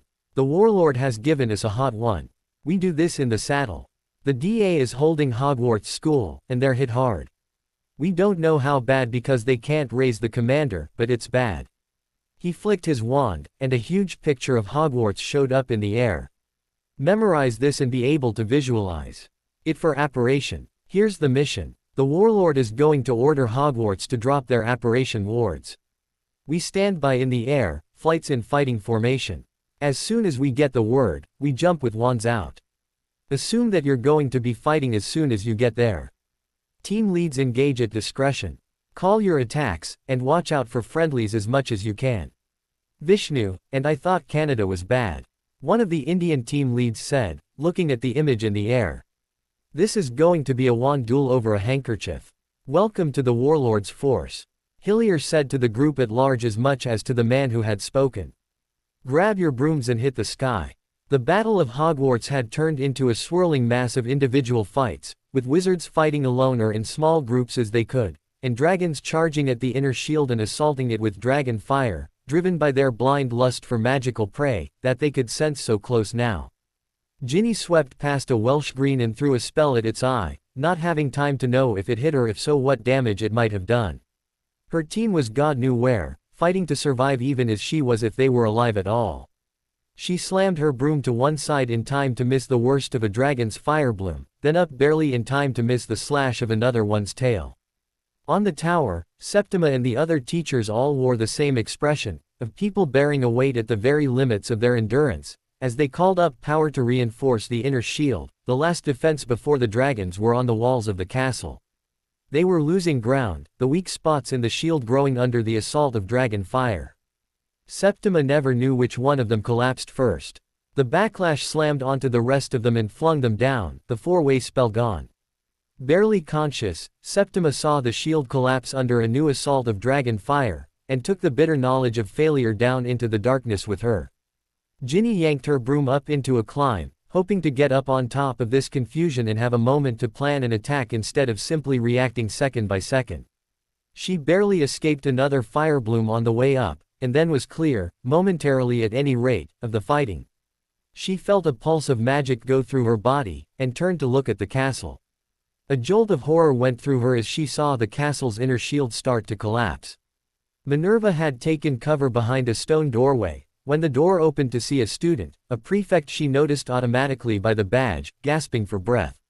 "The warlord orders that you drop the apparition wards around the castle," he shouted. Half deaf from the roar of the battle, Minerva shouted back, "What? Drop the apparition wards. Do it now," he shouted. Minerva was too punch-drunk to question the order. If it was madness, then it was all of a piece with the madness around her. She stood, raised her wand above her head and summoned all her power as the constable of the castle. She closed her eyes and saw the bright jewel-like patterns of the wards that had protected Howards for centuries. The apparition wards, there they were. She identified the master node and focused all the power she could bear on it. There were safeguards there, and only her right as the constable even made it possible for her to access the node at all. One final effort, and the master ward went dark, that darkness running around the perimeter. She opened her eyes again, and saw the prefect still there, staring at her with his eyes wide. "It's done," she shouted, with what little strength she had left. "Go." The prefect fled down the stairs, and Minerva turned to see a dragon, an ironbelly, hanging on to the stone wall with one claw and slashing at two stone guardsmen in a suit of armor with the other. Minerva stood, and a wash of rage went through her. She called on all the power that she could from the nexus of the castle, reckless of limits, and brought her wand down for a cast. "Bombarda Maxima," she shouted. The spell smashed into the dragon's chest, and smashed it off the wall with a bloody crater excavated from its chest. She stood gasping and barely able to stand for a few moments, until another dragon swooped down and she gathered the strength to make one more cast. The Bombarda Maxima flung that dragon away with a crippled wing, but this time her control of the power she had drawn upon slipped, and her wand exploded in her hand. The backlash of magic raged through her body, and Minerva McGonagall fell on the stones of Hogwarts, dead instantly. Ginny looked away from the castle to pick a target, do what she could, when she saw a familiar figure streak by below her. "Ron!" she shouted. "Break right." Ginny pushed down into a dive and readied herself for a cast. It didn't have to be a kill or even a hit. Distracting the dragon to give Ron a chance to break off would be enough. If he even heard her, it was too late.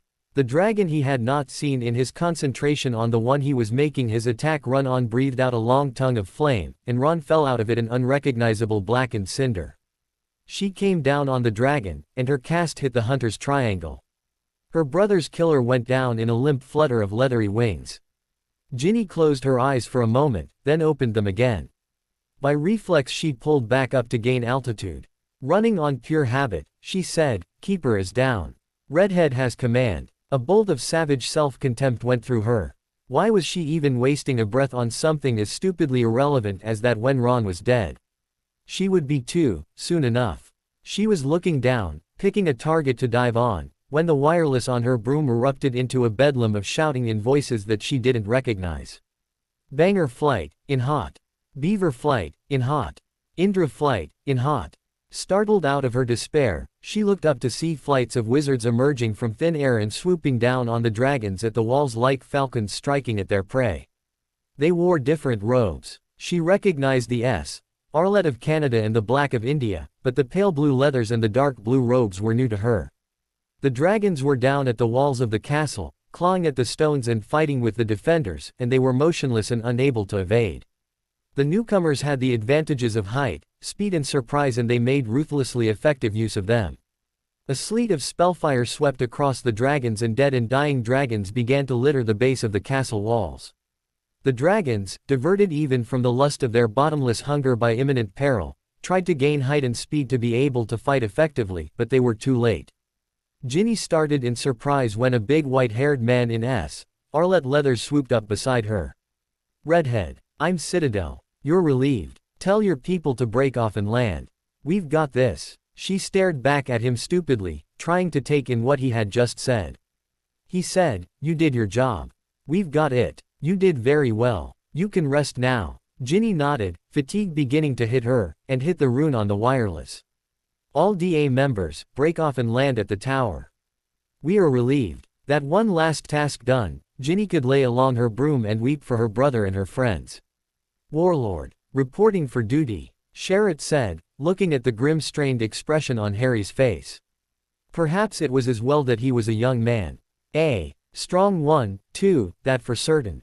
Sherritt had waited without complaint while Sub-Commander Draupati gave her report on the Battle of Hogwarts. Over 70 dragons confirmed dead, 1/3 of the total of those loosed on Britain by the Russians. The victory there had been purchased at a price, one that had to weigh heavily on Potter. 1 in 5 of the DA, all of them his friends, were dead. That list was led by Ron Weasley and Minerva McGonagall. All of the rest of them were burned and injured in some degree, not to mention utterly exhausted.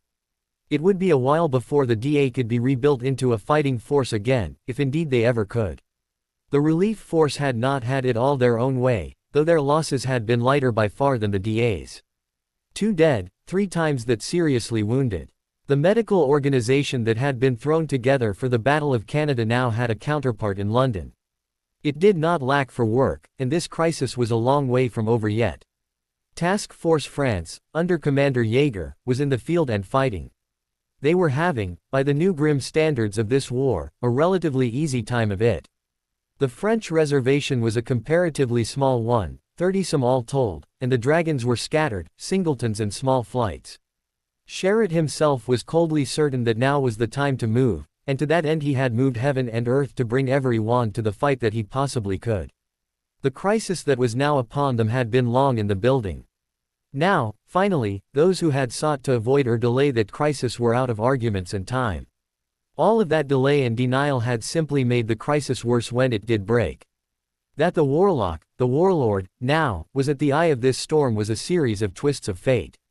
Sherritt's wife believed in fate, that everything happened for a reason. Sometimes he agreed with her. Had the decision at the ICW meeting fallen to him instead of Potter, as it might have if the political winds had blown a little differently, could he have done as well in Canada? For all of his age and experience, he was not at all sure that the answer was yes. It was old war wisdom that a rough and ready plan made quickly and executed aggressively was better than the best possible plan arrived at too late and carried out half-heartedly. Canada was the textbook case of that. He was a planner, both by nature and by training. Careful detailed planning was the right way to do a military operation. When you had the time for it. Could he have had the flexibility of mind and the speed of decision to throw all the planning aside and deal with a totally unexpected surprise attack? Whatever the answer to that question might have been, the young charismatic commander who had broken the attacks on Canada and Britain was now the one leader who all could agree to follow. Politicians and bureaucrats whose instinct was to temporize and waver had no answer to those two crushing arguments. The Wizengamot had voted Potter the office of Warlord, Supreme Commander of all Britain. The ICW Security Council had now done the same, and sent out a call across the magical world for volunteers. They would have sufficient force to be able to invade Russia and put an end to this threat once and for all. That had never been even remotely possible before. "Lion, good to see you. Your people were invaluable," Potter said. He took a couple of deep breaths, then continued. "We're secure here in Britain for the moment, and Task Force France has things in hand for the moment, but we're going to need a reserve in case something goes wrong." "Yes, Warlord," Sherritt replied. "What of Romania? I don't like the reports we've been able to get, such as they are. I've tasked Commander Berg to put together a force to go in there and find out what's really going on." "She may need more people," he replied, crisply. "I'll coordinate with her, sir. If she needs people, she'll have them," Sherritt replied. He looked back at Potter, and added, "You should get some rest, sir. You've been going hard for a while, now." Sherritt saw the younger man scrub his hand across his face, and knew sympathetically how he felt, because he had been there himself more than once. Potter had been running on adrenaline and pepper up, dealing with a string of life and death crises. Now things had slowed down, and the weight of physical and mental fatigue was starting to hit him. Harry scrubbed his hand across his face. He was tired, no doubt of that. His instinct was to stay awake, ready to deal with the next crisis, but he had learned the hard way that he didn't have to do it all himself. It wasn't even physically possible. Sherrod hadn't been the first to say that to him. Hermione and Jane both had. "Yeah, I'm going to do that," Harry said, heavily. Sherrod nodded, saluted sharply and left before Harry could return it. Jane or Hermione, or both had evidently heard him, because he was promptly escorted over to one corner of the war room, where a small room with a bed and a bathroom had been created. Jane dismissed the Sorceress Service bodyguards to go and get some food and rest, replacing them with Aurors. Harry stumbled into the bathroom, and came back out of it to find a meal laid out for him, a big steak pie and a stein of butterbeer. The savory smells of the food made him realize that he was ravenously hungry. He sat down and attacked the meal, wolfing it down in big bites and washing it down with the butterbeer. Finished, he wiped his mouth, lay down on the bed and was heavily asleep in seconds. Hermione and Jane stood looking down at him for a second, the mask of control that he had worn out on the floor gone to leave a tired and vulnerable-looking young man. "What about you?" Hermione asked Jane. "Going to get some sleep, too." "In a bit," she replied. "I'll just sit with him for a while, make sure that he's all right." Hermione cocked an eyebrow. "Time with Harry is a pretty scarce commodity, isn't it? You can't just ask him out to tea." "No, I can't," Jane replied equably. "Crashing into an ICW Security Council meeting is a definite pain, too." "I suppose that it is," Hermione said, visibly deciding to open another subject. "I have seen the way you look at Harry." Jane cocked an eyebrow. "Where I look is my business. He doesn't look back, so it is rather a moot point." "You have a problem with that." Hermione shook her head. "Because he doesn't look back doesn't mean he isn't interested. As far as that goes, I don't have the problem that you think I do. Harry and I are close in a lot of ways. That isn't one of them, contrary to what the gossip columnists think. It is an area where I guard his back, because it's an area where he is very vulnerable." Her voice went very controlled. "So we're perfectly clear here, if wands come to spells, between you and Harry isn't even a choice for me." A brief smile flickered across Jane's mouth and was gone again. Hermione Granger, founding mother of the DA and the inventor of the alley. "I've walked that alley, not to mention a street or two. I was Big John Crusher's rook. If you don't know what that means, you might want to ask around. And since that's on the table, that isn't even a choice for me, either." An equally fleeting smile came and went on Hermione's face. "You don't intimidate." So stipulated. "All right, have a seat and we'll talk." They took a couple of comfortable chairs by the desk in the other corner of the room. Jane looked at Hermione and waited for her to speak. "What do you know about Harry's childhood?" Hermione asked. Jane shrugged, not sure where Granger was going with this. "What everyone does. I read Skeeter's series in The Prophet. Bloody awful. Those muggles would be where Voldemort is if they got what they deserved, or in Azkaban if they were in our jurisdiction. I'm not the only one who's not very happy that they got off with being obliviated and sent on their way."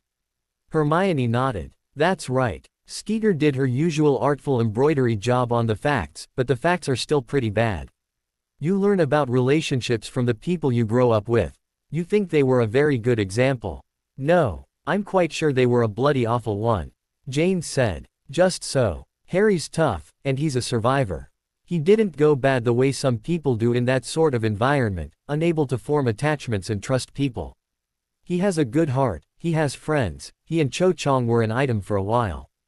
That doesn't change the fact that romantic relationships terrify him. He doesn't show it," Jane said slowly. "No, he doesn't. He's good at not showing fear. He's had a lot of practice. If you're going to survive what he's survived and still keep your humanity, you need defenses. Good ones. He's got them, and they've kept him alive and sane. He's had Voldemort try to invade his mind. He's had people he trusted lie to him and keep him in the dark, and he's been abused by the people who were supposed to care for him." She paused for a moment to let that sink in. Trust comes hard for him. To have a relationship, a real one, not a roll in the blankets with some fangirl, He needs to trust someone enough to let her inside his defenses. That scares him, and he has good reason for that. Hermione said. Jane nodded thoughtfully. I can see that. Why are you telling me this? I think it might happen with you. He respects your integrity, which is a lot more than most people outside me and the DA can say. Harry is more interested in you than he lets on. Whether it does or doesn't go anywhere between you is your business and his. If you want a relationship with him, you'll have to make the first move, and you can't pressure him. Hermione looked at Jane with a measuring expression. You need to know the stakes here.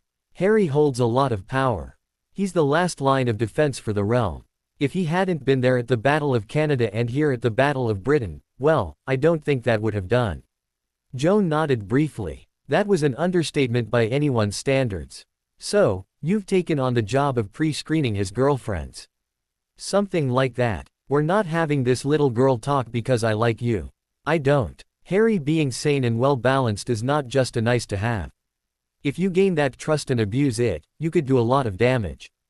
If you're just a fangirl out for a bounce on the bed, none of this applies. I don't fangirl. Jane replied. I'm an Auror. I get to see people at their worst, on the worst days of their lives. I've seen his bad side on a very bad day. That bad side is pretty small beer compared to a lot of what I've seen, by the way. I don't have any illusions. He's a good man, but he's not a saint. He's human like the rest of us. Really? What day was that? Hermione asked. Jane laughed briefly. If you don't know, you aren't getting it from me. Go ask him. Hermione nodded thoughtfully. 12 Trees wasn't just protective of Harry's safety, but of his privacy and his reputation. He could do worse. Harry woke up slowly, feeling stiff and sore all over, hungry as a wolf and with a raging thirst. He blinked a little, slowly realizing where he was. God, how long have I been asleep? What the hell has happened? He thought, and bolt upright in the bed. Hermione was there. He looked up at her, and said, worriedly, what's happening? Is everything all right? The usual crises, Harry. She replied. Nothing that you needed to get woken up for. The commanders will have an update for you when you're ready. You'll want to get cleaned up and dressed. Breakfast will be along in a minute. He made to get out of bed, then realized that he wasn't wearing anything. Hang on, I'm sure I had my clothes on when I went to sleep. You did, Harry. She replied offhandedly. There's magic for that. Not that much of a problem, anyway. I think you'd have slept through a stinging jinx. I'll leave you to it, Harry. I've got some other things to see too. Hermione added as she left, calling up her to-do list on the way out the door.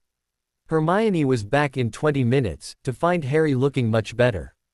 He was clean and shaven, working on a hearty breakfast. He was dressed in the black leathers the Canadians had given him after the Battle of Canada. House elves had cleaned them and restored the butter-smooth finish while he slept. Hello, Hermione. He greeted her. Want some tea? Yes, please. She replied. 2 lumps. She added to the tea service. The teapot floated up into the air and poured tea into a large mug. The sugar bowl popped 2 lumps into the cup and the tea swirled briefly. Hermione picked up the cup and took a drink of the tea. Did you get any sleep? He asked, looking concerned. Some. I'm your, well, principal secretary at this point. I get to sleep after you do, and I wake up before you do, too. She replied evenly. Hermione. When did you start doing that? Harry said. I trust you and I rely on you, but I didn't ask you to do that. It's a god-awful amount of work. Somebody had to, Harry. Can't complain, really. I did it to myself. No one put a wand to my head. We can talk about that after all this is over. His face turned from concern to somber. I wonder if we don't all have a wand at our heads. Every time I think we've seen the worst, the Russians find something worse still to throw at us. When is it going to end? How many more people are we going to lose? Fewer than if you weren't in command.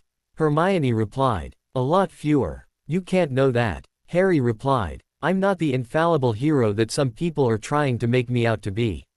I've made mistakes. I should have reinforced Hogwarts sooner. Then maybe our friends would still be alive. Hermione finished for him. That isn't knowable, Harry, and you can't think that way. That way lies madness. Think about this, instead. 2/3 of the children of the whole realm took shelter in the castle, and every one of them is alive and safe and well. Ron and Minerva and the others didn't die for nothing. That's their monument. Hermione watched his face over her teacup. He wasn't sure he could believe her, even though he wanted to. That wouldn't do. You're going to get a lot of second-guessing and clever ideas and people saying you should have done this or that. You can't let that get to you. A lot of those clever ideas don't look so clever when you give them a good close look. She continued. Such as, he said. Hermione could see his active mind diverted to this new question, which was good. There are people who've said to me that Muggle-heavy weapons would have been better than magic. Hermione said. Let's look at that one. Rocket launcher. A Muggle rocket launcher is about 3 feet long, weighs about 15 pounds, does about as much damage as a Bombarda Maxima and has about the same range and accuracy. It has to be reloaded after every shot, too. You want that, or do you want your wand? I'll stick with my wand, thanks very much. Harry said. Hang on, they've got fighter planes. That they do. They cost hundreds of millions of pounds, which we don't have, take years to acquire, which we certainly didn't have, require a lot of parts and skilled maintenance people to do that work, which we don't have. She made a dismissive gesture. We could have got the Muggles to help. This affects them, too. Harry said, thoughtfully. Right. All we would have had to do is convince the entire magical world to give up the Statute of Secrecy, negotiate a military alliance with the Muggle government, and have them do the modifications needed to make their weapons effective against dragons, which they aren't designed for, all in the tiny bit of time we had. Hermione replied. This time it was Harry who made a dismissive gesture. Not clever. Hermione nodded. Other such clever ideas run up against the fundamental problem that electricity and magic don't play well together. If a spell hits a live electrical circuit, the results are unpredictable, and mostly bad. That's why there's no electricity in magic enclaves, and why we restrict the use of magic so strictly outside them. Electricity is the magic of the Muggle world, Harry. It's everywhere, used for everything, and people take it for granted. We're not going to give up magic, they're not going to give up electricity, and you need to keep the two separated. Harry nodded. We have it to do. We have to see that our friends didn't die for nothing. Hermione replied, that we do. There are going to be a lot of people who want this war to not have happened in the first place, or for someone else to do the fighting and the dying. We didn't ask for this war, and we didn't start it. We're fighting this war with what we have, under a leader we can follow, who has done very well so far. Her expression turned feral. Those Russian bastards owe us a long bill, and I want to collect on it. All of it. I'll tell the commanders that you'll be ready in 15. She added, finished her tea and left. 15 minutes later on the dot, the warlord strode into the briefing area and returned the salutes of his commanders. Report. The tone of the order matched the cold controlled expression on his face. Commander Berg went first. Task Force Romania is ready to go on your order, sir. There are 15 in the advance guard, which I will lead. The main body is 25, under Sub-Commander Draupatra, my second in command. They will be on standby to deploy at short notice. Depending on the situation we find, I may need reinforcements at short notice. Harry nodded. Maintain constant communications and update me as soon as you know anything. If you need help, I will send what I can. Go on completion of this meeting. Next up was a hard-bitten woman in the pale blue leathers of U.S. Dragon Force. Major Foss, Warlord. France is secure, but there were significant losses before we could get there. Their major enclave in Paris was untouched, since the Sorcier and her household were there, but they lost 3 outlying enclaves completely destroyed and others damaged. Relief and rescue operations are underway. The current estimate is 50 dead and many more injured. Harry bit his lip. He had sent what he could as soon as he could. It could have been worse, which was becoming the mantra for this war. Foss continued. There were 37 dragons in the French reservation. Of those, we have accounted for 28 as confirmed kills. The rest we assessed to have gone to ground. We are not conducting search operations to find them at this time. We have cover over the enclaves while the rescue operations are going on. The instinct of dragons was to hide in caves in rugged terrain, emerging to hunt. Finding them was not going to be quick or easy. Jaeger was putting his efforts toward protecting lives first, and Harry was not going to fault him for that. Not only that, Romania was still an unknown, and he might need to recall some, or all of Jaeger's force. Approved. No search operations without my orders. Harry replied. Foss nodded. The next up was Ginny. She looked tired and determined in about equal measure. She had to be grieving the loss of her brother, but she didn't show it. Commander Weasley, Warlord. Acting Commander for Britain. The enclaves are secure. We have flights ready to go at short notice if there are any more dragons sighted. So far there are none. Hogwarts is secure. The DA remains there, and the defenses of the castle have been re-established. Professor Septima Vector has taken up the offices of Headmistress and Constable of Hogwarts. Harry bit his lip again. His instinct was to tell the DA to stand down and rest, but he had to trust Ginny on that. Depending on what Berg found in Romania, he might need every wand and broom he could get. Of the 216 dragons in the Hebrides reservation, 172 are accounted for as kills. She went on. We think that 5 took refuge in the Forbidden Forest during the fighting around Hogwarts. We are not searching for them. Harry nodded. You are confirmed as the commander for Britain. No search operations without my orders, and no one is to enter the Forbidden Forest without my orders. The Forbidden Forest was a hornet's nest. What all was in there? Hagrid and the centaurs might know, but even they probably didn't know all of it. Yes, Warlord, Ginny replied. The Home Defense Volunteers now number 575. There were losses during the fighting, I do not know yet how many. Commander Sherritt, Warlord. The reserve now amounts to 185 strong. We are re-equipping the force, less the CMAF and USDF, with Firebolt and Nimbus brooms equipped with compass and wireless sets. At Harry's raised eyebrows, he said, Miss Granger has the manufacturers working around the clock. I will refer you to her for the details. Harry nodded toward Hermione, who brought up her to-do list, and said crisply, I levied on Firebolt and Nimbus for their entire inventory as a Warlord requisition, modified with compasses and wireless sets. The top-line models already have invisibility, so that isn't an issue. So far, Task Force Romania has been re-equipped, plus spares for damage. The CMAF and USDF ride McLaughlin's, so they are good to go as they are. The makers estimate 2 or 3 days for the whole force. I'm watching that. Thank you. Well done. Harry replied. Anything else? Silence was the answer, and Harry said, dismissed to your duties. Harry remembered Canada as the bodies of the fallen were born between the ranks of everyone in the ministry who did not have an urgent, immediate job to do. He held his wand salute as they floated by in turn. You swore mighty oaths that you wouldn't sit back and let others get killed fighting for you. Then you did exactly that. Safe here in the headquarters, surrounded by bodyguards and security, while your friends did the fighting. He thought bitterly. There had not been enough time for the proper ceremonial of a funeral, and God knew every one of them deserved it. The best that they could do was to have them lie in state until there was time for proper honors. Magic would preserve them against that day. Ron's body was borne by his brothers and sister, his face still and pale above the white shroud that hid the hideous burns from dragon fire. As he passed by them, Harry turned his head slightly to speak to Arthur and Molly. I'm sorry. I should have been there, he said, in a low voice. Arthur and Molly alike had tears running down their faces. Arthur simply shook his head. It was Molly who replied. Molly's voice was firm despite her grief. No, Harry, you shouldn't. You were where you needed to be. I asked too much of your family. Harry replied, unconsoled. You could have lost more than Ron. I sent them into the forefront of the battle. You both were in the Order, fighting against Voldemort. When is it enough? You didn't even ask them to come to Canada, Harry. She said, watching Ron's body go by, followed by the others of the DA borne by their comrades. You didn't lie, or threaten, or demand.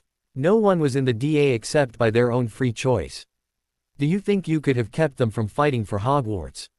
Really? No, Harry said heavily. She gestured toward the procession, her grief overlaid with anger. Mad reckless fools, the bloody lot of them. Percy was the only one with any sense. I had to learn to let go of trying to protect them from themselves, else I'd have gone mad. Cursebreaker, Dragon Handler, Dragon Hunters, and they were daredevils from the time they could walk. I never knew half of what Fred and George were up to, just that they were playing with fiendfire. Ginny, I thought a girl would have more sense, but she was just as bad as the rest. She shook her head and dashed tears from her face. You taught them more caution than I ever could, Harry. Don't torment yourself. Too many need you too badly. We need you. We need you to give the rest of our children a fighting chance. We're in it now, and there's no going back. Commander Berg flicked into existence at the Portkey stage, with her flight with her. They had no sooner stepped off the stage than the other two flights of the Vanguard arrived behind them. One flight was Indian, the other Canadian.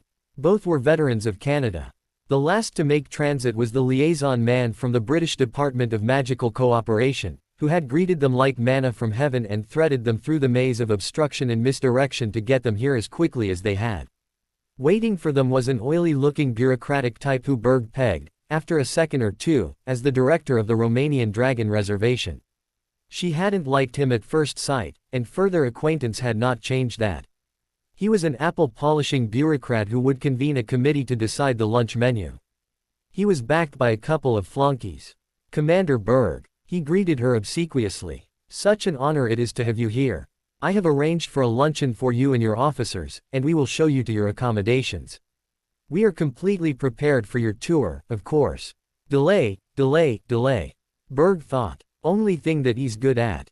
"No," she said curtly. "We will conduct our inspection of the reservation now. Lead the way." They headed down the covered walkway from the Portkey station, the smell of soap lingering in the air. The usual pre-VIP scrubbing, no doubt. They paused at the gate into the reservation proper, and the director made another transparent attempt to delay them, searching through his pockets looking for the key to the gate. "Director," Berg said coldly, drawing her wand, "you will open that gate in the next 10 seconds, or I will." Under that persuasion, the director miraculously discovered the key, inserted it, and unlocked the gate. Berg and her people strode through the gate, then stopped dead with shock. The Romanian Dragon Reservation was a bowl-shaped valley surrounded by rock walls with caves excavated out of them. The nimbus of power that was the lid of that bowl was not the steady, stable, iridescent hemisphere that it should have been. It was flickering and unstable, and even as she watched, one of the cloud of dragons that was swirling around inside the wards found a momentary weak spot and escaped. Through it before it closed again. "Mjolnir," Berg snarled furiously. "Beaver flight." The Canadian flight was gone in pursuit at her word. Berg swept her gaze around the valley. Her eye was immediately caught by a group of people who were illuminated by a green glow, the color of an Avada Kedavra spell. Berg mounted her new firebolt and slashed down toward them, her flight at her back. She pulled up to hover next to the group with her wand out. "What the hell goes on here?" she shouted. The evident leader of the group looked up, his long red hair blowing in the wind. He never took his wand off the wardstone it was pointed at, which Berg could now see was the source of the eerie green glow. "Thank God. They kept saying that help was coming, but we had almost given up hope. The Russians got in here.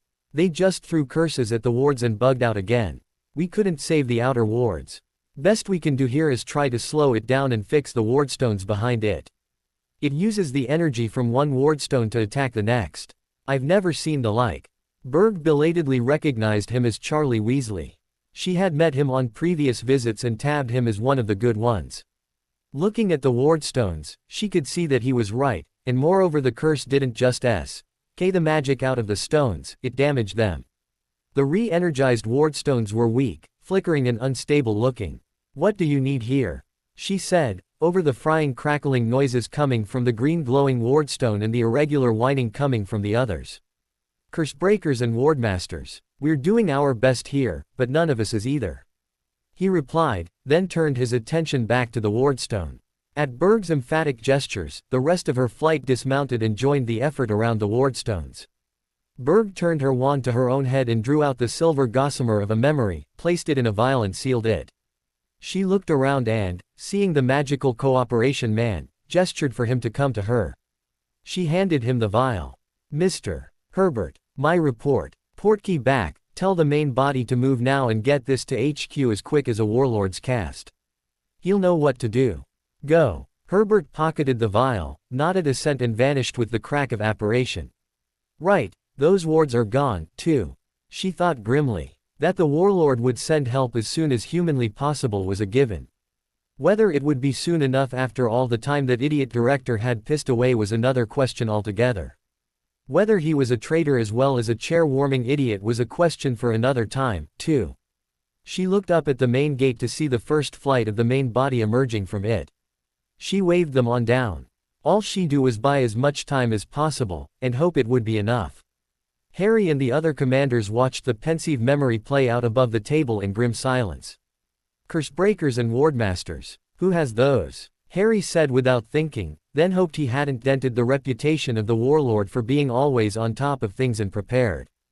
Gringotts. They have Cursebreaker teams that operate worldwide, and their wardmasters are the standard by which all others are measured. Hermione replied at once. Bloody bleeding wonderful. Harry thought grimly. Now I have to negotiate with the goblins. Leading dragon hunters was something that he could at least claim to have a clue over. Diplomacy he knew exactly nothing about. Well, he had learned the hard way that he could call on the experience of others and he didn't have to do it all himself. Arthur. We're going to have to talk to the goblins. Put together a team to do that. We're going to need the best they have, fast as that can be done. Harry said. About. All he knew was that relationship of the goblins to the rest of the wizarding world was complex and fractious. Binns had been very prone to droning on about goblin rebellions. Harry now wished that he'd stayed awake and paid attention in that class. Wishing was not going to get it done. Commander Berg and the task force were counting on him, and he was not going to let them down. Shortly they were conducting an ad hoc meeting in one corner of the operations area. It consisted of Harry, Arthur, Percy, and a short gray-haired round-faced man named Harold Omnisloth from Goblin Relations who spoke fluent gobbledygook. He had dealt with them so long that he bore the goblin name of Silvertongue. There was also a young woman from Protocol, Allison Harding, who was apparently Percy's one hand. All right, I need to check 6 before I go in here. Harry started off, grimly aware of how little time they had and the price that was being paid to buy it. I have the authority to call on the resources of the realm in the defense of the realm. Where are we on that? Very shaky ground, I'm afraid, sir. Silvertongue replied. I won't take your time with the details of the Goblin Status Treaty of 1807, except to say that it granted them a considerable degree of autonomy and established Gringotts as the central bank of the realm. They are very touchy about that. They would drag their feet forever if they thought you were infringing on that autonomy, and they would assume exactly that. Trying to use that authority would not work. Harry frowned. Of course it wouldn't be easy. All right, try a different angle. All right, can we just hire who we need? We have the treasury of the realm behind us. Silvertongue frowned. We'd have to negotiate a contract with them. Certainly not cheap, and you have to watch details on that very carefully. They're famous for tricky clauses. It would take more time than we have. Damnation, Harry said angrily. People died defending London, including Gringotts, while they sat there counting galleons. What about that? Silvertongue brightened. That actually gives us a position, sir. Goblins are ironbound about debts. Default on a debt to them, and they'll go after your descendants a century later. That goes both ways. If we've rendered them a service under a contract, then they owe us and they'll be obligated to pay. One of the worst insults in gobbledygook translates as, debt defaulter, Mr. Potter. You might have to teach me that word, Silvertongue. Do we have some kind of a contract with them?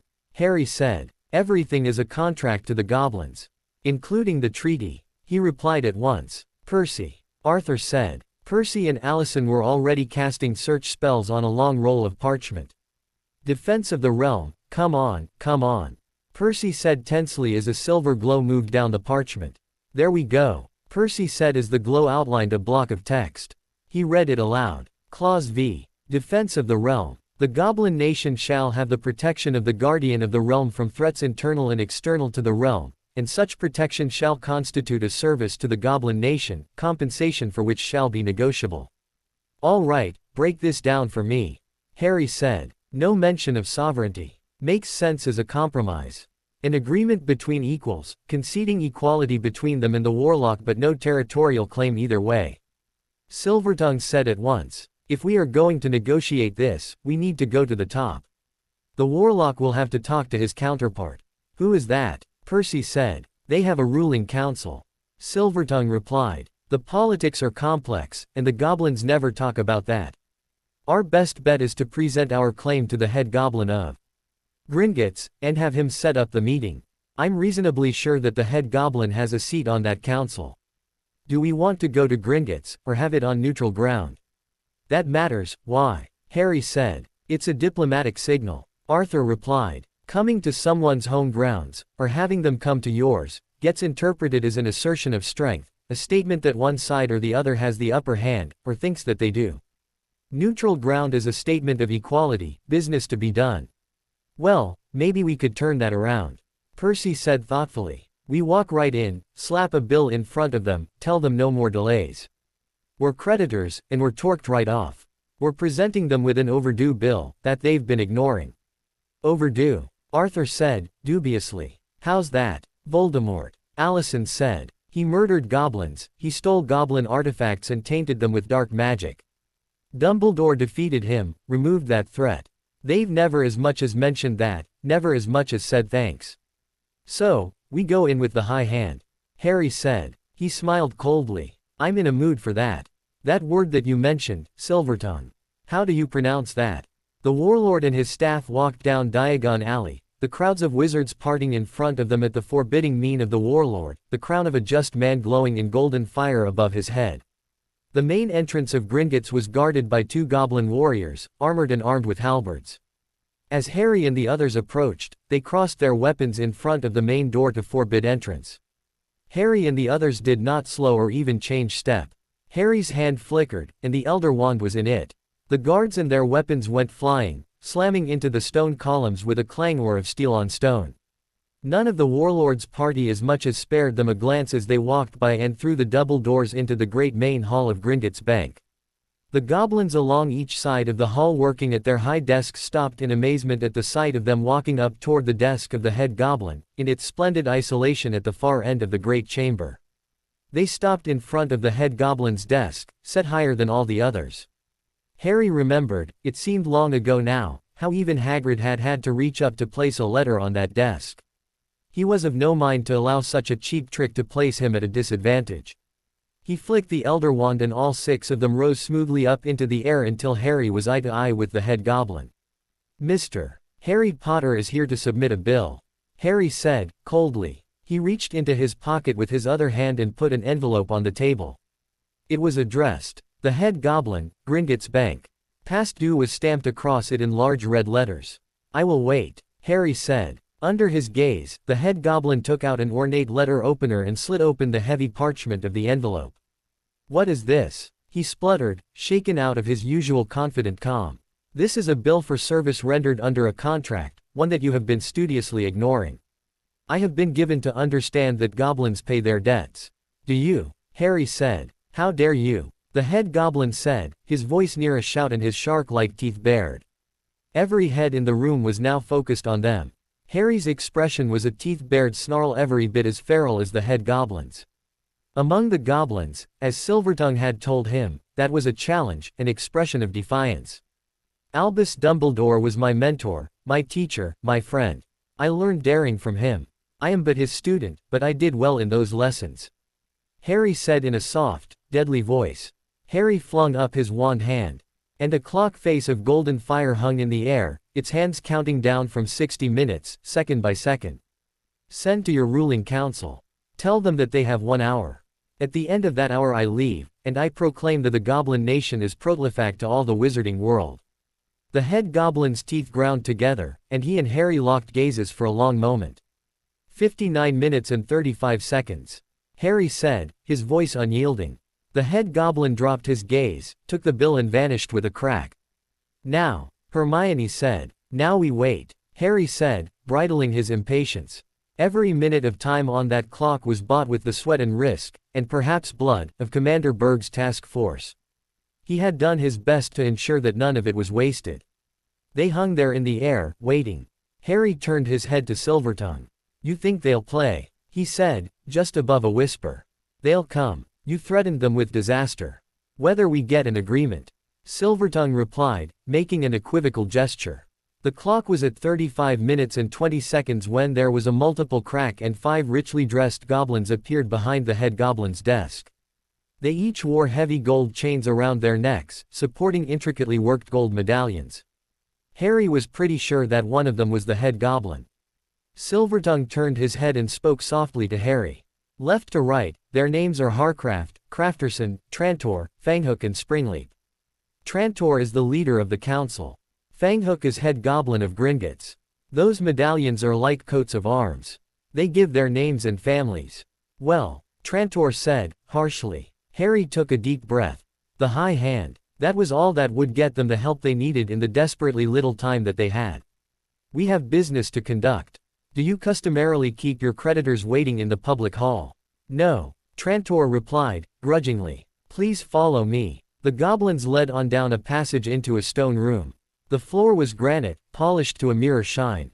The walls were decorated with goblin-made weapons, swords and halberds and battle axes. The table was a long oval, with a dozen seats on each side. The Goblin Council members took the far seats in the center, and Harry and his party the seats facing them. You have submitted a bill to us for the defeat of Voldemort. Voldemort was a wizard, not a goblin. That was an internal matter for your realm to deal with. Trantor said. I thought goblins could bargain. Can you do no better than that? Arthur replied, scornfully. Voldemort murdered indiscriminately, wizards, muggles and goblins alike. He stole the work of goblins and tainted them with the dark magic born of those murders. He was a threat to all, including the Goblin Nation, a present and deadly threat, until Albus Dumbledore cast him down and defeated him. Albus Dumbledore was guardian of the realm.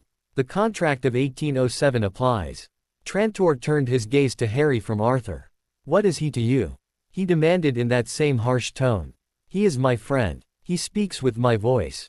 Harry replied. After a short silence, there was an exchange among the goblins of low-voiced comments. Silvertongue gave a running translation into Harry's ear. Who is he? Arthur Weasley. It would have to be that one. What is he to the warlock? Father to the dragon's brood who are the first of the wands in the warlock's household. Very well. Trantor replied, grudgingly, in English. The Goblin Nation owes a debt. In what coin shall we pay? Service for service. Arthur replied. Dragon reservations across the wizarding world have had their wards cursed, damaged or destroyed. Rebuild those wards and safeguards to the standard that the world expects of Gringotts, and we will hold that debt paid in full. The craft of goblins remains the property of goblins, though it may be lent out for a time. Crafterson said. With ownership goes responsibility. Arthur replied. The Goblin Nation shall be responsible to maintain those wards and safeguards in perpetuity, as part of the repayment of that debt. Crafterson bared his teeth briefly, then covered them again. He opened his mouth to speak, then closed it again as Trantor's cold look fell on him. Trantor turned his look to Arthur. You bargain well. Let it be so. Where shall the work begin? Romania, the Dragon Reservation. Harry replied. The wards there hover on the edge of failure. If they go down, the magical nations of Europe will go up in flames and many will die. The work will begin at once. Crafterson, see to it. Trantor said. Crafterson nodded, produced a quill and parchment, scribbled a note and sent it darting away. Surely our business here is done. Fanghook said, starting to get up from his seat. Arthur showed his teeth briefly in a mirthless smile. We have dealt with the small change of the past. Now we deal with the current bill, that is being written as we speak. Fanghook sat again, looking warily at Arthur. Harry didn't know where Arthur was going with this, but he trusted him and was going to let him play his Quidditch position. Arthur met Trantor's eyes, and said, Voldemort was a threat, but we now face a greater threat. The magical nation of Russia makes war against the entire magical world. They have loosed dragons on many nations, destroyed much, killed many. The interests of the Goblin Nation are also worldwide. Gringotts does business across the wizarding world. The artifacts of goblins are scattered across the world, as well. The Guardian of the Realm has rallied the wizardry of the world to meet that threat. He is protecting your interests, as well. The contract of 1807 applies, also. If Trantor's look had been a spell, Arthur would have been a pile of ash on the floor. Arthur met that look unflinchingly. That bill has not been presented. Fanghook replied, carefully. It mounts by the hour. Arthur replied. You can pay now and help diminish the final total, or you can pay later when all this is done. I promise you that later will make now look like the good old days. Harry got up from his chair. Trantor said, Where are you going? I have battles to fight and a realm to defend. Harry replied. Those I trust will do this business. Harry turned and left, his mind already turning to the next crisis. Commander Berg was trying to make sure that the flights she had on patrol around the perimeter of the Romanian reservation were spelled off to rest while still maintaining coverage over the flickering wards of the reservation to pounce on dragons as they escaped through the unpredictable weak points in the ward. None had escaped her patrols. Yet, there had been close calls, too close for comfort. There was no rest for the working parties that were laboring to maintain those wards. They were holding their own, just barely. Some of Berg's people had been told off to help them, but they could only be of limited use. Magical power was not enough. The skill to stop this curse and not just slow it down needed trained specialists, of whom there were too few in the world, none of them here. Re-energizing damaged, drained wardstones was wearisome work, too, and needed trained wardmasters, not tired wizards doing their best by guess and hope. The damage to the wardstones was not predictable, so it often took several attempts to get one mostly re-energized, which was the cause of the flickering instability of the ward itself. Berg ran through all she had done, and nodded grudgingly. All that she could do with what she had done. She had sent reports to keep the warlord's HQ in the portrait, and she and her people were buying all the time that they could. She glanced up, and saw that there were no current engagements, so it was an opportunity to swap out flights for a bit of rest. Beaver flight had been up longest, and she turned to give the order to replace them with one of the Indian flights, when a flicker of movement through the open gates caught her eye. Up on the portkey platform there was incoming traffic. There were more dragon hunters, taking flight as soon as they arrived to report to her at her command post in what had been a node of the outer wards. The next arrivals were goblins. They wore the livery of Gringotts. Just how in hell the warlord had managed to get help from the goblins was a question for another time, and she was going to take manna from heaven when it fell on her. Gringotts had the best wardmasters in the magical world. If, and that was not a trivial if, you could afford them. The same for cursebreakers. Following the goblins, there was a group of wizards who looked tanned and weather-beaten, as if they were fresh from a tropical jungle somewhere. They were led by a tall red-haired man, with scars on his right cheek to speak of a close encounter of the hostile kind with some magical beast. He was a brother to Charlie Weasley, or Berg was a dragon's maiden aunt. The newly arrived Weasley took a look around, hitched a ride sitting double on a dragon hunter's broom, and dismounted by the working party. The three other wizards with him followed his example and arrived after him. Charlie looked up. "Watch her, Bill. Took you bloody long enough. Stop off for a pint, did you?" Bill Weasley looked down scornfully at his younger brother. "They pull me out of a tomb in Cambodia to come save your sorry hide, and you begrudge me a pint on the way. Rank ingratitude, that is. What have you got?" Bloody Russians threw a curse on the wards. It drains one wardstone, then goes on to the next. Usual counterspells bounce off it, slow it down a little, that's all. Charlie replied, a little more seriously. "Russians. Shouldn't be too hard. I once met a Russian who could spell subtle, but he was in exile." Bill replied. He turned to the others. You're with me. Ev, you and will head off down to the next one." He pointed down the curved line of wardstones where another working party was illuminated by another poisonous green glow. "How do we get there?" One of them replied. "Kind of a long hoof." Charlie chuckled. "Apparition wards are down hard. Just crack right on." The two wizards looked surprised, then looked into the distance, concentrated and vanished with a twin crack. Bill turned his attention back to the spell, and said seriously, "Right then, let's have you." He and Ernie cooperated like a dancing couple in casting a complex series of spells that brought up a long glowing list of symbols in the air, written in the same green fire that was crawling over the wardstone. Their attention fixed on the symbols, Bill and Ernie scrolled down the long list. "You were right, Bill. Not subtle at all. Here's the energy drain routine, right enough. Standard stuff." Ernie said. "What we need is the recursion algorithm." Bill replied. They scrolled down some more, then Bill said, "That's it. We break that, problem solved." Ernie said dubiously. "We break that, it'll short out the energy drain the wardstone dry all at one go. There'll be a bit of a backlash, too." "You're right. We haven't got time for neat and tidy, though. We're going to need hairdstone here to re-energize the stone as soon as we break."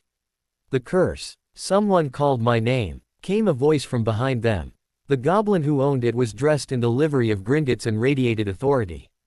"We did," Bill said cheerfully. "This will be a little dicey." When we break the curse, it will drain the wardstone. It will have to be re-energized so that we don't lose the ward itself. Unless you have a better plan. It was both a genuine question and a diplomatic gesture. Hairdstone had been Gringotts' senior wardmaster for over half a century. He was very touchy about anything that might be construed as a lack of respect for that status or his expertise.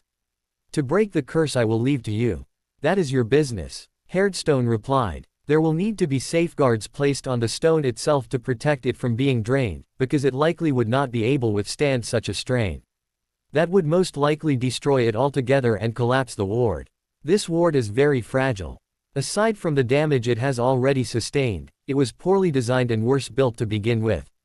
Had I done so poorly as a first-year apprentice I would have been sent to work in the quarries as a common laborer. He looked along the line of wardstones and added, some committee of bureaucrats took the low bid. That remark was made in the tone of a man scraping fresh manure off his shoe. Hairdstone turned his head, and added to one of the other goblins behind him, Strongarm, go assist the other working party.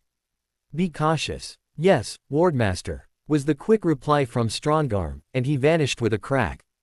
Bill and Ernie rode in the air, white spell letters twining around the poisonous green symbols of the curse.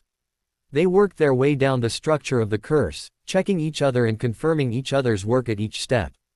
Wardmaster, we are ready. Bill said, his tone tight as he held his wand ready, concentrating on the symbols in the air in front of him. Hairdstone had been working as well, and the wardstone was now surrounded by a structure of glowing blue bars of light. I am ready also. On 3, we commence. Their voices crossed as they activated the spells that they had prepared. The green fire of the curse fountained up, then around the wardstone, running along the blue lines of Hairdstone's protective spell and back up into the air to vanish. Bill took a deep breath as the green fire vanished from around the wardstone and the ward was still up. He looked down the line of wardstones and saw another green flash as the other curse was dispelled. He looked up as the nimbus of the ward steadied. Hairdstone looked down the line of wardstones and sniffed disdainfully. The contract is to rebuild these wards to Gringotts standards. We will start anew and do the work properly. Send for wardstones. Many wardstones. He turned to Bill Weasley. There will need to be safeguards against this sort of curse. We shall need your help and advice. Right you are, Hairdstone. He looked down at the scorched and damaged wardstone. Bloody Russians fooled us once. Fool me twice, shame on me. The crimson gloom of the chamber of Horcruxes deep in Riddle's mind was lightened by the white light leaking out of the knots that fastened the Horcruxes to the core of his personality, his soul. The eerie sound of a soul in torment was louder now. Returning the first part of his sundered soul to him had made Riddle's mind a little more stable. He had left sane behind long ago, which in turn meant a little more able to feel agony. That required him to spend more energy and attention to controlling it, which in turn left less for him to resist the Guardians. Sir Francis Walsingham cared about Riddle's pain not one whit. That small increment of stability also had bought them a little more time before Riddle's mind collapsed into chaos. The Guardians were wasting none of that time. Of the 4 Horcruxes now remaining, 3 were being prepared for demolition. That would buy them some more time as the reintegration of Riddle's damaged soul made it more stable. Albus Dumbledore was doing that work, with assistance from John Dee. Their line of retreat through the shifting labyrinth of Riddle's mind was covered as well as it might be by the other Guardians. The knots that secured 3 of the Horcruxes were outlined in white light and ready for destruction. Dumbledore and John Dee were checking and double-checking their work, not only the primary spells that would break the knots but the secondary analysis spells that would measure the amount and nature of the backlash through the physical anchor of the Horcrux. The 4th Horcrux was the one that was anchored to the mind of the Warlock. That one was surrounded and entwined with a very different structure of magic that served a very different purpose. Having finished with the other 3, they went back to it and began checking their work with even greater care. John Dee traced along one part of the structure, paused and frowned. Albus, are you sure that this is strong enough to withstand the shocks? The other Horcruxes we will demolish one at a time to reduce the impact, but still I have my doubts of this. Dumbledore stroked his beard thoughtfully, then nodded. We have no room for error here. If we duplicate this part of the structure and anchor it here, he pointed with his wand, and here, that will make it stronger. How goes it? Said Sir Francis, his attention on preventing the great double doors from swinging shut as Riddle's desperation grew. Almost done. Albus replied. We are taking extra care with the one to the warlock's mind. Walsingham nodded, and returned his full attention to holding the doors. Dee and Dumbledore took their time in crafting the reinforcement, then installed it into the structure, fastened the attachments and checked their work again, then went on to the rest of the structure. Satisfied, they headed toward the door. As Dumbledore and Dee arrived at the doors, Sir Francis eased his pressure on the doors somewhat to let them close halfway, then stopped them again. Dumbledore stepped into the gap between them, raised his wand above his head, then turned his head to address Sir Francis. Ready. Fire in the hole, he shouted, and as he spoke a Patronus darted away to warn the others. Dumbledore paused a moment to gather himself, then shouted, Primo exequendum, then took a step to one side to shelter behind the door. A flash of blinding white light illuminated the chamber and lit up the corridor through the gap between the doors. A hard jolt accompanied the smashing impact of the soul fragment returning to its place. Sir Francis paid heed to none of this. His attention was given to a huge book of many parchment pages, all blank, and the magic quill that hovered above those pages, waiting. The quill began to write words and symbols on the pages, slowly at first and then faster and faster until it was a blur across the pages and they were flipping like the riffle of a deck of cards. Sir Francis smiled. Download in progress. They waited in tense silence, Dumbledore watching through the gap between the doors, Sir Francis watching the quill. Eventually it slowed and stopped. Walsingham flipped through the pages, then nodded in satisfaction. We have it all. Be ready for the next. Dumbledore said. He stepped into the gap between the doors, raised his wand again and shouted, Secundo exequitur, then took cover again. The flash of light threw harsh shadows down the corridor, and the smashing impact told of the return of another soul fragment. There was a breathless second, and then another flash of light and another impact shook the room and the corridor. Dumbledore was through the door in an instant, and Sir Francis heard his sigh of relief. Sympathetic detonation. I was afraid of that.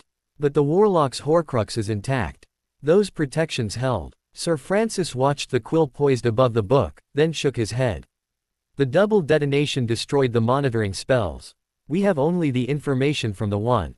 He closed the book, and put it under his arm. What we have must be enough. Albus, John, do you check the last Horcrux, then we shall go. Sir Francis waited patiently. As they had before, the detonations of the spell knots had jammed the doors. It would take Riddle time to recover from the shattering, literally soul-shaking shock of those impacts. Shortly, Albus and John appeared again in the gap between the doors.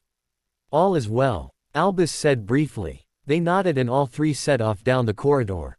They came again to the sixfold junction where Dame Stella and two of the other guardians stood sentry. While John Dee concentrated on finding the right passage that would lead them out of Riddle's mind, Dame Stella looked at the book. What fortune? She asked. We have the information from the first knot only. The other two detonated together, and so destroyed the monitoring spells. It was a risk we had to take. The warlock's Horcrux is secure. Sir Francis replied. She shook her head. Strange and ironic are the twists in the path of duty. In order to protect the integrity of the warlock's mind, we must have a care to the stability of Riddle's.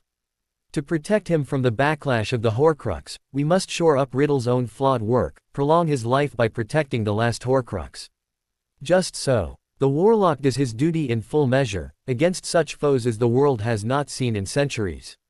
We have ours to do, whatever it may take. Sir Francis replied. They were interrupted by an agonized howl, and the face of Tom Riddle appeared on the wall. His expression was even more haggard and desperate than it had been before. You think you have won, old man? He screamed at Dumbledore. Not yet, Tom, but the endgame is upon us. Dumbledore replied, his mellow voice even and calm. The final trick shall be mine. I can break the Horcrux, take your precious warlock with me into death. Riddle said furiously. Dumbledore smiled. So you progress in mastering your fear of death, do you, Tom? Once again you are too late. Your lust for control and dominance knew no bounds.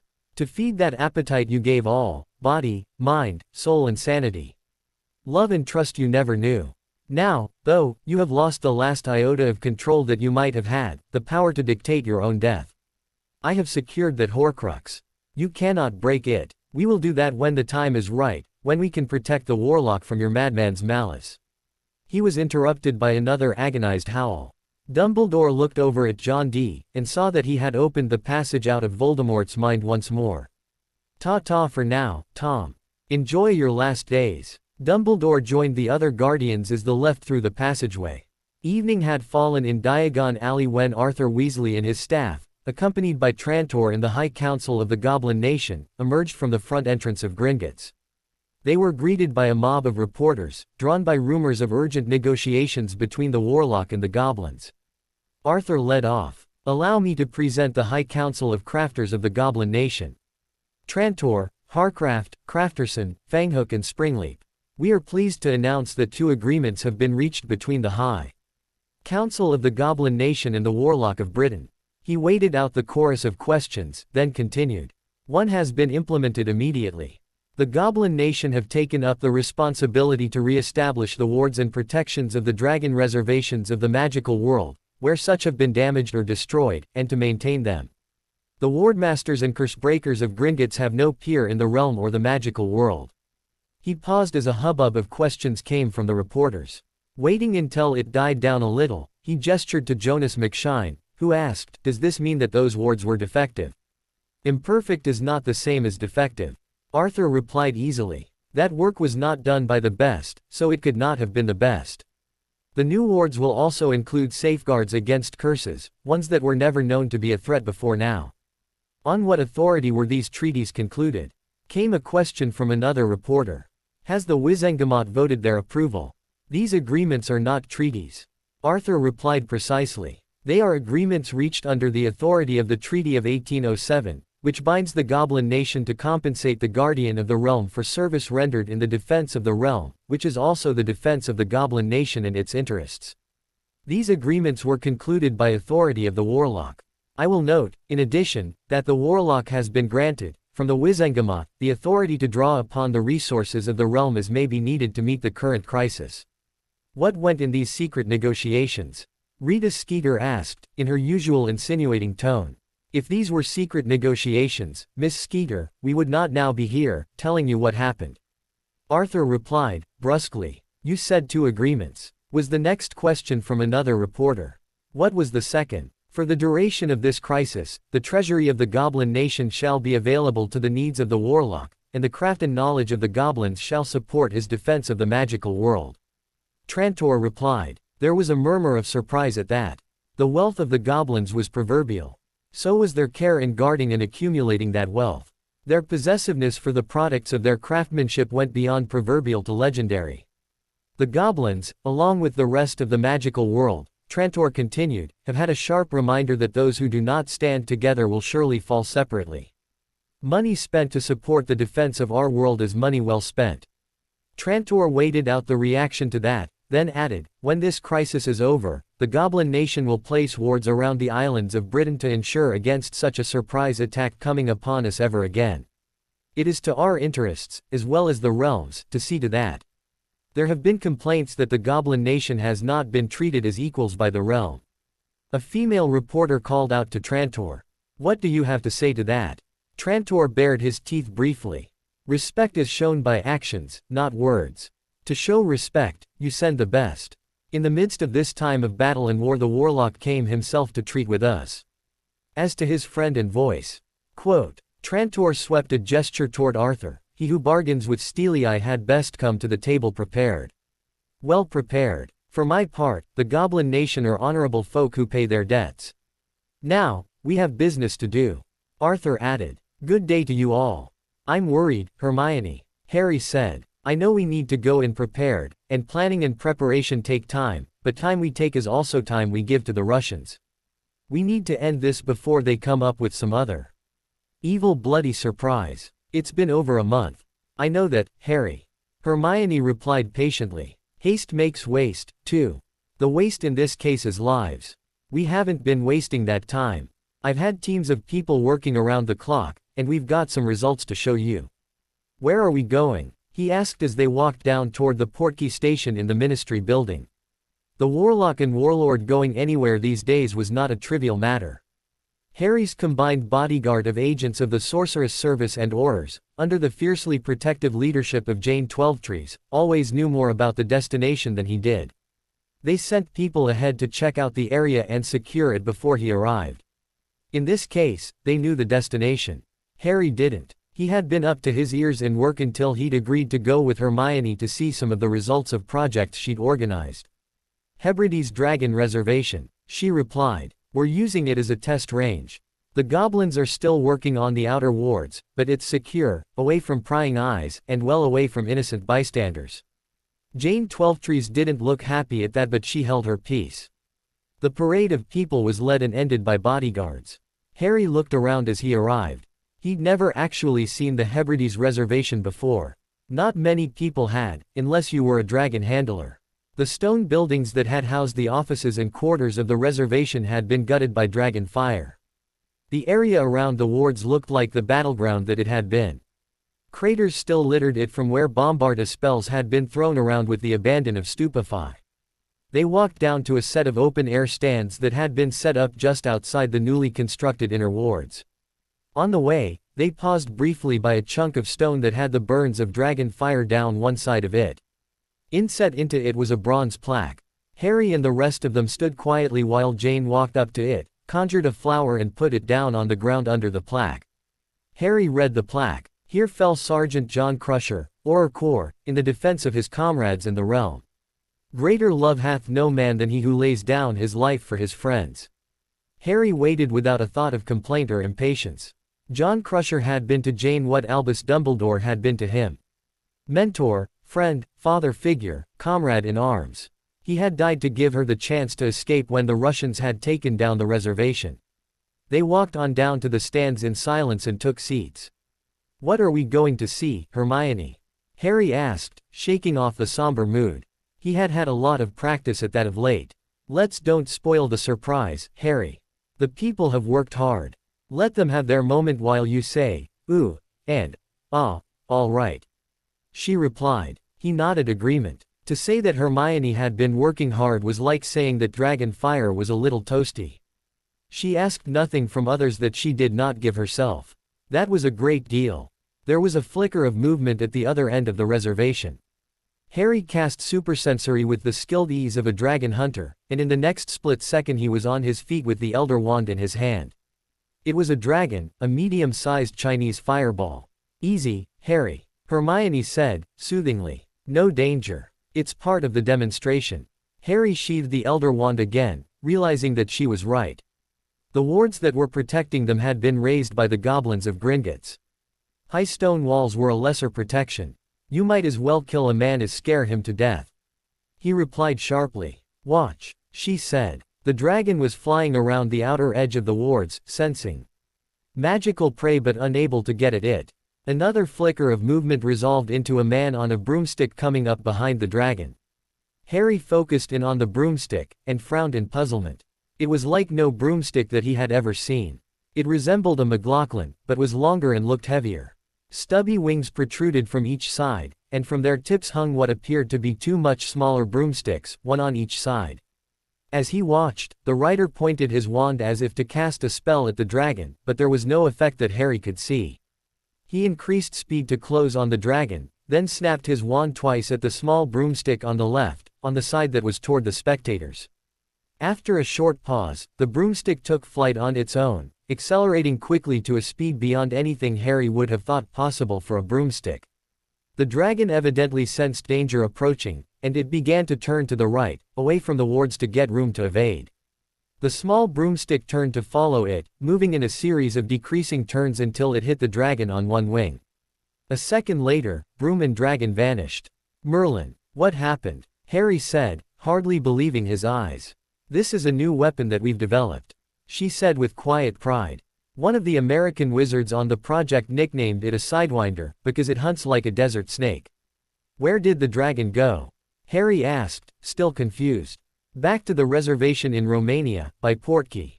She said. All right, you get your oohs and ahs, Hermione. How in the name of Merlin does it work? Harry said. Well, remember how Dobby jinxed the bludger at the Quidditch match, so it kept following you. She said. Not very bloody likely to forget it. Hang on, that's how you got it to follow the dragon. Harry said. Clever. She smiled. That's right. The broomstick is just that, but much smaller and lighter, so it can move much faster than a regular broomstick carrying a person. We had to figure out how Dobby did it. As it turned out, he had put a spell on your broom, nothing harmful, but it acted as a beacon to attract the bludger. Then he just hacked the spell on the bludger to make it follow the beacon instead of moving randomly around the Quidditch pitch as it normally would. The dragon hunter did the same thing here. The first spell he cast was a tracking spell, to give the Sidewinder something to follow. The broom itself is a portkey. Harry said thoughtfully. You'd have to activate it after the Sidewinder was away, though. That's right, Hermione said. Why a portkey, though? Why not just kill the damn thing with a bombarda or a reducto or something? Harry said. Hermione was not surprised at that reaction. After the Battle of Canada and the Battle of Britain, Harry wasn't going to have any love for dragons. Practical and ethical reasons, Harry. The dragons themselves were just used as weapons. It's the maniacs who used them as weapons against us that are the real problem. I'm not going to go all Newt Scamander, but dragons are part of the magical world, and we shouldn't exterminate anything if we have the choice. Sometimes we don't, I know. She started moving her hands to simulate an intercept. Practically speaking, an object with one of those spells imbued in it can go off prematurely. Not very good for the rider. Plus, we tried that. The weapon just isn't accurate enough to hit a vital spot on a dragon. With a portkey as the payload, it just needs to be accurate enough to hit the dragon. He nodded. Makes sense. No cleanup required, either. Just so, Harry. She agreed. That's been a huge headache, here and in Canada. We haven't had any statute breaches out of it, but that's because a hell of a lot of people worked very hard to get all those dead dragons disposed of properly. Not only that, you're in a fair way to get the weapon back, too. They aren't cheap. Brilliant. Absolutely brilliant. God, I wish we'd had this before. He said. She grimaced. It was never possible before. It wasn't easy or cheap, not by a very long spellcast indeed. I could make it happen because we had the top arithmancers from all over Europe and North America, the research and production facilities of Firebolt and Nimbus, and the combined treasuries of the Goblin Nation and the Realm, along with a very real threat right in front of us. What if the Russians are out of dragons? He asked. He added hastily, of course, we don't know that. Even if they are, Harry, we're still going to need this weapon system for a long time. She replied. There are dragons unaccounted for in Canada, Britain and Europe. We got a lot of them, but there were some that went to ground and hid. Finding them won't be easy. Dragons breed fast, too. A clutch of eggs can go from hatchling to big enough to be dangerous in just a few months. Remember how fast Norberta grew? You're right. Again. There's a shocker. He said. We're going to be hunting dragons for a long time. Victory doesn't mean you just get to walk off into the sunset of a happy ending. He paused. Any more miracles up your sleeve? As a matter of fact, yes. Hermione said, still with that manner of quiet pride. She waved a signal. A group of people came out with pieces of armor, and set them up on metal stands. The suits of armor were enough to look like a person, covering the vital areas. Armor of dragon leather and goblin steel, Harry, imbued with protective spells against lethal magic. She said. The wizards began throwing bombarda, reducto and other lethal spells. They slid around the armored figures, which remained upright, and the debris from the explosions bounced off the armor. Not a perfect solution, Harry, but it does give a large measure of protection against both material projectiles and lethal spells, not to mention dragonfire. Hermione said, watching the demonstration carefully.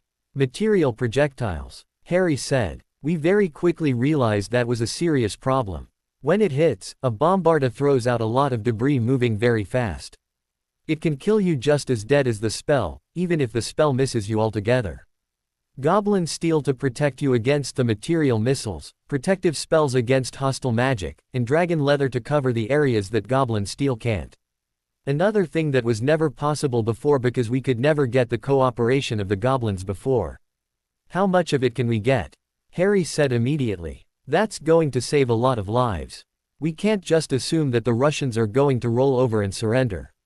We're going to have to go into the enclaves and root them out. I was not looking forward to that, but I couldn't see a solution, either. The goblins are working around the clock, and that's the limiting factor. We can do the spell work on the armor as soon as we get it. Give us a couple of weeks, and we'll have enough for the leaders and the people first into the fight. Basic dragon leather armor, we hope to have enough of to issue to all the deployed troops. Dragonhide isn't a problem, we're in good nick for that. Are the goblins going to want it back, after? Harry said. Hermione grinned. I handed that over to Magical Cooperation. We've got it on a 99-year lease. Right. The goblins call Arthur Steely for a reason.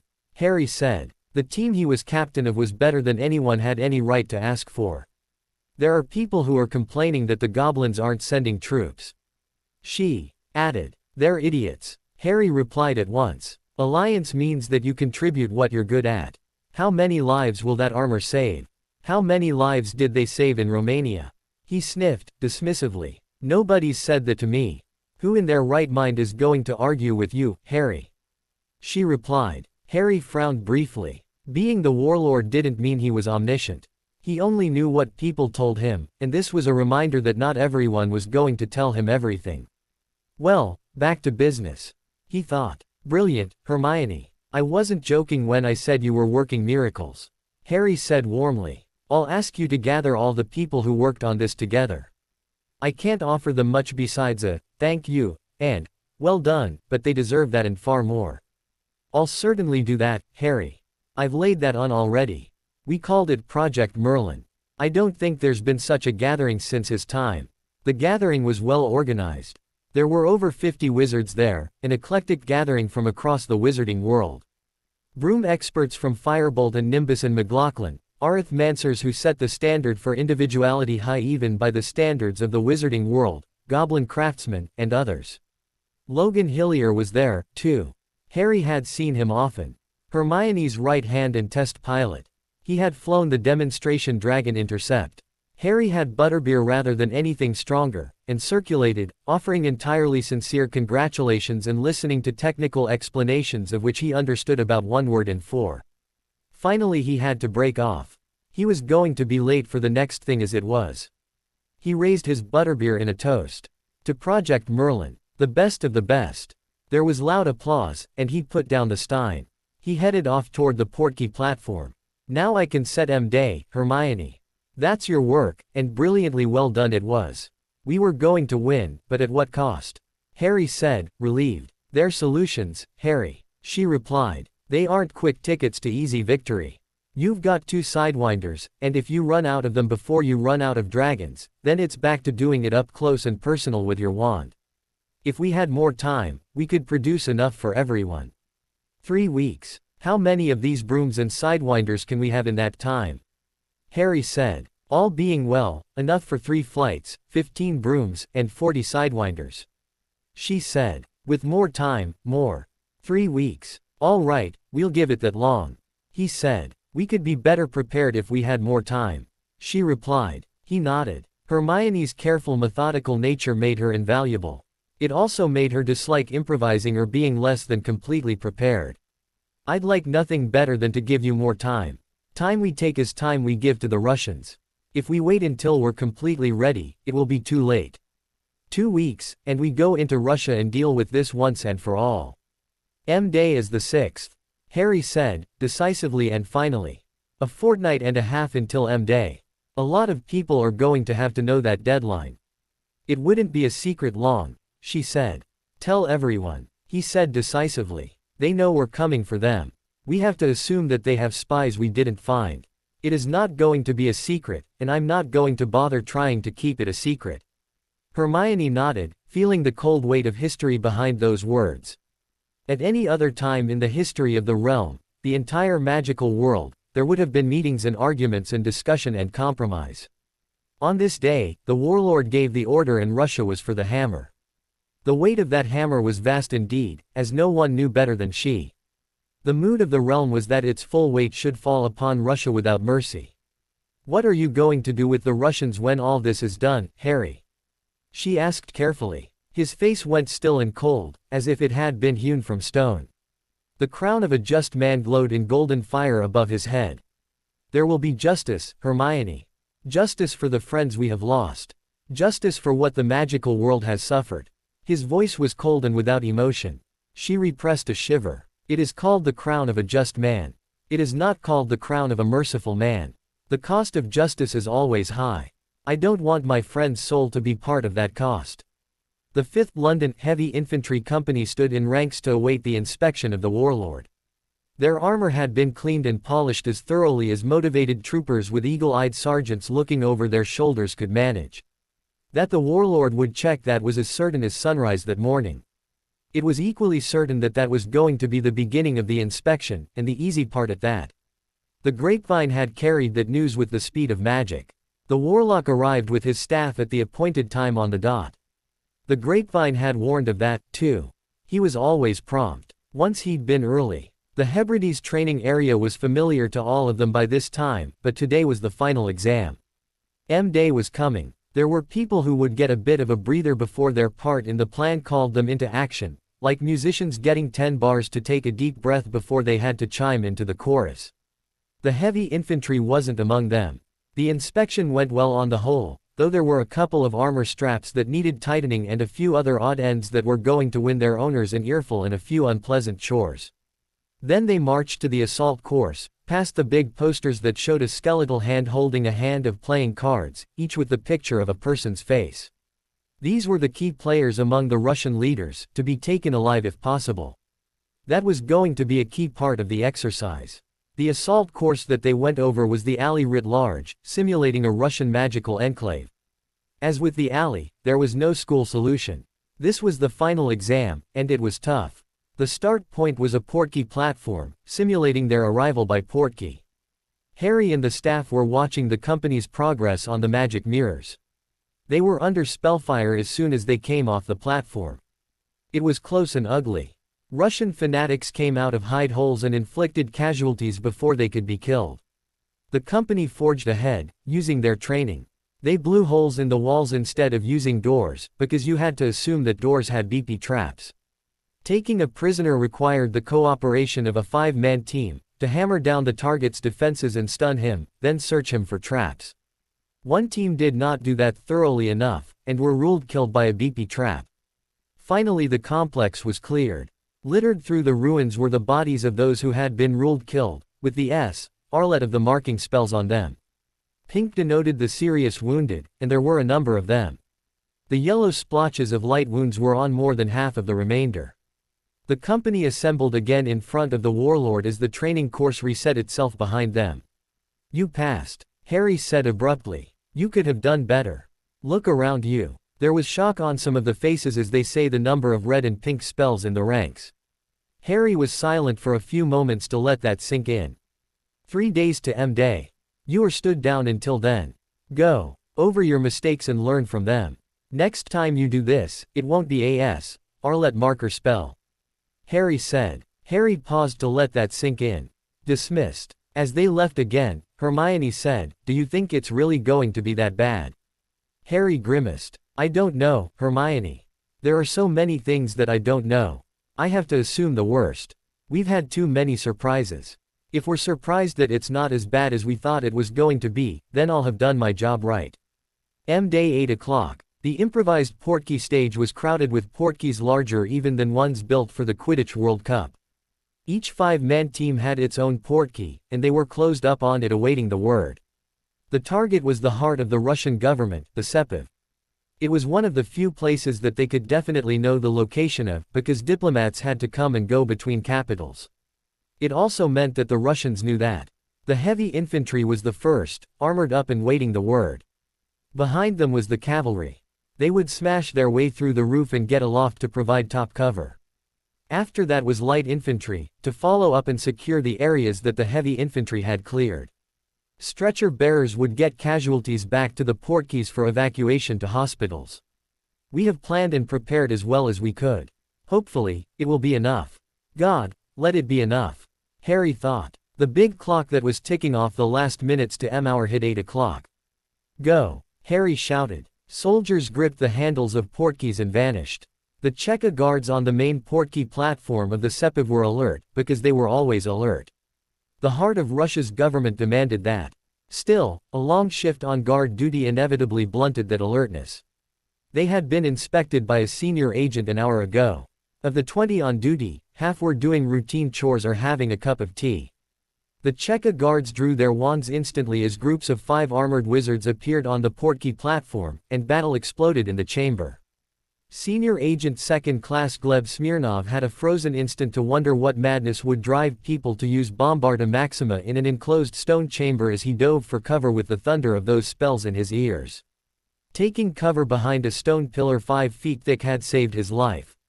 It had not allowed him to escape unharmed. He was half deafened, cut and bleeding. He cast the strongest Protega he could on himself, a twofold spell, then swung out from behind the pillar. Now was the moment if ever there was to be one. These madmen would surely have been stunned and wounded by the debris of their own spells, and at least some of the guards would surely have been able to get some spells off. What he saw as he cast Reducto was figures who were human in shape only. Black steel helmets and armor plates over black leather made them look like trolls. All he could see of their faces were eyes through the slits of the faceplates of that armor. Given time he might have been able to compress the Reducto finely enough, aim carefully enough to find a weak spot in that armor. That time was not given to him. His spell glanced off the chest plate of the target of his spell, and the instant reply from the 2 figures on either side stripped away his shields. "Hold!" shouted a stentorian voice from one of the figures. Gleb could not tell which one, and he was beaten to the cast. The spell that hit him was not a lethal one. Petrificus Totalis hit him dead center and he stiffened into a statue. Perforce he lay on the stone floor and stared at the ceiling while the brief deadly onslaught swept the chamber clean of resistance. Shouted orders followed each other in rapid fire succession. Team 2, watch the left. Team 3, get the right. 2 down here. Call medevac. All corridors covered, Sergeant Major. One of the troll-like figures walked over to Smirnov, as he could tell from the approaching thud of his heavy boots on the stone floor, and knelt over Smirnov, removing his helmet. The face was human, of a middle-aged man with a short clipped black beard. Close up, the heavy armor of black steel and leather had a symbol on the chest plate, a white set of 3 nesting chevrons topped with crossed wands and a British flag. "Well, let's see what we've got, air," he said, fumbled for a moment and pulled out a vial from a pouch on his belt. Unable to do anything else, Smirnov swallowed as the contents of the vial were poured between his teeth. Gleb had only a moment to regret that he had never achieved the rank of Senior Agent First Class, which would have carried with it the privilege of training in occlumency. Especially, the agents of the Cheka were permitted no privacy, not even that of thought. He felt the Veritaserum take effect. The cool clear feeling of being at peace with the world, all men being his brothers, melted his resistance like snow before a campfire.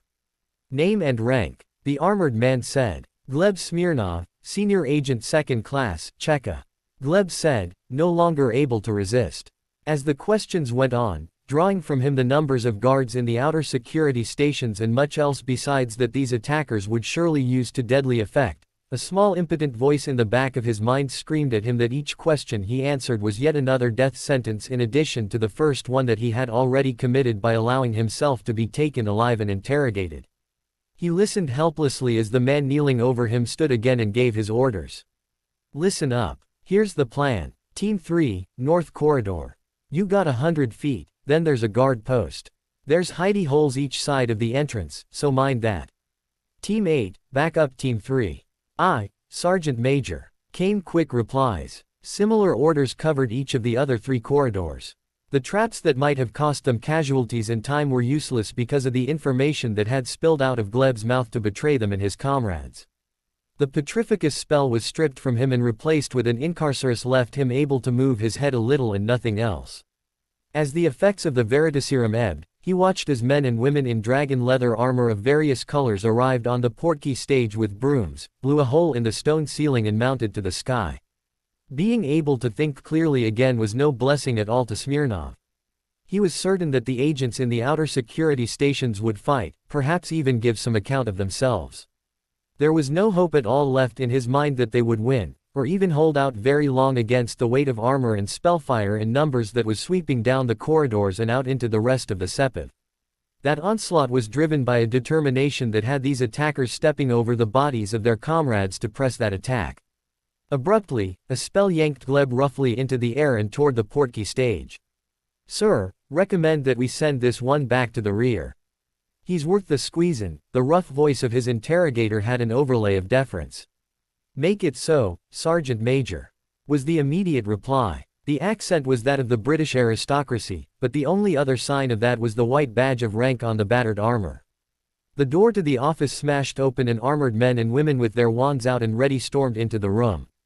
Dmitry Varanov raised his hands and sat absolutely still. That was no guarantee that his life would be spared, but then he did not care all that much whether it was or not. The thunder of battle had been getting closer for some time now, and he had long since lost any hope that the attack would be defeated or pushed back, however fanatical the resistance of the Russians. The game was done, and he and Russia had lost the last throw. Hold hard. If he tries anything, stupefy only. The big man with sergeant's stripes on his armor spoke with savage satisfaction overlaid on its tone of command. Sarge. The question came from one of the armored troopers, a woman by the voice. It was hard to tell the difference through the armor. Why not just stun him now? Might trip something if you do that, was the sergeant's measured reply, like a cursebreaker sizing up a tomb before starting work on the death traps. Just in case you don't know what and who we've got here, boys and girls, let me spell it out in letters of fire. We got the ace of spades, Dmitry Varanov, his very own bloody self. We don't let him get hurt, we don't let him get rescued, we don't let him commit suicide. The warlord wants a long chat with him. Answer up by the numbers. Aye, Sergeant. The answers came with a short pause between them. By the habit of many years Varanov catalogued the accents as the soldiers spoke. British all of them, from Scotland to London. The warlord's net had been cast wide across the most populous nation in the magical world. The warlock's authority to call up all of Britain in arms had been only a legal theory, until now. Until Dmitry Varanov had wakened that dragon. Varanov was searched, thoroughly, his hands bound, and he was marched out and along the corridors of stone he had walked so often before. In the outer areas of his offices there was evidence of battle, smashed furniture and scorched holes in the walls. The Cheka guards had resisted to the last, for all the difference that had made. In one corner, 2 troopers were ministering to a third. The wounded one had blood running down from the shoulder. The bodies of the Cheka guards were strewn about, unheeded. He was taken downstairs and they arrived at a room near the Politburo meeting room, which was now a security checkpoint. The personnel here were an international mixture, all police officers. He identified the Arlet leather of the CMAF, the dark robes of the Sorceress Service, British oars, and the dark blue of the All Things Marshals. The search he was subjected to here made the one he had undergone from the armored troopers look like a passing glance. He was stripped BPD and scanned for every sort of curse, poison, magical and muggle trap. At the end of that, he was given a robe. He had expected to be bound, but he was not. He was held in a cell under constant guard. Harry stood alone in a room off the Politburo chamber that they had taken over as the warlord's HQ. His bodyguards had insisted on scanning and checking that room with paranoid thoroughness before letting him close that door behind them. He raised the Elder Wand. The warlock requires the assistance of the Council of Merlin. The room filled with the glow of magical torches as it grew and changed, becoming the stone hall of the Room of the Round Table. The members of the council were seated at the table in their order as they always were. Master Potter, how may we assist the warlock? Merlin's bottled thunder voice, with its tone of command, greeted him as it had before. Master Merlin, I have a problem. We have taken a prisoner. Dmitry Varanov. He was certainly back of much of what has happened to us, and his mind holds many secrets. I gave strict orders that he be taken alive and unharmed, and he was. Now, I need to find out what he knows. Sir Francis Walsingham, I believe that this matter lies within your sphere. Merlin said. Master Potter, interrogation is an art, and methods will vary with the subject. I presume that this Varanov is an oculomans. I don't know, Sir Francis. I think it's likely. Harry replied. I should recommend that you test him first. If he is not, the problem becomes easy. He can be questioned under Veritaserum. If he is, then the problem is far more difficult. Veritaserum and other methods of forcing truth become useless. Oculomancy also allows the practitioner to block out physical pain, so questioning under torture also will not avail. That is in any case a very poor means of getting information, and I do not recommend its use. Sir Francis said, coolly. I wasn't going to use that, anyway. Harry said sharply. Curiosity won out, and he added, a poor means of getting information. It was used in my time, Master Potter, and sometimes at my order when there was no other way. Pain will make all but the most hardened fanatics talk, but that they break does not guarantee that they will tell the truth. It means that they will say whatever they think will make the pain stop. Sir Francis replied coolly. Sir Francis continued. The art of interrogation consists of finding the weaknesses of the subject, working on them, eroding his will to resist. Destroy that, and you have won. A castle, however strong, will fall in an hour without a drop of blood shed if the commander of the garrison surrenders. How do I do that? Harry said. Sir Francis ticked off points on his fingers. The offer of leniency can erode resistance. Leniency is a relative term. A man faced with being hanged, drawn and quartered might consider a long term of imprisonment preferable. Harry considered that. How might I do that? The ICW is setting up a court, one that I don't have any control over. A supreme commander in the field can hold a court-martial upon a drum, and its sentence can be summary, determined by thee alone. You could threaten him with the fate of Tom Riddle, even. In the process of discovering how to unmake a Horcrux, we have discovered how to make one, without the need to murder innocents.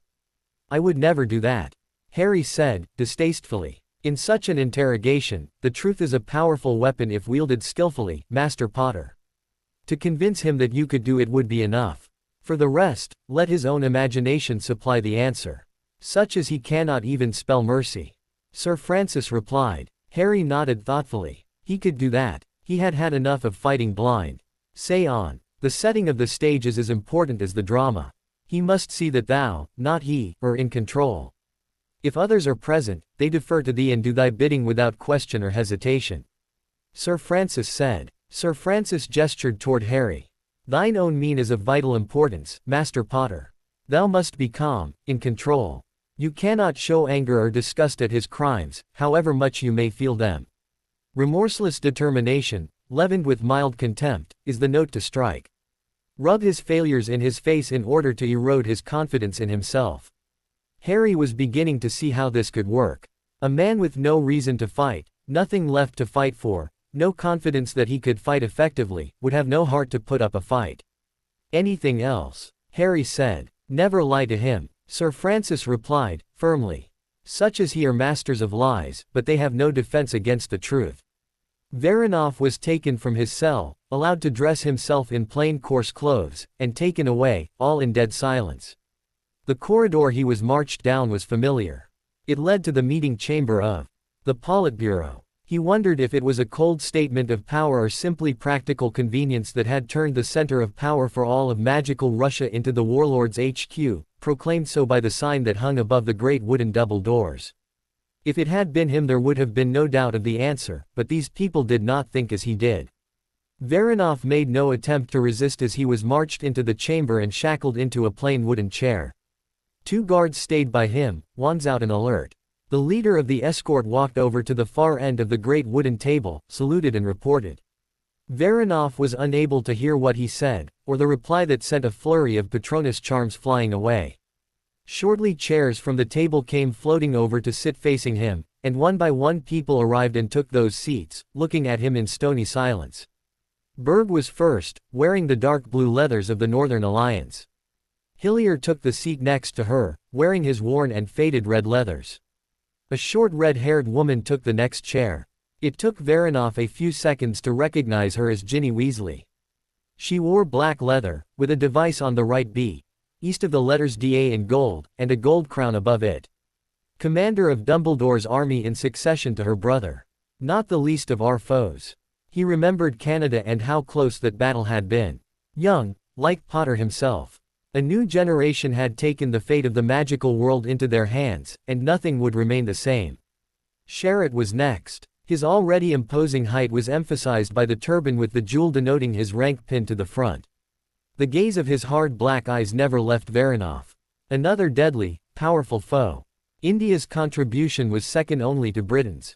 A weather-beaten man in pale blue dragon leathers was the last to seat himself.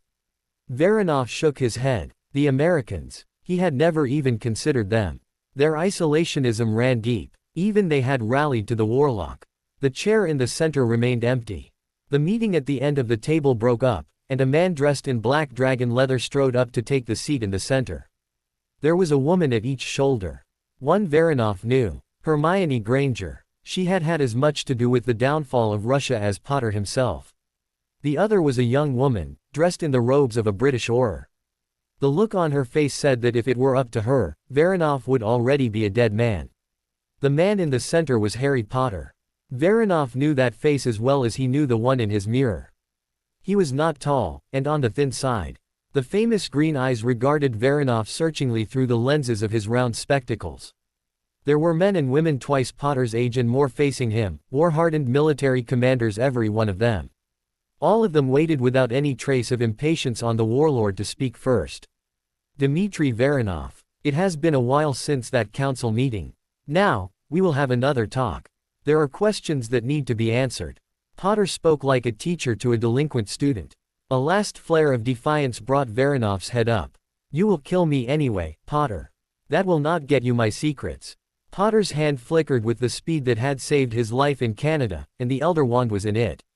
Legilimens. Varanov turned the probe, trying to use it against its sender, but it was smashed aside with ease. Oculomancy was not about power, but skill. Potter's skill was no less than Varanov's own. An oculomens. Potter said calmly. Why am I not surprised? He lowered the wand again. We have here a problem. The normal methods of questioning would not work on you. Veritaserum is useless on N. Oculomens, legilimens would take too long and produce uncertain results. His wand flicked, and a drum came floating out from one corner. This drum has no particular lineage. It's just a drum. By the old custom of a military force in the field, a court-martial can be held on a drum head, and the sentence of that court is summary. As warlord, I can convene such a court, and its sentence can be what I decide it is if these commanders find you guilty. The green eyes bored into Varanov's own, and he felt a twinge of fear despite himself. There was no chance that this court would acquit him, however far its members might bend over backward to be fair. Potter's face was as hard as stone. It did not give him any hope that he would be merciful in victory. Potter said abruptly, Are you familiar with the fate of Tom Riddle, who called himself Voldemort? Dumbledore killed him. Varanov replied, shortly. The wand flickered again, and a memory, compacted into a single package, was driven into Varanov's mind before he could act against it. It showed a man, unquestionably Voldemort, entrapped into a sphere of clear crystalline rock, his back arched in agony, clearly in the throes of death. It was followed by another scene, the inside of Voldemort's mind as he hung in his perpetual death agony. Varanov did not think of doubting them. Master himself of lies, he saw only raw truth here. Riddle sought to make himself immortal, so when Albus Dumbledore defeated him in battle, he could not kill him. He could imprison him in that sphere of rock, where he hangs perpetually at the edge of death but cannot go over it. There is a certain justice in that. He dies for a minute, or perhaps even an hour, for each of his victims. Harry's voice was soft, and utterly merciless. I offered Riddle mercy. If he gave up his secrets, then he would have his means of immortality destroyed, and he would die. Riddle was stubborn. He refused to give up his secrets, so he still lives, if you call his existence life. Harry continued in that same merciless tone. Now we come to you, Dmitry Varanov. The tale of your crimes is as long as Voldemort's, if indeed not longer. If I chose to take the time and trouble, a fate such as Voldemort's could be arranged for you, and we could wait in patience to see if your stubbornness is as great as Riddle's. I think not, actually. You retain some remnants of sanity. Harry said, then sat back in his chair. Varanov looked for a way out of this, but he could see none. Potter's memory was too detailed, too consistent to be a lie. He had resigned himself to death, but the fate that Potter threatened him with was enough to make even him shudder. It was endless. If I yield? Varanov asked, for the first time actually considering what was for him the literally unthinkable act of giving up his secrets to his enemies. Then you will be turned over to the High Court the ICW is assembling to try the criminals of magical Russia for their actions against the magical world. That court can only sentence you to death or imprisonment. If, that is, you answer all our questions with your defenses down, so that we know that you speak only the truth. Varanov looked up at Potter, and what tipped the balance was the dawning look of horror on Granger's face. She believed that this could be done, that Potter would do it. His shoulders slumped. There were once 25 members who sat in this chamber. Now, besides me, there are 3. None of us have any children to inherit our power and our lands. Ah, Sherrod said. This made some sort of sense out of the Russian mania for secrecy. Their numbers dwindling, they had hidden their vulnerability with ever greater ferocity as their weakness grew. Generations of folly have brought us to this. Varanov went on, actually sounding relieved that he could unburden himself of secrets he must have carried for decades. Squibs. Non-magical children of magical families. You feel guilty that you cast them out of the magical world, left them to make their own way in the non-magical world. Most survived, and their bloodlines continued. The wizards of such bloodlines you brought back into your world, such as Granger here. To us that was sheer sentiment, and a risk to the statute of secrecy. We killed them all. The faces of the warlock and his commanders acquired almost identical expressions of horror. Only slowly did they regain their control. Varanov was looking down at the floor, trudging on. Not alone did that folly cost our future, but our present as well. Many families fled Russia over the years, finding refuge where they could, sooner than murder their children or see them killed before their eyes. He shook his head slowly. Luke Bodrev of the Sorceress Service. The president of Makusa vows that his wife and 3 children shall lack for nothing in recognition of his heroism. His oldest son swears that he will follow his father into the service. His family fled Russia 2 generations ago. He is one of many such. Those who might have been our defenders are now our enemies. Then there was the matter of our children actually finding mates. Varanov continued in that same weary tone. We had few meeting places. Trust each other. Hardly any chance of that. Marriage was to seal an alliance, or tribute levied on the less powerful. Choice, consent. Little, if any. Do you think that made for happy or fruitful marriages? The answer to that was plain to be read in his expression of bitter despair. There were fools among you who advocated forced marriage, but they were few and ignored, rightly so. If you wish to know the end result of such a practice, look at us. Hogwarts was your solution, and no better was to be found. Was there ever such a marriage mart for wizards? Add hormones and stir. No coercion required. Russia has such a school. Sherrod said. We claim to have such a school. Varanov said in that same tone of weary resignation. It had few students even at its height, and it shut down altogether before Grindelwald's war. We put on the occasional show to support that fiction. Why? Why all this? Harry said. We were dying out. Our nation was crumbling around us. Then the final clock began to count down. The wards on our dragon reservation were crumbling and we had not the skills or resources to repair them. When they failed, the last of our nation would go up in flames. Varanov went on, his voice beaten and hopeless. He shook his head, slowly, despairingly. So, I conceived a plan. If we could get the resources we needed from the rest of the world, then perhaps we might survive after all. We had no way to get anything peacefully. We had nothing to offer, no friends, no one who cared anything about us. Generations of folly there, too. We treated the rest of the world as enemies, so they became our enemies. What plan? Harry said. If we could hold a sufficient threat over the heads of the ICW nations, then we could levy tribute on them for what we needed. We developed a method to portkey dragons.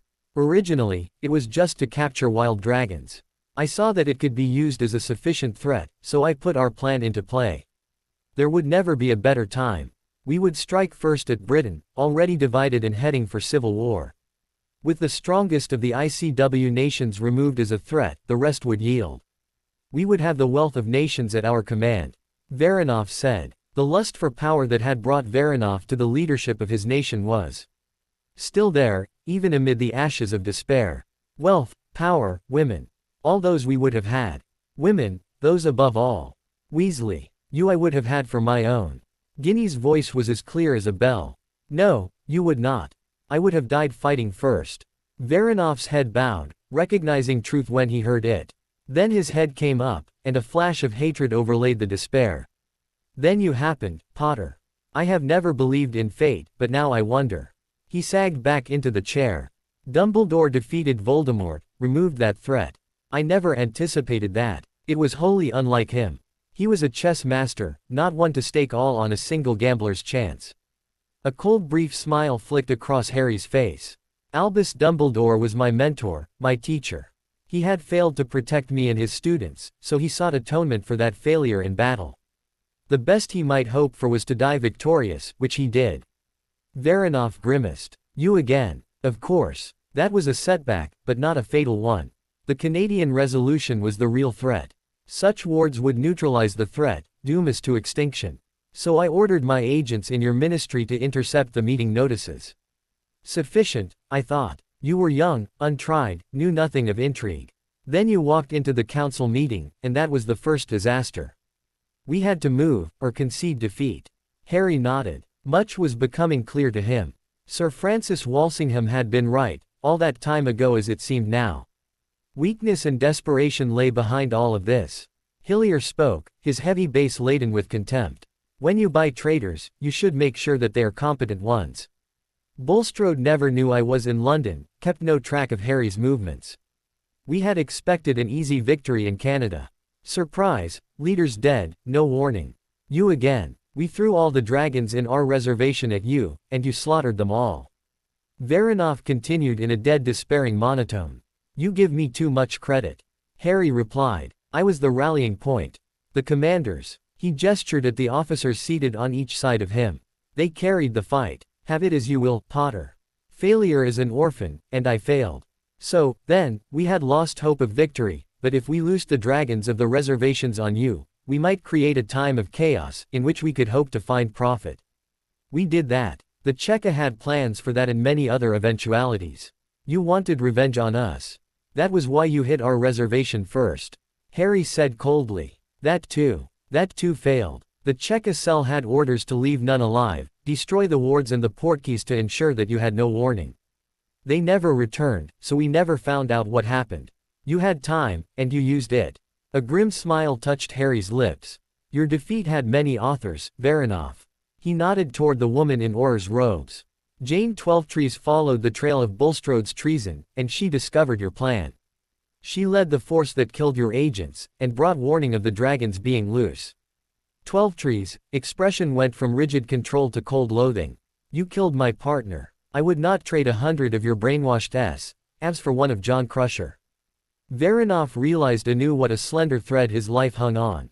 A word or a gesture from Potter, or the suspicion that he was a threat to him, and his life would be snuffed out like a candle in a hurricane. He shrugged mentally. That was the price of failure, and he had lived with that thought in his mind for decades. The one point of pride that he had left to him was gone as well. He had run agents for decades, was accounted a master of it even by Russian standards. Potter's agents had bested his, defeated that scheme, too. So, the rest you know. The nations of the ICW rallied to you, and the one thing that we had always feared was upon us. All those who feared and hated us, who had good reason to do so, were united against us. All the plots and schemes came to nothing. Varanov said. What will we find when we go into your enclaves? Sherritt demanded abruptly. Varanov shrugged. Dust and desolation, mostly. Families have been dying out, with none to hold their lands or work them. Some few will fight to hold their lands. They're vassals. They will probably welcome you as liberators. He said bitterly. Our own people were the first of our victims. Harry looked left and right at the commanders. Has anyone any other questions? Silent head shakes were the answer. Harry gestured to the guards. Take him away. Hold him in solitary. We will have more questions for him. After Varanov was unshackled from his chair and hustled away, Harry sat silent for a time. Then he put his wand to his head and extracted a memory, placing it a vial. 3 flicks of his wand created duplicates of that memory. Hermione, please see these delivered to the other members of the ICW Security Council by safe hand of courier, and convey my request for a meeting as soon as possible. He said, and handed her the vials. She nodded, took the vials and left. Well, now we know what we're up against. Jaeger said heavily. Your orders, sir. Continue with operations as planned. Do not let your guard down, ladies and gentlemen. Weakness and desperation do not preclude last-ditch resistance and lethal traps. Harry said. Yes, sir, was the chorus of replies. Sherritt shook his head. I had hoped that we might find someone with the authority to surrender, and the sense to do so. I never imagined this. What are we going to do with these people? Hillier said, heavily. That's going to be the agenda of that ICW meeting, Commander. We're the people responsible for dealing with threats to the magical world, so hopefully we can find some kind of answer to that question. Harry said. He stood abruptly. Dismissed to your duties, ladies and gentlemen. Harry frowned. He felt a sense of urgency such as he had only felt a few times before, such as when he had gone to take the test of Merlin. We've been working out the Russian portkey network, sir, and we can say with good confidence that we know where these three lead. The operations plan you have in front of you, and I have covered the high points. Questions. The briefer was from the heavy infantry, who would be leading the push into the outlying Russian enclaves. No questions, Harry said. He thought for a minute. I want you to do it in steps. Keep a strong reserve ready to move at a moment's notice. Assume that there will be nasty surprises. We're still questioning Voronov, and even he doesn't know everything. Go. Harry closed the door behind him, with two members of his detail posted at the door of the small room. He raised the Elder Wand. The warlock requires the assistance of the Council of Merlin. The room grew and changed and transformed into the Room of the Round Table. Merlin spoke at once, without preamble.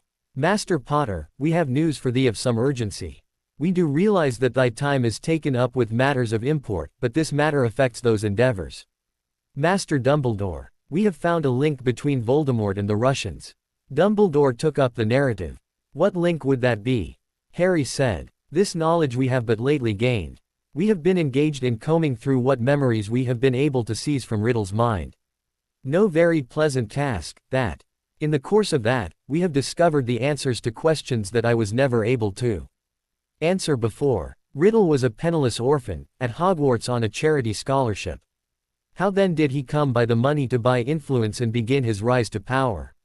Where did he come by the knowledge of dark wizardry that he used to inspire the fear on which his power was based? He made his first Horcrux when he was 16, you recall. Dumbledore said. Didn't he get the spells from the library at Hogwarts? Harry said, puzzled. When I was warlock and headmaster of Hogwarts, I took measures to suppress such knowledge. The books you speak of were removed from the library at Hogwarts and stored very secretly, and some copies were in fact destroyed. He never gained access to them, and this we are certain of by analysis of the spells that he used to create his Horcruxes. Dumbledore replied. Where did he get them, then? Harry said. The Russians gave them to him. Dumbledore said. Why would they do that? Harry said. Sir Francis leaned forward and tugged at his short-cropped beard. To weaken Britain, Master Potter. It cost them but little, some money and books that they could well spare. If the venture came to naught, no loss. If Voldemort became a serious threat, then they were well repaid. Voldemort never owed them any loyalty, nor did they ever have any control over him. They neither needed nor wanted that. They set a dragon in our midst and let it follow its destructive nature. So, you see, Harry, to destroy books is not necessarily to destroy knowledge. The knowledge that something is possible is often enough for someone to rediscover it, and if you do not know how something works, it is very difficult to devise a counter. Dumbledore said. However, the salient and immediate point is that the Russians knew of Horcruxes very well. Likely they invented those spells, that process. Their aristocracy had as many victims at their disposal as they wished. I am willing to say, with good confidence, that there are more Horcruxes among the ranks of the Russian aristocracy. Sir Francis said. Voronov didn't have a Horcrux. He dropped his defenses during his interrogation. I'd have seen it. Harry thought aloud. Voronov was a young man by Russian standards. Also, his diplomatic duties brought him in contact with powerful wizards, myself, the Archmage and the Sorcerer Supreme. I especially might well have seen the signs on him. Dumbledore replied. Harry chewed his lip for a moment, thinking. So Voldemort's victims, too, were victims of this war. The first victims. So it would now seem, Master Potter. Sir Francis replied. Harry nodded. He began thinking, quickly. He was going to have to change the mission orders for the operations that had now been kicked off. Fortunately, there was only the one that had actually deployed yet. Thank you, ladies and gentlemen. It is much easier to be a legendary hero when one has a whole team of legendary heroes behind him. Harry said. 'Tis kindly of thee to say so, Master Potter. Merlin replied. Harry turned to the door, already composing his new orders. Sub-Commander Anderson started the briefing for the operation he would be leading. All right, boys and girls, listen up. The Russian ministry is secure. Now we're going to be moving out into the countryside. Not much knowing what we'll find. The Russians didn't trust much of anyone, which includes each other. The big brains are still working on sussing out their portkeys. We've got this one. Supposedly it's the manor of one Dmitry Antonov, some kind of relative to the Ace of Spades. Far as I can see, they're all related to each other. Too damned closely. Corporal Ludmila Josephson said. That's about right, Corporal. All right. We assume it's a hot entry, same as the Cheka HQ. We secure the portkey head for the second wave. Soon as we've cleared the portkey itself, we perimeter the area. Second wave comes through, we play it by ear from there depending on what we run into. Don't these people apparate, sir? Ludmila asked. Hardly at all. Don't trust each other. Apparition means you could drop over for tea any time without an invitation. They've got wards all over the place. Anderson replied. Blind obedience was not the style of the heavy infantry, or the warlord's force for that matter. Same as their ministry building. Bugging out is not an option. Got it, sir. Josephson replied. There was a murmur of agreement from the rest of the troopers, armored up except for their helmets. They were sitting on the stone floor next to one of the small portkey stages off the main stage. All right. Next thing, and this is from the warlord, general order. All troops are to use reasonable force against armed combatants only. That's a reminder, you've heard that before. Up to now, wasn't much of an issue. Bloody ministry building was crawling with fanatics. This is a different Quidditch pitch. From what the warlord squeezed out of the Ace of Spades, their aristocracy pretty much owns their people, and can do whatever they like with them. We've seen what happens with that. We're going to see some farming folk and servants who aren't hostile, just scared. There's going to be a hard core, the aristocrats and their personal cutthroats. He looked around at them. There's a time for bombarda, and there's a time for stupefy. You mind that. The manor of Antonov was several hundred yards from the portkey stage. As they flickered into existence on that stage, Team 1 of the 5th scanned their sectors, instantly ready to react. Sub-Commander Anderson cast diagnostic spells, then nodded in confirmation of what he had expected. That stage was warded till the cows came home. It took some time and some spellcasting to ensure that they had found all the traps surrounding that stage. The Sepiv had been a hard school in that art. Once done and they could step off the stage in safety, the word went back to call the rest of the teams through. Cracking the wards around the portkey stage required careful patient work. Anderson did that while the teams remained at instant readiness, faced out in all directions. It was a fine spring day. The ornate manor house was on a hill, surrounded by a carefully tended lawn. Statues of nymphs and children at play were set around the lawn. The armored alertness of the teams was a jarring note in that seemingly idyllic scene. There was an arrival by Portkey, whose sudden appearance got several wands pointed at him before they identified him. He was wearing light cavalry leathers, and he had an envelope in one hand and his wand in the other, with his broom slung over his shoulder. Sub-Commander Anderson. Where is he? The new arrival demanded without preamble. Who's askin'? Was the grumpy reply from the sergeant in charge of the Portkey stage guards, who considered that he had the short end of the wand.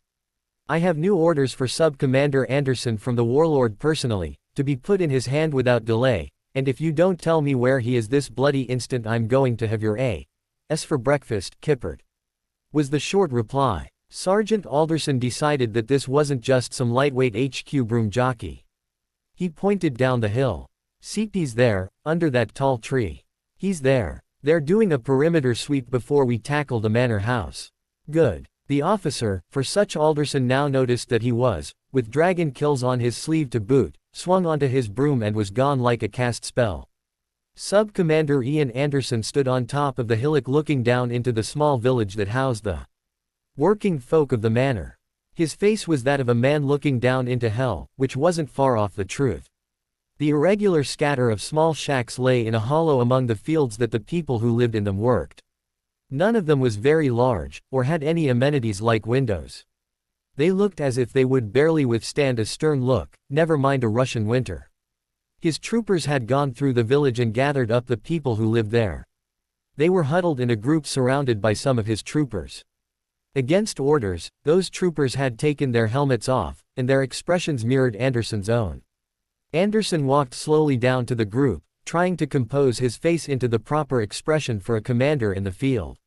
"What have we got here, Sergeant?" Anderson asked. "We did the perimeter sweep, sir. This is all we found, the common folk of the manor. They've been scanned. Not a bloody thing on 'em except rags and filth. If they've ever in their lives had a square meal, it was a long bloody time ago," Sergeant Carter said. He looked back at Anderson, and gestured toward the group of people to indicate a young owned woman, down on one knee with her helmet and armor gloves off. "I've got Josephson trying to reassure them a little, sir. She speaks the language a bit. Her grandmother was Russian. I've sent for all the rations and water. We can give 'em a bit to eat, anyway, and a clean drink." "Well done, Sergeant," Anderson replied. "One more thing, sir.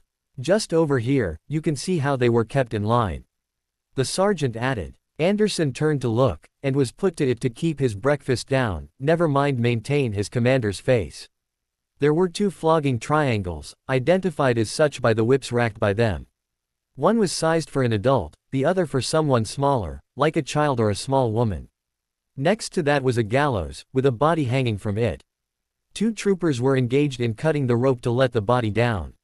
A broom came in for a landing beside Anderson. "Sub-Commander Anderson, I have orders from the Warlord's HQ." The young officer in cavalry leathers slung his broom and handed Anderson an envelope. "Delivered to your hand, sir. The Russian aristocrats are to be taken alive when you go into the manor house. That a bloody fact. You go back to those fat-arsed bloody HQ wallas, show 'em a pensive memory of this, and tell them where they can put their bloody orders." Anderson snarled. Anderson turned contemptuously away from the cavalry officer. "Sergeant, gather 'em up. We're going up that hill and we're going to have a bloody word with whoever is in charge here." Team lead Andrew Harbright made a quick decision, which dragon hunters learned to do and professional Quidditch players were pretty good at, too. Anderson was too angry to listen, and his people were in the same mood. They didn't know what he did, and they were primed to make a bad situation worse. Looking around at this pit of horrors they'd come upon, he couldn't much blame them. The Russian people had been the first victims of their leaders. He didn't have any good moves left, so he took the least bad, mounted his broom and headed for the portkey platform. Sub-Commander Anderson was gathering his people together for the assault on the manor house when he became aware of someone behind him. "Who the bloody hell do you think?" he said as he turned his head. The sentence died on his lips as he realized exactly who was standing there. The man in front of him actually had to look up to glare into his face, as if that mattered. The green eyes behind the round spectacles burned with contained fury. "I think I'm the warlord. I think you're an insubordinate bastard, Anderson. Since bloody when did obeying orders get to be optional?" Harry Potter said. The cold controlled voice was deadlier than any amount of shouting. Ian Anderson stood silent, the anger blown out of his mind to be replaced by the sickening realization that a word from the man in front of him could break him and send him to Azkaban. "While serving in the warlord's force, you were one of the warlock's household." His word was high justice, law without appeal. Worse, he'd deserve it. Potter's gaze swept across the rest of the company and the sickening scene behind them. His face became grimmer, if that were possible. "You're still an insubordinate bastard, Anderson," he said after a long moment. He turned his attention back to the troopers of the company. "I'm going to be leading the assault on the manor house. We're going to take the aristocrats alive. I'm going to spell it out for you in tiny little words written in fire, since you seem to need that. When you kill someone who's got a Horcrux, you don't kill him. You just destroy the body. The soul can float around, possess people, make itself a new body." He paused to let that sink in. Been there, done that, got the scar. Riddle didn't pull those spells out of his ass. He got them from the Russians. They've been doing this for God alone knows how long, centuries. "So, we're going to go in there, we're going to sort the evil bastards from their victims, and we're going to ship them back to HQ where they'll be checked for Horcruxes and have them removed." The warlord's eyes went back to the huddled group of people, now shakily eating ration bread and cheese and sausage under the eye of the owned woman. "Who's in charge down there, Anderson?" "Corporal Josephson, sir," Anderson replied automatically. "If Sergeant Major Josephson doesn't have everything she needs or wants to take care of those people and get them evacuated out to safety, I will break you, Anderson. She will have the authority to levy a warlord's requirement for what she needs." Is that quite clear? Harry said. Yes, sir. I'll tell her. Anderson replied automatically. See that you do. For the rest of you, since you're such a lot of keeners, you can lead the next few and show how it's done. Potter said in a louder voice. The warlord raised his voice to a commanding pitch. Follow me. As they followed the warlord up the hill, Anderson said to the sergeant major, this is on me. Not this one, sir. We were all screwing up by the numbers together. Next time, let's just keep it at something that will get us a rest cure in Azkaban. The sergeant major replied. Copy that, Sergeant Major. Anderson said, and picked up the pace. The memory of Dmitry Voronov's interrogation played out above the tabletop in the Warlord's HQ for the meeting of the ICW Security Council.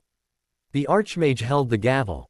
Harry, the Sorcerer, Hillier and Sherritt made up the rest of the council meeting. Greylock could not attend. The reach of Russia had extended even to Australia. He had proxied his vote to the Archmage. The Russian seat remained vacant. I have never seen a Veritaserum interrogation without the Veritaserum. The Sorcerer said. Now we know the truth of all this. Grim truth it certainly is. The Archmage replied. Now we must find a way forward. Warlord, how do we do on the military front? The Archmage asked Harry. We have secured the Sepiv. There was hard fighting there, particularly in the headquarters of the Cheka. That was a nest of fanatics and no mistake. We have identified portkeys to 4 major enclaves. The structure of the Russian portkey network is as complex as their politics. Slow work. We are tackling them with strong forces, one at a time. Voronov's information has so far proved correct. Resistance has been less than I feared, but there are many traps. One enclave was abandoned altogether. Clearing it was nearly as difficult as the inhabited ones.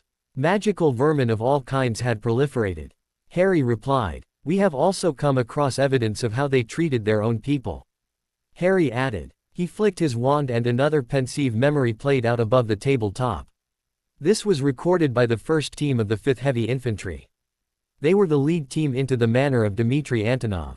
Subsequent interrogations of Voronov had given us enough information to make that operation feasible. I went myself to investigate the first reports. I thought that they must be too bad to be true.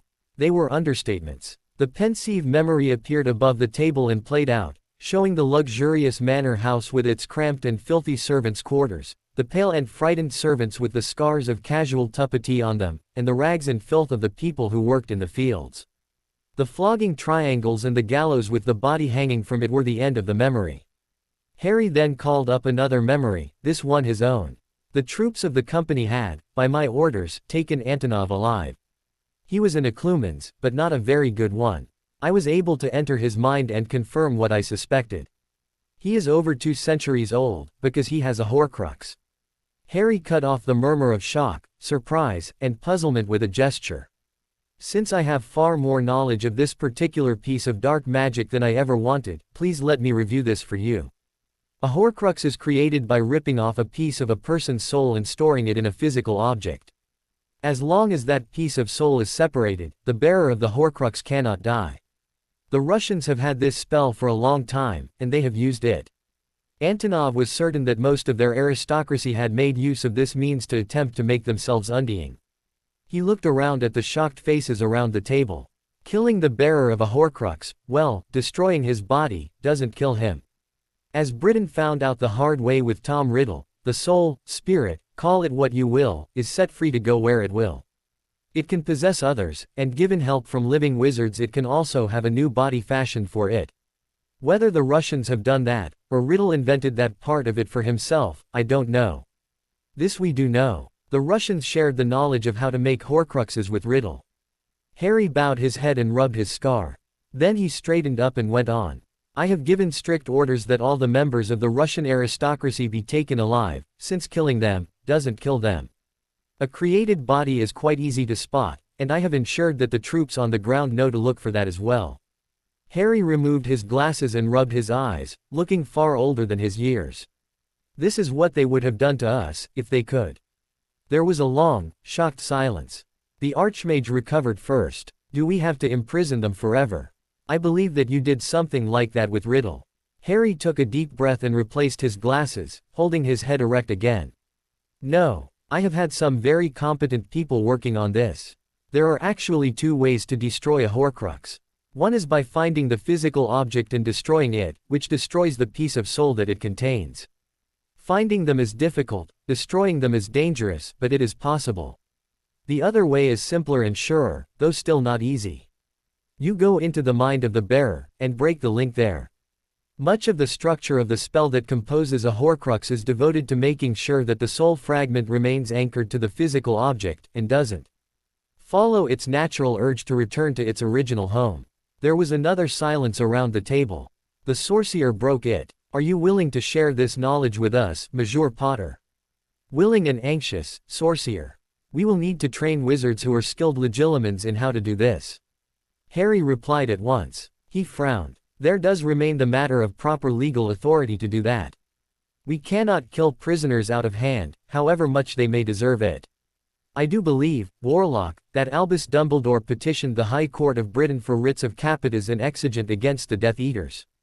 The Archmage asked gravely. Harry nodded. That seemed a very long time ago now, though it was less by the calendar. Before we go to such an extreme, Alexander, let us ensure that it is necessary. The sorcerer interposed. Does destroying a Horcrux in the manner you describe automatically kill the bearer? She asked, with a sharp gesture toward Harry.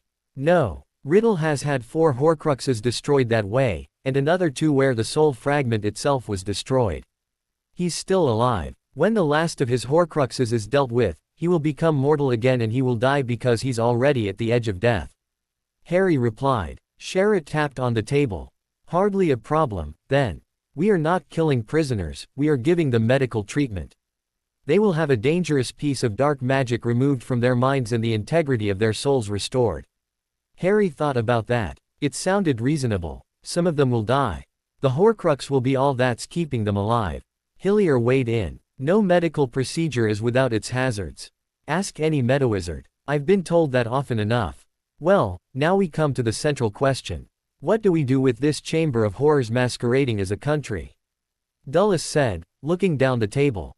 Warlock. A question, if I might. That manor that you saw. Could it ever be rebuilt? Ever be a place where those people could live in peace? The sorcerer said quietly. No. That place was a circle of hell. We got those people out of there as fast as we could.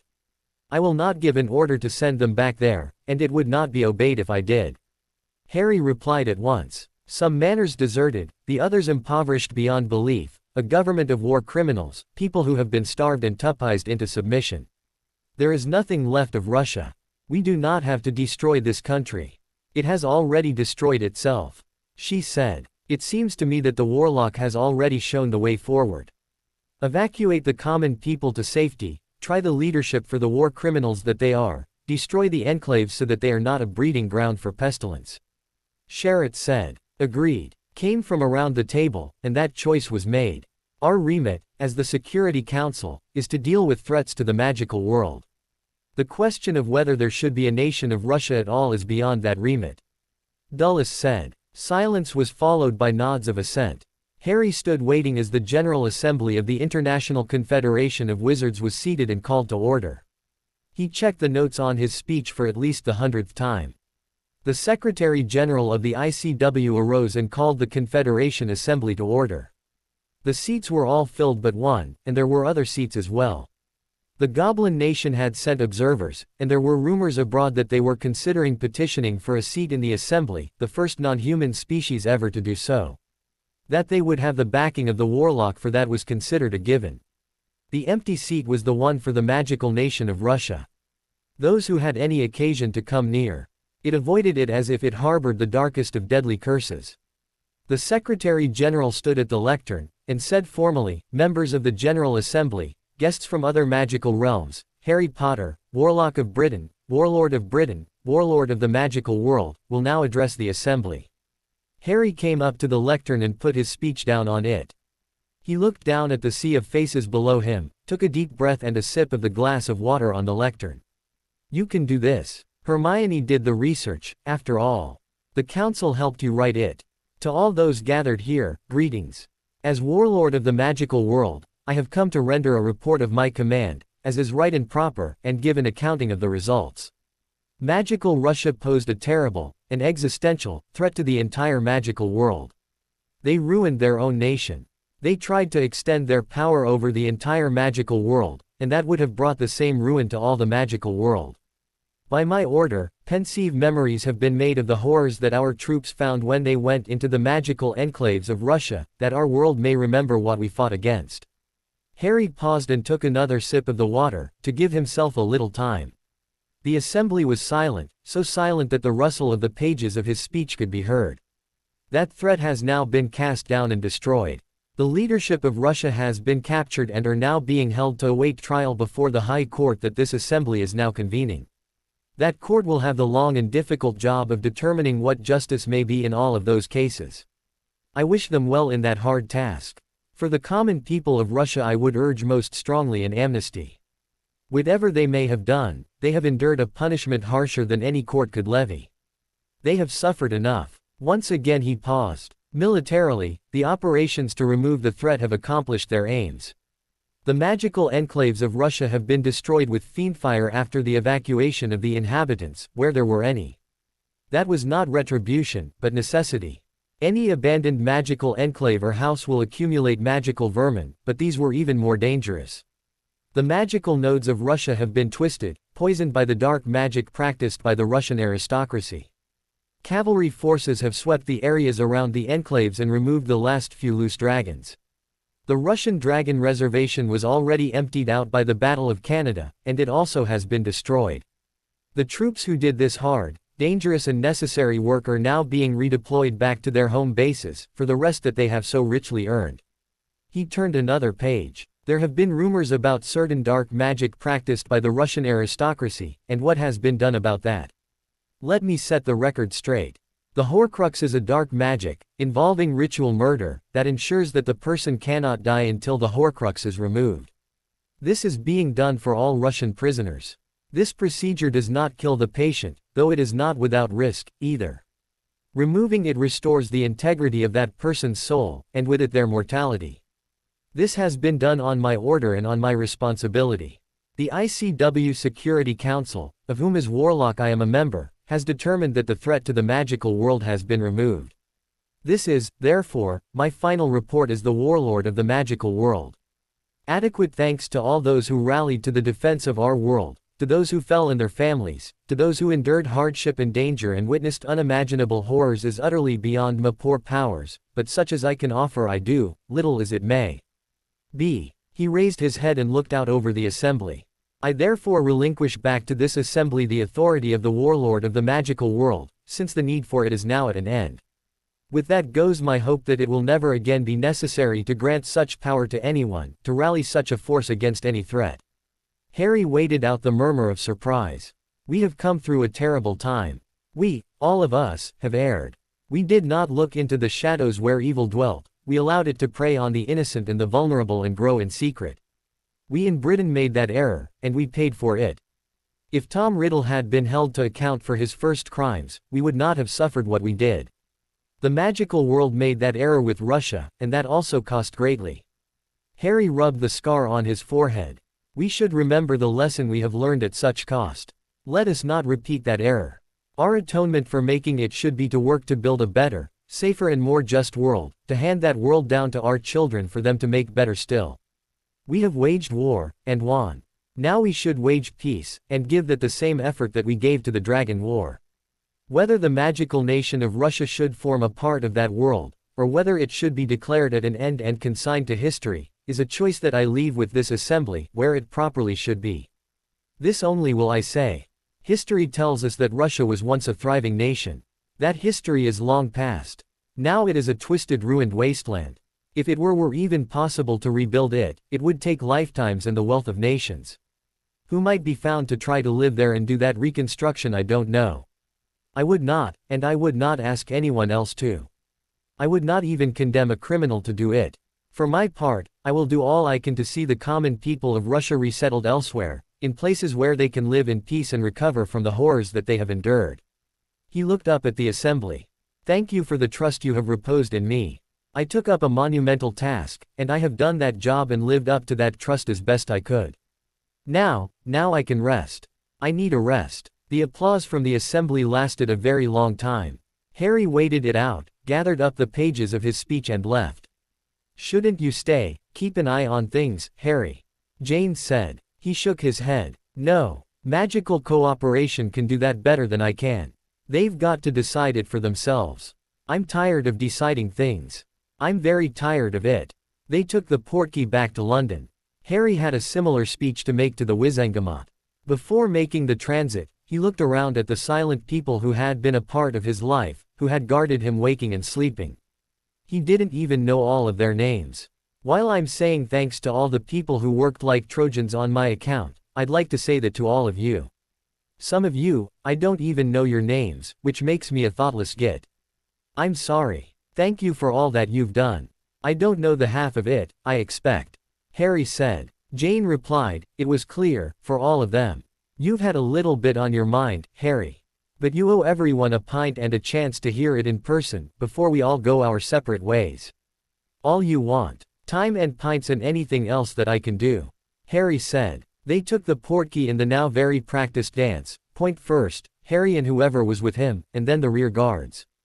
Harry's address to the Wizengamot was pretty much of a reprise of what he had said to the ICW General Assembly. The applause was shorter, though. That was followed by a meeting with the minister and the other key players on the huge Quidditch team that he had assembled, really, in truth, that had assembled itself. There was an addition that he hadn't seen before. It was Fanghook, the head goblin of Gringotts. Harlan Greengrass opened the meeting. "Warlock, let me first say that there are no words to describe the debt that you are owed. If not for you, God knows what would have become of the realm or the magical world." Harry smiled wearily. "I was the rallying point, perhaps. There were, I have no idea how many people who rallied to me. Be that as it may, we have come through a terrible time. If there are debts owed, they go both ways, many ways. I am not sure it is possible to account for all of them." Fanghook said, "I never thought that I might find myself saying this, but in some respects you are correct, Warlock. Still, where debts can be measured, the accounting must be done. Books must balance. Debts must be paid." He opened up a large ledger and turned a look of respect toward Arthur Weasley, sliding a sheet of parchment over to the minister. "By the contract of 1807 the Wizengamot may only run a deficit in time of war. This has certainly been that. Steely Eye has reached an agreement with us that the deficit be converted to a loan with a term of 25 years. This is the short-form agreement. A detailed accounting will, of course, be submitted to you." Fanghook turned over a page, then slid a sheet of parchment down the table to Harry.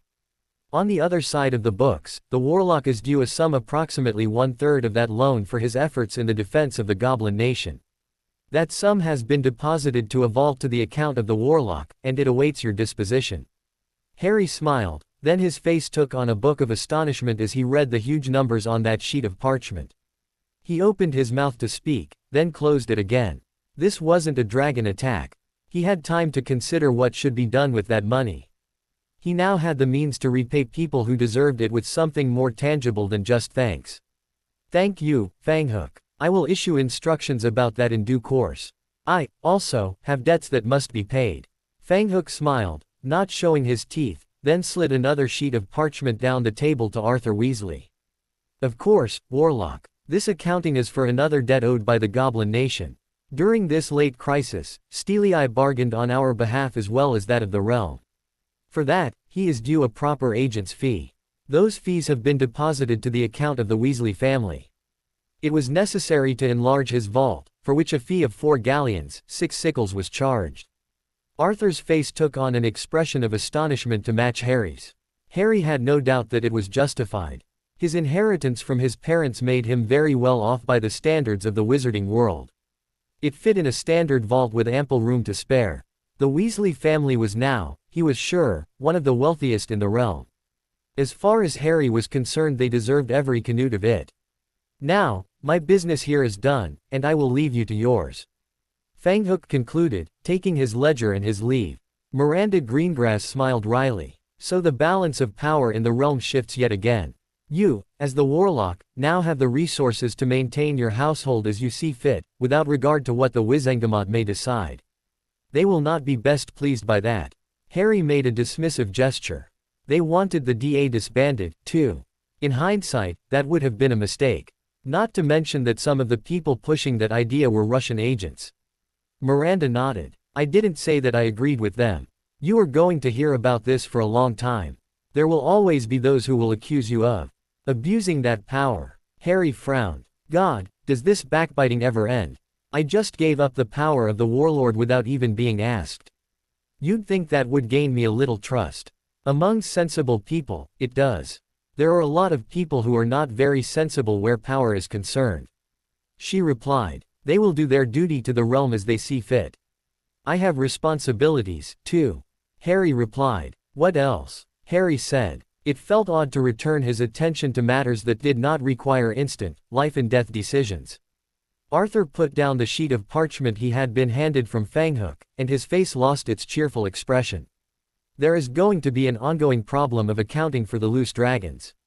The debate in the General Assembly has begun. There is jockeying for the support to fill the vacant seat on the ICW Security Council, and once that is done there is going to have to be some solution found to the problem of accounting for them, finding them, and dealing with them. We will need your direction as to what sort of a position we need to stake out. Harry squeezed his eyes shut, then opened them again.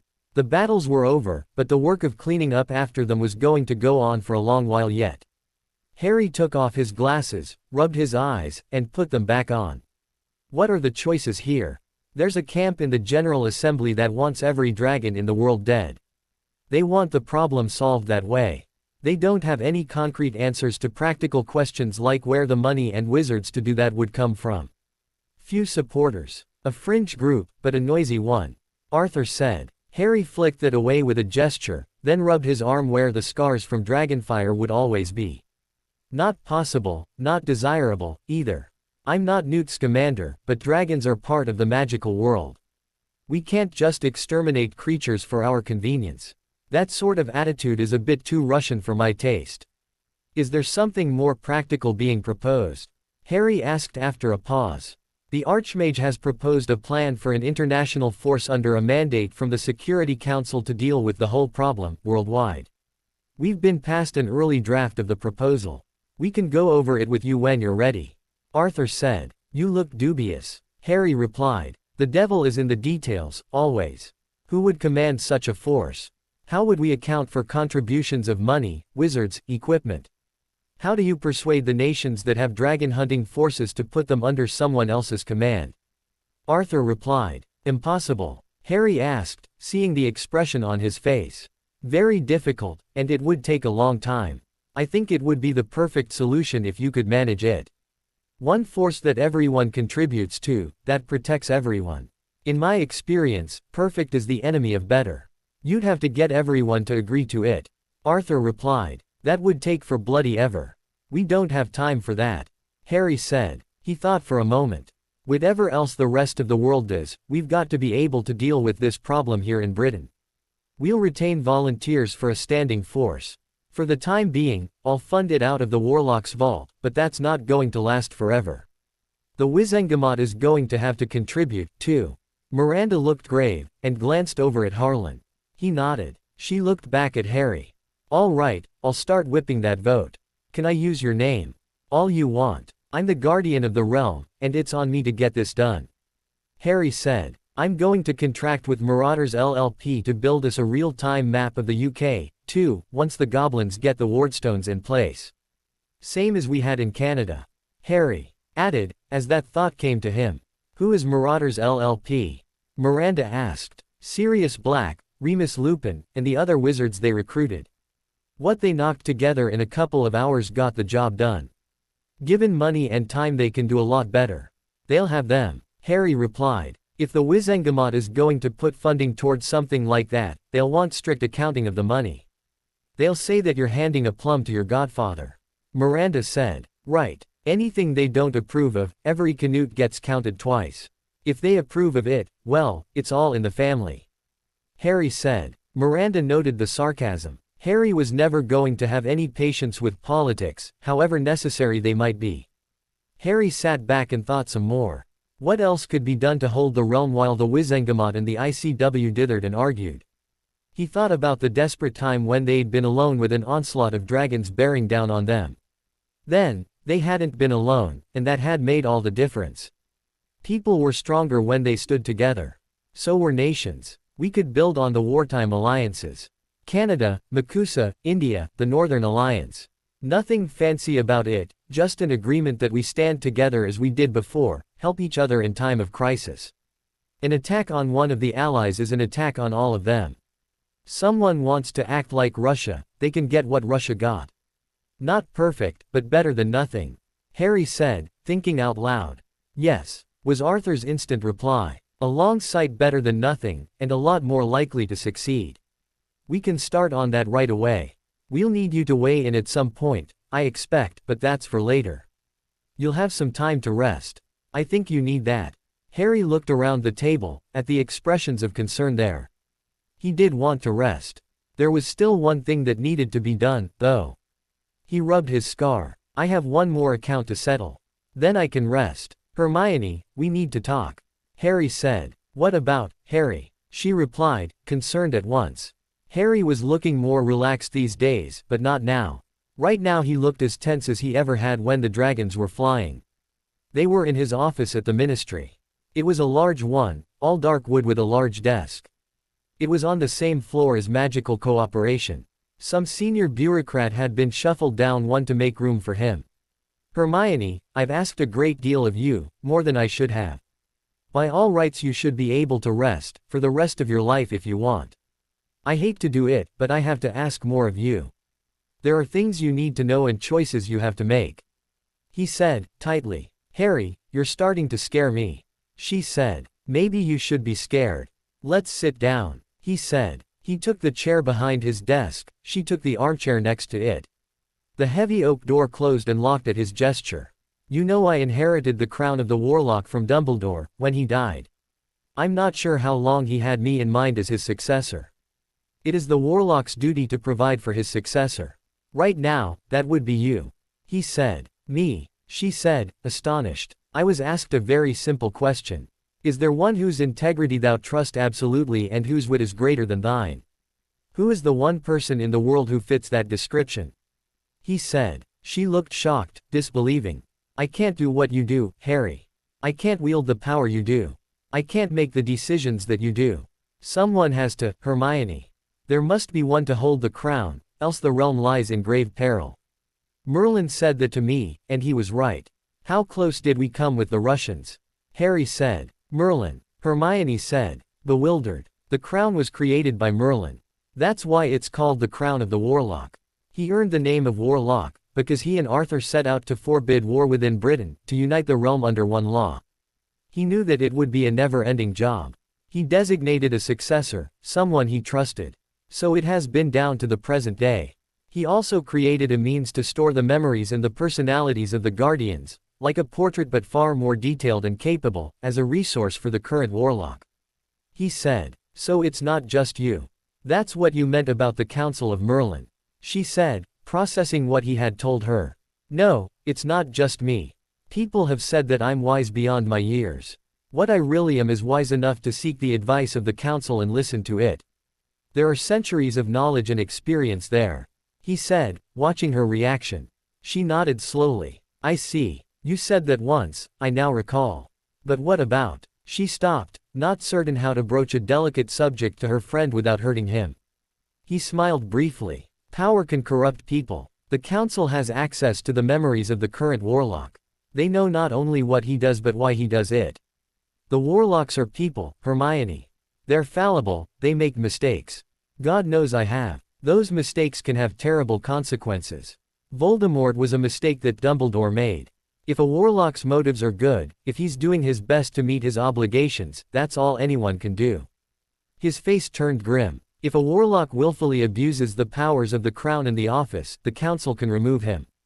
It's been done. I see, was all she could say. Now, we come to a problem that the current Warlock has been dealing with.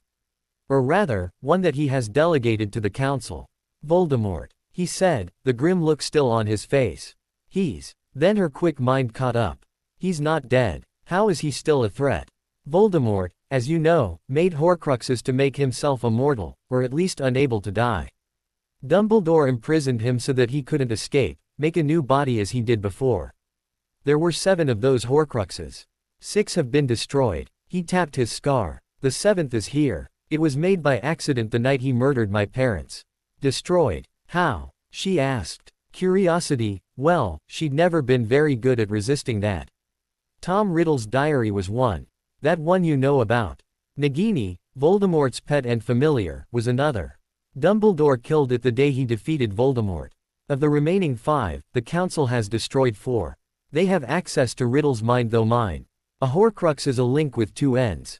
You can destroy the physical object, and thereby the piece of soul itself, or you can destroy the endpoint within his mind and let that piece of soul return to him. That's much safer, as long as the physical object isn't a living thing. There's a backlash. It only wipes the magic from an object, but it would kill a living creature. He said. It would kill you. She said, horrified. Yes, it would. He replied evenly. Then damn Voldemort. Let him suffer. I want you to live, Harry. She said harshly. I want me to live, too. He said with a wry smile. The smile vanished again as he went on. Unfortunately, to do nothing is not a choice. Riddle's mind, soul, personality are close to collapse into utter chaos. When that happens, we don't know exactly what the effects would be. Perhaps the Horcrux will fail and the backlash will kill me. Perhaps the Horcrux will hold and I will only have a pool of seething insanity linked to my mind. There is the chance that he could use that link to invade my mind, take it over as he did with Quirrell. The matter of fact, recitation of the horrors that he could face, was facing every day, left Hermione speechless. So, once again needs must, and there is no time. The Council has a plan, to break the Horcrux while shielding me from the backlash. It is the best that they can do, but it is not certain. Nothing ever is. So, before that attempt is made, I must set things in order, put a keeper on my hoops if things do not go well. He said. What would this entail? She asked after a pause. I would bring my successor before the Council, to undergo the test of Merlin. That's where the Council interviews that person to see if she is worthy of the crown. If you don't pass, then I would have to find another. One of the questions you will be asked is whether you are willing to bear that burden. He said, watching her reaction. For myself, Harry, I wouldn't touch it with a 10-foot staff. For you, I'd do my best. She said. Thank you, Hermione. There are no words to describe the debt I already owe you. I don't know that I can ever repay it. He said. You can repay me by taking care of your health and living a very long life. She replied. That is absolutely my intention, Hermione. All being well, I would like to keep you waiting until I'm as old as Dumbledore was. He said. This test. When would I need to take it? She said. Whenever you feel able. The sooner the better. This isn't the kind of test that you can study for, Hermione. Like the sorting hat, it measures you. He replied. I need some time to have a cup of tea and think, Harry. She said after a moment. Take the time you need, Hermione. He said, and left, shutting the door behind him. Harry was just leaving the minister's office, when a memo came up and unfolded in front of him. Ready as I'll ever be, Harry. H.G. He headed back to his office. This was best done quickly. His own interview would have gone no better for him having time to stew himself into a fit over it. The bodyguards he had never been without during the Dragon War were now scaled back, and absent entirely in secure areas such as the Ministry building. He and Hermione walked down the stone corridors to the room of the Round Table. They came to the arch where Minerva and the guards had stopped, but they both went straight on through. The corridor was as he remembered it, lit with flickering flames. The great wooden doors swung silently open before them, to reveal Merlin and the council seated at the long wooden table. Merlin rose and took up his staff, striking the stone floor with the metal-shod butt of his staff 3 times. He spoke in that same voice of bottled thunder Harry had heard so often before. We, the guardians of the realm of Britain, are here met in conclave. This council is now in session. I am Merlin Ambrosius, called the Warlock, who first fashioned the crown and took up the duty to put down war in this isle and unite it under the rule of just law. Master Merlin, I am come to present Hermione Jean Granger as my successor to the office of Warlock and Guardian of the Realm. Harry said as the doors swung shut behind them. Speak to the deeds of Hermione Granger's life that make her worthy of such a trust, Master Potter. Merlin replied. Harry spoke for about 5 minutes, not trying to follow any script but speaking of what was important to him, from the troll in the dungeon in their first year to her service as his right hand during the war. He stopped when he was on the verge of repeating himself. Mistress Granger, why dost thou seek the power of the warlock's crown? Merlin said, his hand on his staff. I do not seek it. She paused. Master Merlin will suffice. Merlin said. She gathered herself together. I do not want it. I will take it up if Harry cannot because he asked me. I will finish his work as well as I can, though I am not him. Merlin raised an eyebrow. Power has its pleasures and perquisites, Mistress Granger. No doubt it does, Master Merlin. I have stood by Harry during the last months, and I have seen the cost of those pleasures. I am not mad enough to think that they are remotely worth it. She said. To not lust after power is a virtue, Mistress Granger. To be unwilling to use power at need is as great a fault as being apt to abuse it. Method and organization are thy strengths, but there comes a time when not but action will serve. Merlin replied, sternly. I have seen that, Master Merlin. Should this fall to me, I can only promise to do my best and learn from my mistakes. She said, standing straight and looking him in the eye. Merlin nodded silently, and another wizard stood to question her. Harry stood by, biting his lip and wishing that he could speak for his friend as the hard questions came at her. He winced a little at the recitation of his own faults, unsparing as it was true. At last the questions came to an end, and Merlin stood and struck the floor with his staff. Shall Hermione Jean Granger be confirmed as the heir and successor to the Warlock of Britain, guardian of the realm? The vote passed by a 3/4 margin, and Harry gave a long sigh of relief. He really had no idea what he would have done had Hermione not been confirmed. He trusted in her integrity, which was the core of what being the Warlock required. Mistress Granger, welcome to the fellowship of this conclave. As the Warlock himself, thou art made free to come to this council for help and advice at need.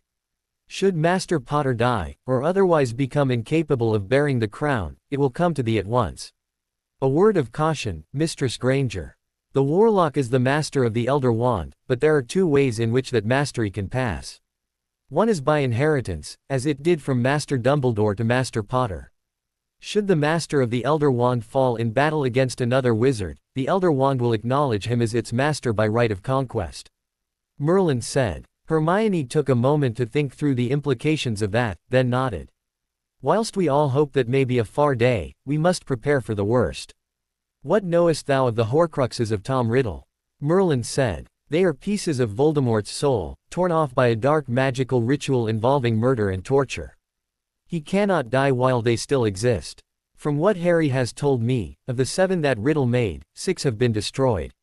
This council, as I understand it, destroyed 4 of them. The last one is lodged in Harry's scar, and destroying it will place him in danger. She replied. Merlin nodded. Correct as far as it goes, Mistress Granger, but it does not go far enough. Master Dumbledore and Sir Francis Walsingham have been the movers in the quest for a solution to that threat, and I will have them tell thee what it is needful for thee to know. Hermione listened carefully as Dumbledore and Sir Francis took turns in telling her what had been entailed in the struggle to destroy the Horcruxes, and what remained to be done. She looked at Harry with increased respect, if that were possible. There had been a secret silent war being waged on the battlefield of the link between his mind and Voldemort's, and he had never breathed a word of it to anyone until now. Riddle's bid for immortality would ultimately have failed in any case, Mistress Granger. His work was hasty and ill-prepared, flawed by his incomplete understanding of the spells he was using. They were not original with him. Sir Francis said in conclusion. Where did he get them, then? Wouldn't it have been better to destroy such books altogether? Hermione had never imagined that she would say such a thing, but the murder and other atrocities that Voldemort had been guilty of were things that she could not have imagined once, either. When I was Warlock and Headmaster of Hogwarts, I took measures to suppress such knowledge. The books you speak of were removed from the library at Hogwarts and stored very secretly, and some copies were in fact destroyed. He never gained access to them, and this we are certain of by analysis of the spells that he used to create his Horcruxes. Dumbledore replied. Where did he get them? Hermione said. From the Russians. Harry can tell you more of this.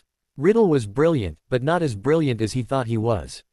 He made his first Horcrux when he was 16, you recall.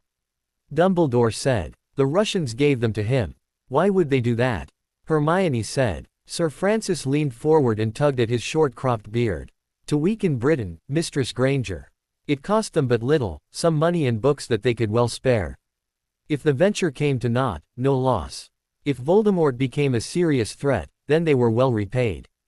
Voldemort never owed them any loyalty, nor did they ever have any control over him. They neither needed nor wanted that. They set a dragon in our midst and let it follow its destructive nature. So, you see, Hermione, to destroy books is not necessarily to destroy knowledge. The knowledge that something is possible is often enough for someone to rediscover it, and if you do not know how something works, it is very difficult to devise a counter. Dumbledore said. Hermione grimaced, but could not gainsay that. She remembered what Harry had said to her a few times, and what she had learned for herself as well. If it looks easy, it's hard, and if it looks hard, it's damned near impossible. Sir Francis gestured to signify a change of subject. If thou hast the desire to pursue this matter further, Mistress Granger, we are at thy call. For now, we have pressing business. Hermione could not gainsay that. How do we do this, then? Harry said soberly. I have already notified the key players of what they need to know. The minister and the others. If the crown comes to you, they will know. We will make the attempt here, in the room of the Round Table. Here the power of the council is at its strongest, and the defenses here are old and very strong. She nodded reluctant agreement. That made sense, as little as she liked it. He gestured to a couch in the corner, with a small table beside it. I will lay here, and concentrate on maintaining my defenses. The council will make ready to break the Horcrux. You will stay by me. Harry drew the Elder Wand and put it on the table. The Elder Wand will be here on the table. Don't touch it until, and if, the crown comes to you. If you are its new master, which I expect, then you will be able to feel it, and then you can use it. Do not attempt to, otherwise. If one who is not its master attempts to wield it, the consequences are very bad. Harry gritted his teeth, looking like someone about to have a boil lanced. If it all goes wrong, and Voldemort is in my mind and takes it over, then I will ask one last thing of you, Hermione. What's that? She asked, frightened by his expression. You will have to kill me. He said, his expression tight, controlled. Harry, no, she cried out, involuntarily. Hermione, the crown won't come to you unless I'm dead, or worse. The council won't remove it unless there's no hope for me. You won't be killing me. You'll be killing Voldemort. Please, tell me you'll do that and let's get this over with. God, how I want this to be over. He said. Only if there's no hope, Harry. She said. He nodded, laid himself down on the couch and closed his eyes, his expression one of total concentration. Hermione slowly, reluctantly, drew her wand. Ready as I'll ever be. Harry said. Merlin struck the floor with his staff, and said, commence. Dumbledore and Walsingham, along with most of the rest of the council, vanished. Merlin stood erect, his staff by him, watching Harry. Hermione stood likewise, her gaze fixed on her friend's face, while hope and fear warred within her. There was no greater gathering of skill and knowledge in the realm, or in all the world, than was gathered here in this room. There was no bottom to the vengeful evil lust for power of Tom Riddle. The doors of the Chamber of Horcruxes opened at a single forceful gesture of Albus Dumbledore's wand, and he strode into the red-lit gloom as if into his own office at Hogwarts. He began casting spells on the complex anchorage of white light that surrounded the link of the Horcrux, nodding affirmatively at the result of each one. He turned to where Sir Francis stood at the door, waiting and watching. Time for you to go, my friend. You and the others. Without us to hold open the route, you will not be able to escape. Sir Francis said. There was no surprise in his voice. Albus had been quietly confident that he had found a way to protect Harry from the backlash of the Horcrux, but he had not been at all forthcoming as to what that solution was. What Walsingham had suspected before he knew now. Must it be this way? He asked. There is no other way. This was my error, and it is for me to atone for it. Albus replied. Farewell, my old friend. Tell Harry, tell him that it was all worth it. Sir Francis Walsingham nodded, turned and left. The doors of the chamber closed behind him. Albus turned to the Horcrux with his wand out, then turned as he saw the drawn, haggard face of Tom Riddle appear on the wall of the chamber.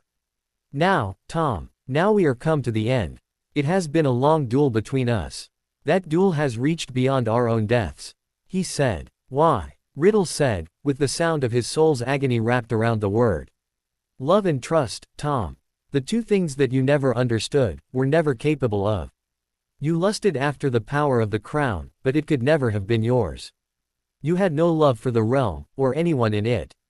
You trusted no one, so you never knew the flaws in your own work. Albus said, gently. There will be nothing left of you, old man. You will not even be a memory. Riddle said in a vengeful snarl. My memory in the room of the round table will be gone, but still I will have the immortality that you could never have achieved. A teacher's immortality is in his students, and I leave students who are greater than I ever was. I am content with that. Dumbledore replied. Albus raised his wand, and a cord of white fire reached out to the structure of magic that surrounded the last Horcrux. Ultimum Judicium. The voice of Albus Dumbledore rang through the chamber of the Horcruxes, and black fire reached down the cord of white fire and outlined his form for a moment. Explosions of white and black fire tore the chamber apart, and it collapsed into nothing. The mind of Tom Riddle vanished beyond the veil of death. Harry Potter lay on the couch in the room of the round table, total concentration on his face and the crown of a just man glowing above his head. All of a sudden his back arched in agony and a raw-throated scream of pain and terror filled the room of the round table. The scream died as suddenly as it had come, and Harry's body slumped down limply on the couch. Harry! Hermione screamed, gripping her wand. She stood, wand in hand, trying to think what she might do to help her friend. After a few moments, she grasped that the crown of a just man still glowed above his head. That meant that there was still hope. After a time that was long to Hermione, however short it might be on a clock, Harry slowly and shakily reached up to put his hand on the scar on his forehead. His voice was as shaky as his hand. That bloody smarted. Harry, are you all right? She asked. The answer came from behind her, in the voice of Merlin. It is done, Mistress Granger, and well done. Tom Riddle is dead at long last. Harry made to try to get up, then fell back down on the couch. Hermione turned to see the rest of the members of the council in their seats again, all except one. Where's Professor Dumbledore? She asked, a terrible suspicion dawning on her face. Sir Francis Walsingham said. Albus Dumbledore stayed behind, and took upon himself the force from the destruction of the last Horcrux, to protect the warlock, who was his friend, his student, the son he never had. You left him, Harry said. He was my friend, too, Master Potter. There was no other way. He said to tell you that this was his atonement, and that it was all worth it. Sir Francis replied. Now I have lost even his memory. Harry said. His memory in this room may be gone, Master Potter, but it lives on in thine own heart and mind, and those of a legion of his students. There is no destroying such a legacy. That is true immortality. Walsingham said. Harry made another attempt to sit up, and this time succeeded, barely. God, I feel like a wrung-out dishrag. You're going to St. Mungo's, Harry, and no bloody arguments. Hermione said, helped him to his feet and toward the door. Harry walked slowly down the corridor from the room of the round table, leaning on Hermione. They passed the archway, and Jane Twelvetrees was there, pacing impatiently. What the hell went on in there? She demanded. Riddle's dead. We destroyed the last Horcrux. It hurt a little, Harry said. Heard you screaming all the way down here. You were going to tell me about this exactly when? She said. Ah, well, Harry said. I had to get it from the bloody minister. You pull stupid shit like this again and I'll have your guts for bloody garters. She said, furiously. It's good to see you, too, Jane. Harry said. It was a week later that Harry was pronounced fit to work again. The headaches had subsided and he could sleep again. The memories of the room of the round table were going to take longer. Harry was in his ministry office, cleaning up details before taking the leave that he'd promised Jane he was going to start 2 days ago. Miranda Greengrass and Hermione came in the door after knocking. Harry took one look at them and decided that he wasn't going to enjoy whatever this turned out to be. What is it this time? I'm out of here at the end of today, and this time I mean it. The realm is just going to have to save itself for a while. Harry said. We should be able to deal with this today. Miranda said. But it does need to be dealt with. All right. Today, Harry said. He put down his quill and leaned back in his chair. Before the war, You will recall, we were at a bit of a stand over the seats in the Wizengamot. That's resolved itself, except for one. The Malfoy seat. We need to break that log jam. Miranda said. This is no concern of mine, is it? Harry said, his expression becoming wary. Well, yes. Here's the problem. The Malfoy seat descends in the direct line of inheritance. Narcissa Malfoy can't hold the seat, for that reason. Normally, Draco Malfoy would inherit the seat. Miranda said. Still not my concern. Son of a hag is rotting in Azkaban. He deserves it. He was Umbridge's head goon, just in case anyone has forgotten that little detail.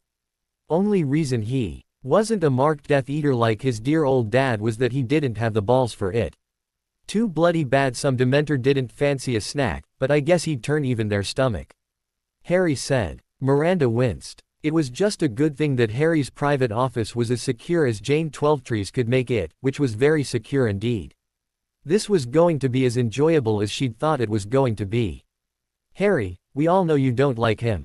None of us do. Can you just listen? Hermione said. All right, I'm listening. Harry said. There's a faction in the Wizengamot that doesn't want him declared ineligible to hold the seat, because then the seat would be put up for election. The Wizengamot isn't that big.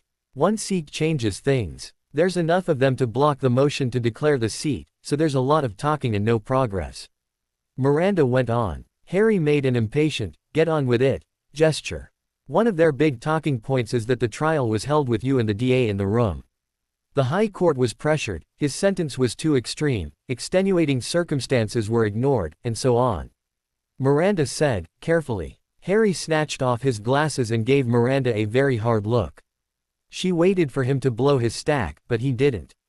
That didn't mean he was calm. He got a fair trial. The evidence was bloody overwhelming. The whole student body of Hogwarts saw him and his goons playing Checa in the corridors. They'd better not be questioning that. Harry said, putting his glasses back on. His face had the look that senior officers had learned to dread during the war. They aren't. They are being very careful not to. That would put them in the position of trying to call Umbridge's trial into question, and not a one of them is fool enough to go there. The line is that they were young, easily led, pressured, afraid of Umbridge. They want his sentence reviewed and reduced, preferably to time served. That's what they claim, anyway. Miranda said, placatingly. How about they enjoyed every minute of it? I watched that smirking little bastard. No need to take my word for it. Ask anyone. Harry said. No need for that. Guilt isn't the issue. Miranda said. I wasn't the only one who sat in those rooms. I had a lot of company. Those kids will still get those wounds ripped open again if this gets brought up. You think they don't have nightmares about those detentions? You think I don't? Harry demanded. Harry took a deep breath, calmed himself and waved that aside. Doesn't matter. I don't control what goes on in that chamber. If they want to hold that hearing, I can't stop them. I appreciate the heads up. Are we done? I wish we were. Here's the problem. Those people are not interested in making that petition. That hearing isn't going to happen unless we make it happen. The people we're talking about are using that issue to get what they want. We need to take it away from them. Then we can split off enough of their votes to get the seat declared. Miranda said. So, one of your people makes the petition. Same answer. Harry said. Hermione sighed. Harry, you really don't realize how powerful you are, do you? The ones who don't think it would be political suicide are afraid it would be actual suicide. The only way that petition gets made is if you make it. Harry sat stunned speechless for a long moment.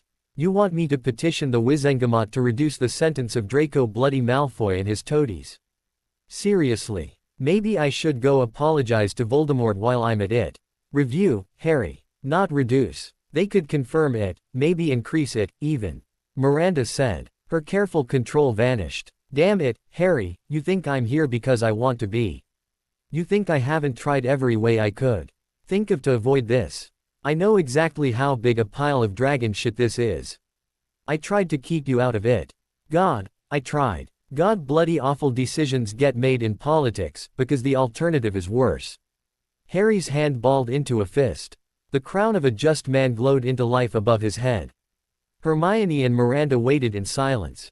I may not be the best political operator in the realm, but even I know how bloody many people belly ached about that trial. It wouldn't have happened at all if we hadn't been there. Fudge would just have swept it under the rug along with everything else. I am not going to hand those people a wand to curse me with, Harry said after a long pause. We wouldn't be. The investigation into Umbridge's activities has been ongoing, and it has turned up some mitigating circumstances that may not have been considered at the original trial. As the bearer of the crown of a just man, you are concerned that justice be done, even to people you don't like. Miranda replied. That's true. I'm not going to lie about this, Harry said. The investigation is ongoing, and we do know a lot more about Umbridge. She was a master manipulator, and we know a lot more about the methods she used. The lot of them were certainly despicable little gits, but there's no doubt that she played them like a magical harp. They were pretty soft targets, too. Malfoy looked sharp if he was next to Crabbe and Goyle. Miranda said. Being a stupid, cowardly git is a defense. Brilliant, Harry said, looking coldly contemptuous. Assuming for a minute, and I can't believe I'm even saying this, that I did make this bloody petition, would I have to testify? Harry said after another long silence. No, none of the original victims, either. There's no question of their guilt. You'd have mind healers and lawyers arguing about manipulation and influence and how much choice they actually had. Hermione said at once. We can't not hurt people, Harry, but we aren't going to hurt anyone any more than we absolutely have to. I insisted on that. Hermione added. The result of this hearing doesn't really matter, and my guess is that it winds up as a lot of sound and fury signifying nothing. The point is that it's held, and that takes the magic out of their wands. Then we split their coalition, and it's done. Miranda said. What do we gain out of all this, assuming it all works? Harry said, looking at Hermione.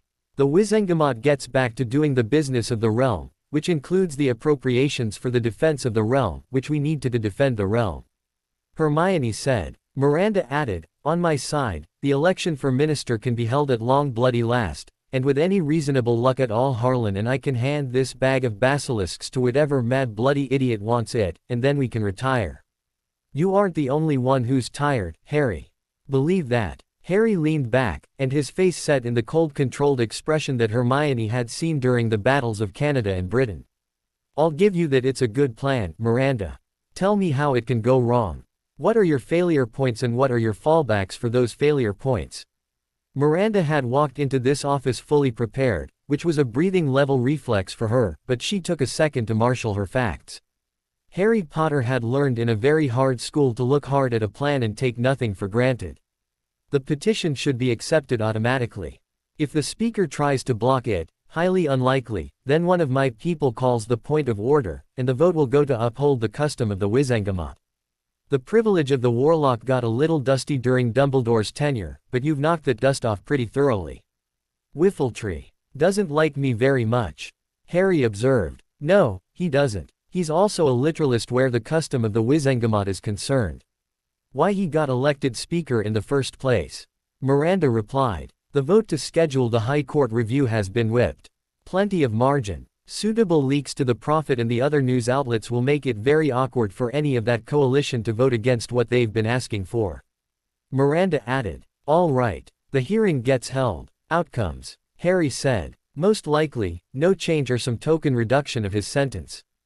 Unlikely but possible. His sentences run concurrently instead of consecutively, and he sees daylight next summer. That's the worst case. Anything less than that requires overturning some of the charges, and the custom of the Wizengamot doesn't permit that, not to mention the mandate of the hearing doesn't include that, either.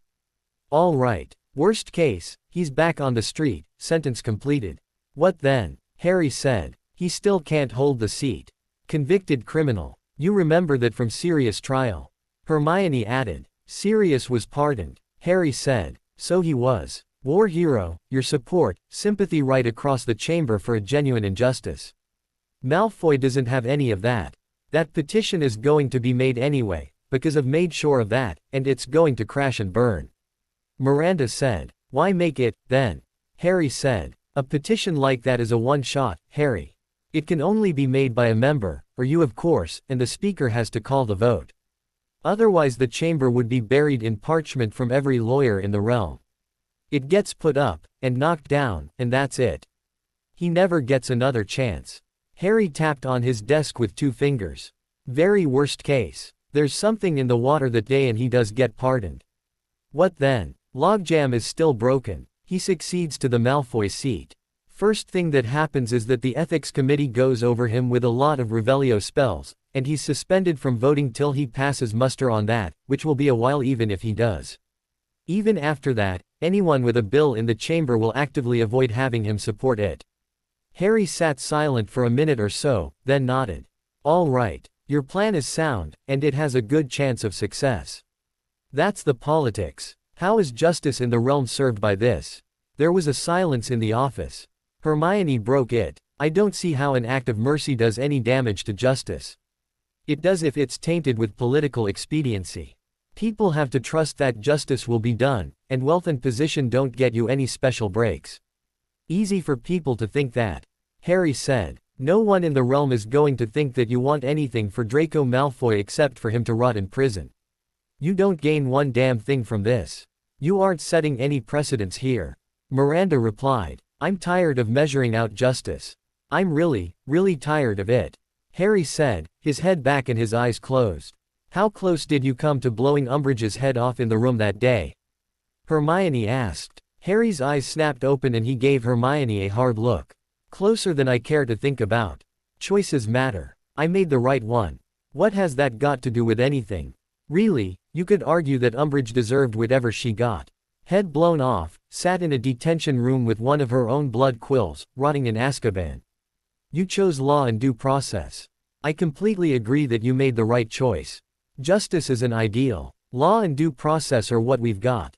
All we're giving Malfoy and his goons is due process. She said. Hermione and Miranda looked at him sympathetically and waited in silence. This was a decision that only Harry could make. Harry took off his glasses again, sighed, replaced them carefully and said, all right. I'm going to regret this, but all right. How do we do this? We've got the petition drafted, Harry. You sign it, and it goes over to the clerk of the Wizengamot straight away. Hermione said, briskly. Then we hold a press conference, right away, this afternoon. You read a statement, take some questions, and that's it. You take your downtime, and you specifically aren't going to attend the hearing because you don't want any appearance of bias. Miranda said. Hermione laid a heavy sheet of parchment in front of him. Harry read it and signed it, then used his wand to append the seal of the Warlock. Well, I'm going to have lunch. Not that I've got much appetite, but I'm going to need my strength. Harry said, looking at his watch. They all sat together at a table in the ministry dining room, Harry and Hermione and Miranda and Jane. She was not happy. Roped you into this bloody racket of theirs, did they, Harry? You ripped me up, down and sideways about supporting law and justice even when it was hard, Jane. Remember, he replied, taking another bite of chicken pie and washing it down with pumpkin juice. They're a lot of right bastards, tried and convicted fair and square. She said, drained her tea and poured a new cup. That they are. So they get a cast, not guaranteed by any means, at a reduced sentence. How many plea bargains have you been a party to? Miranda asked. Jane frowned and didn't answer, going back to her lunch. The press conference was held in the atrium of the ministry building. Same lectern, even, he was pretty sure. A lot had happened since that first press conference. He shook the thought off. I have today submitted a petition to the Wizengamot for a sentencing review before the High Court for Draco Malfoy and the other convicted Inquisitorial Squad members. While there is no doubt of their guilt, the degree of influence that Umbridge had over them may have been more than was known at the time. That is a mitigating circumstance sufficient that I think a review is in order. Harry waited out the babble of questions, then pointed to Rita Skeeter first, on the principle that if you swallowed a slug first, nothing worse was going to happen. Mr. Potter, does this mean that you have regrets about the trial? That you convicted Malfoy because you didn't like him? She asked, slyly. No. I will remind you that I didn't convict Malfoy or any of the others, Ms. Skeeter. The High Court did. I brought a torturer to trial and I have no regrets about that. Malfoy and the others were her assistants, and there was ample evidence of their guilt. I don't like Draco Malfoy, and I never have. By the time I'd known him 5 minutes, I didn't like him for years. That has nothing to do with justice. Appropriate punishment is part of justice, too. Harry replied. Have you considered the effect on the families of the victims, Mr. Potter? Was the next question, in a more reasonable tone, from a male reporter Harry didn't know. It will bring up some painful memories. I know. I have those memories, too. Justice is hard. It has to be seen to be done. Harry replied. Harry was looking at the next reporter when he felt Jane go bowstring taut at his side, her hand an inch away from her wand. He glanced over and saw who she was looking at. Harry's didn't see any threat, which wasn't to say he was pleased to see her. Harry Potter. Please. I need to speak to you. It was Narcissa Malfoy. Narcissa was as immaculately dressed and made up as she always was, but her normal cool controlled expression had eroded somewhat to show her grief. I want my son back. Lucius Malfoy was dead as well, but Harry was pretty sure that none of Narcissa's grief was for him. Certainly no one else missed him. Jane's instant readiness was unchanged. Harry didn't see any need for it, but Jane had guarded his back through the Dragon War, and she might see a threat that he didn't. I want Albus Dumbledore back. I can talk to his portrait, but it's not the same. Harry replied as coolly as he could. He understood grief and loss far better than he had ever wanted to. That wasn't going to get her any sympathy. His friends had died defending the realm, not trying to destroy it. If Draco Malfoy had ever cared a fig for anyone but himself, Harry had never seen any evidence of it. There was no longer the option of talking to the much more complete set of memories in the Room of the Round Table. Harry had lost Dumbledore twice. For others, that was not possible at all. Ron had never had a portrait made.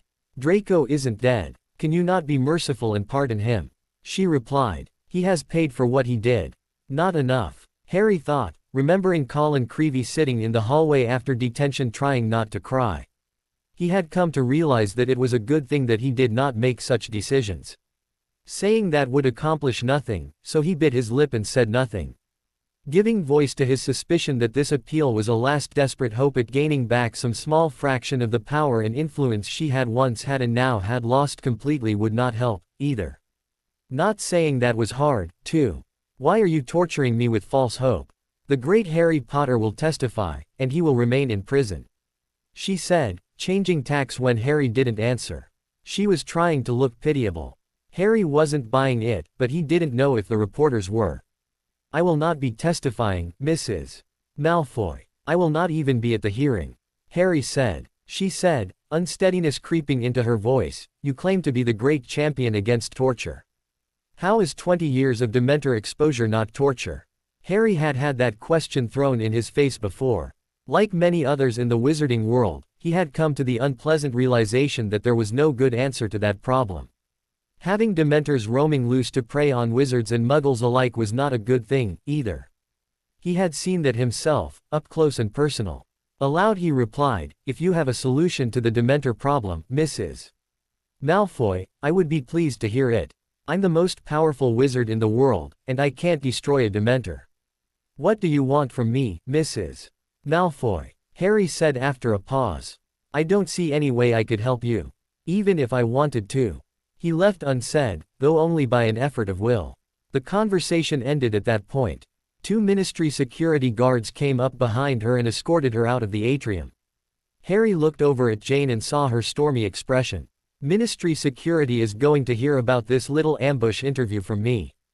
Jane said. Harry knew her well enough to see the leashed fury behind the controlled expression.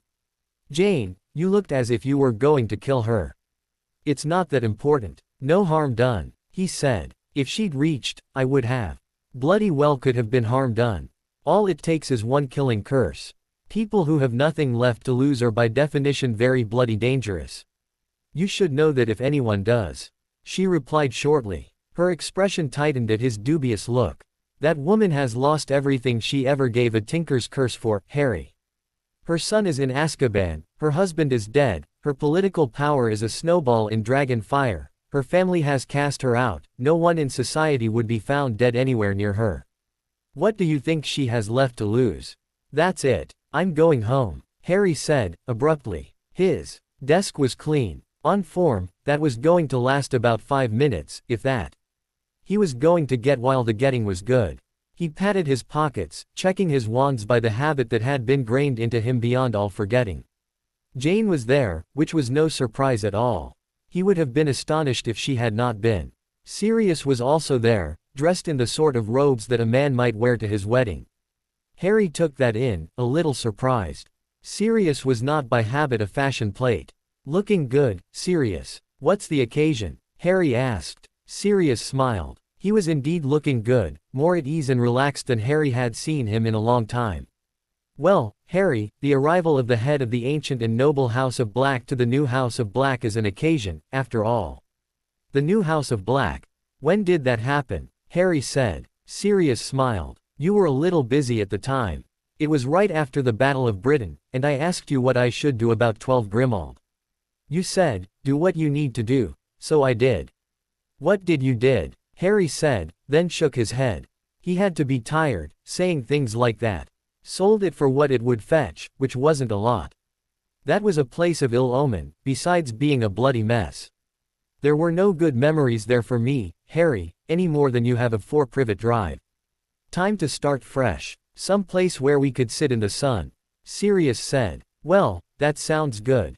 Sit in the sun and rest. Sounds very good, Harry said. Jane, are you going home?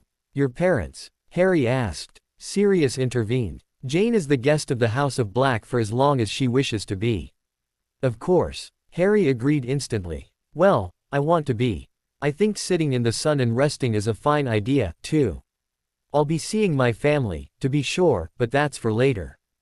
Jane said. They headed down to the ministry's row of fireplaces by the atrium, where the people who worked in the ministry came and went about the realm's business. There was a crowd of people waiting in line at each of the fireplaces, and the destinations were coming thick and fast, with the emerald flares of flow powder flashing up at regular intervals. Many of the fireplaces were only big enough for one person, but there were some that were big enough for 3 or 4 people. They took their places at the end of the line that had formed at one of the large ones. There was a murmur of surprise, and people made to get out of the way. Harry held up his hand. No, please, take your turns. We're all just working folk heading home. There were some uncertain looks, and the line moved a little more quickly after that, but people kept their places. Soon enough it was their turn, and all 3 of them crowded into the fireplace. Sirius said, House of Black, and the emerald flames swirled around them. They emerged into another large fireplace, built of age-weathered stone. There were black iron fittings that would allow a big kettle to simmer there, or a roast big enough to feed half a regiment. Well, the ward's work, Jane said as they stepped out. Jane insisted. Not just anyone can flow in here, Harry. There's a short list. The default is to keep people out.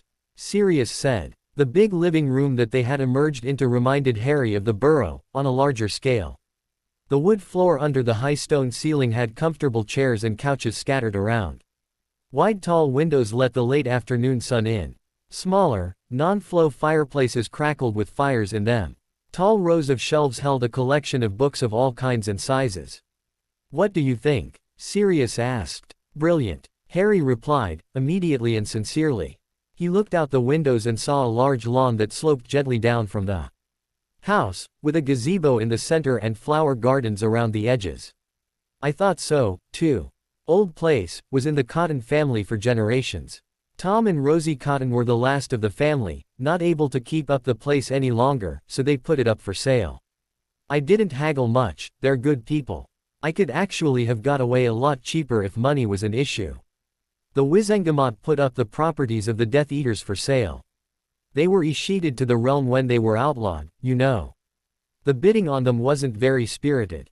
Sirius said. Harry grimaced at the thought. I'm surprised anyone would touch them. Talk about your places of ill omen. There are always people who can't resist a bargain. Jane said. Let me take you on a tour, Harry. Sirius said, and led on. There was a big kitchen, with a couple of house elves working away. They bowed to Harry. Harry Potter. Such an honor it is to be in the service of the House of Black. Harry hesitated a second. He had been of 2 minds about the custom of house elves, but he had also learned in the last while that changing things for the better was a lot harder than changing things for the worse. These house elves looked to be happy and well treated. Thank you. I hope that you will be happy here. If ever you have a complaint of how you are being treated, then you are to bring it to me and I will decide what is to be done. The house elves bowed again, and they moved on, leaving them to their work. What became of Creature? Harry asked, while they were on the subject of house elves. Sirius smiled briefly. I've officially put an end to the old family custom about heads on the wall. He's still with the family, but I've retired him. He has no duties, and he can live out his days here. I can't order him to be happy, but perhaps he can find some peace in his old age. Creature's as much of a victim of war as those poor Russian peasants. A little peace. That's as much as anyone can ask for, and more than a lot of people get. Harry replied. They moved on. The house reminded Harry of layout of the burrow, too. It rambled off in different directions, and different parts of it showed different colors and styles of workmanship. It was pretty plain that the place had been added to, modified and changed about many times in the past. There was a wing that was all bedrooms. Harry's was huge, with a bed that could sleep a whole family. There was a canopy above it, with curtains embroidered with the crown of the warlock. The rest of the room was like that, with bookshelves, overstuffed chairs and side tables. Large curtained windows looked down on the lawns of the house. A little big, isn't it, Sirius? Harry said, a little taken aback. He had never had much space to himself. Even his teacher's room at Hogwarts had been small and workmanlike. He wasn't sure if he could get used to such grandeur. I think you've earned a few comforts, Harry. Besides, I didn't want a house elf rebellion on my hands. The head elf was rather definite on what the head of an ancient and noble house, not to mention the warlock, was properly entitled to. You can have a go at changing his mind if you want. I've had mine, Sirius replied. Harry thought about that, and decided that it wasn't going to be that much of a hardship to get used to it. It was a lot better than a cupboard under the stairs. There were lots of guest bedrooms. Jane's was one door down from his. Harry thought about saying something about that, took a deep breath and decided that he was going to shut his cake hole lest that bring up a subject that he was really not at all comfortable with. The wing also had a nursery. Harry forbore to comment on that, too. Sirius' bedroom was down at the other end of the wing, around several turns in the corridor. Harry was quite sure that they had hit the high points, rather than every nook and cranny of the new House of Black. Well, he was going to have plenty of time to do all the exploring he wanted. Sirius smiled, and picked up a wineglass. A pitcher floated over from the sideboard to fill it with red wine. I expect you'll want to get cleaned up and changed, Harry. We're having a few people over for dinner and drinks. Not to worry, people you're comfortable with. Who, exactly? Harry said. People you're comfortable with, Harry. Jane said. Harry knew that look on Jane. He was going to get told as much as Jane thought he needed to know, and he wasn't going to get anywhere arguing that toss.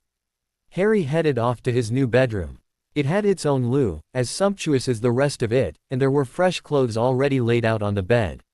The robes weren't formal, but more like what you would wear to a gathering of friends. They were certainly comfortable. Custom made, he was sure, and no expense spared, he was also certain. Feeling better, he headed off down the corridor to the big living room. He stopped short in surprise as he walked in. There were about 40 people all told, men and women, tall and short and of differing nationalities. He knew them, well, most of them. They were the warlock's detail. A promise is a promise, and keeping this one is no hardship at all. Harry held out his hand and said, beer flows like glue around here. It was no more than a couple of seconds later that there was a tall stein of dark beer in his hand. He raised it high. The detail, was the reply from 40 voices, and they all drank the toast. Introduce me around. I don't know everyone, and I don't know anyone as well as they deserve. Harry said to Jane. Harry quickly lost track of time talking to people. There were a lot of stories for him to listen to, some funny, some tragic and some just weird. It was truly amazing how much had been going on behind the scenes while he'd had his attention elsewhere.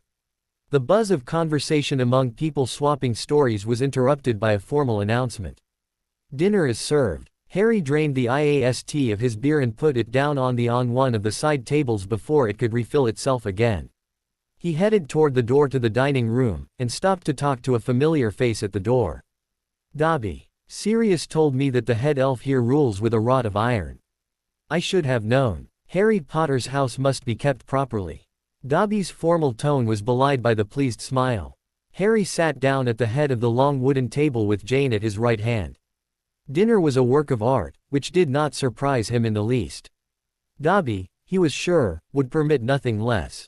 They were in the middle of the second course when Harry plucked up the courage to talk about something that was starting to worry him. "Jane, are people going to make assumptions about your staying here?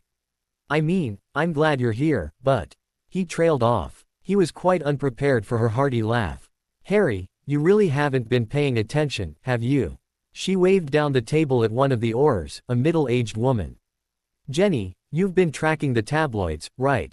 We've got to know what the nut bars are on about, Jane." She replied. "Dragon shit. You just can't look away from the broom crash." Jane said. "Well," she said. "So, how are they describing my relationship to Harry of late, anyway?" Jane said. She laughed. "You are variously described as his inamorata, concubine, paramour, courtesan, doxy, squeeze, main squeeze, bedmate, and fancy woman. Plain old girlfriend has fallen out of favor, and I think they've worn out mistress. Not exotic enough, I suppose. There is also the allegation that you are the senior member of his harem." Harry felt his face turn bright red. God, what are they thinking? What? If you're worried about my reputation, Harry, that is very sweet of you, but that Portkey has left the station. As far as that goes, running a harem would be far too much like work.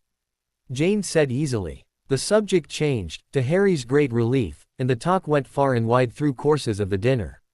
The members of the detail were mostly cops, and they had plenty to talk about from before the war, plus there were pictures of families and children to be compared and talked about. The dinner came to its end, and Harry found himself seated in a comfortable chair back in the living room, a cup of tea to his hand and feeling at ease for the first time in a long while. The party broke up slowly, people drifting by to say goodbye. Harry had felt this bittersweet feeling of farewell before, when he had become a teacher and had to say farewell to his housemates of Gryffindor. Soon enough he and Jane were sitting side by side in companionable quiet. Looking for a safe subject, Harry said, "So, what do you plan to do now that the war is over?" "Don't know. How about you?" She said. "Well, this whole Guardian of the Realm business is likely to occupy me the rest of my life. I had thought I might go back to being a teacher, but I'm not Dumbledore. I can't juggle being a teacher, warlock and everything else." He said. "Smart of you not to try, Harry. Things fell through the cracks because he was doing that." Jane replied. She paused for a moment, then added, "Sorry about that business at dinner. Cop's humor. Didn't mean to embarrass you." "Well, if I wasn't a bloody coward there might actually be something to that," Harry said. Harry laughed bitterly. "Bloody hoot, isn't it? Famous Harry Potter, most powerful wizard in the world, master of men, dragon hunter, et bloody cetera. He breaks out in a cold sweat at the thought of asking a girl out to tea. You can go ahead and laugh now. Do you hear me laughing?" Jane asked quietly. He looked back at her, shaken out of his bitter mood for a moment. "No, I've been around you long enough to get past the hype and hoopla. As far as that goes, we've yelled at each other pretty loudly." She replied. She pointed at herself. "Last time I looked, I was a girl." She looked down at herself. "Yep, still a girl. Why don't you practice on me?" "You," Harry said, then added, "I didn't mean that the way it sounded." "I know that, Harry." She replied. "We can just have tea and talk about something besides the security for your next public event. You need to take more breaks, anyway. Your job will eat you if you let it. There are Aurors who make that mistake, too, you know." "I don't even know if you have a boyfriend," Harry said. "Did once, aside from school crushes. He broke up with me when I went for Auror training." She said. "Sounds like a right bloody idiot," Harry said automatically. "Being with an Auror isn't a piece of cake, Harry.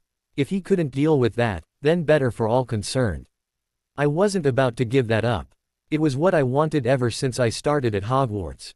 I know you broke up with Cho when you took on being a teacher," she said. Not anything against her, she was sweet and a good person, but it was a relief, actually.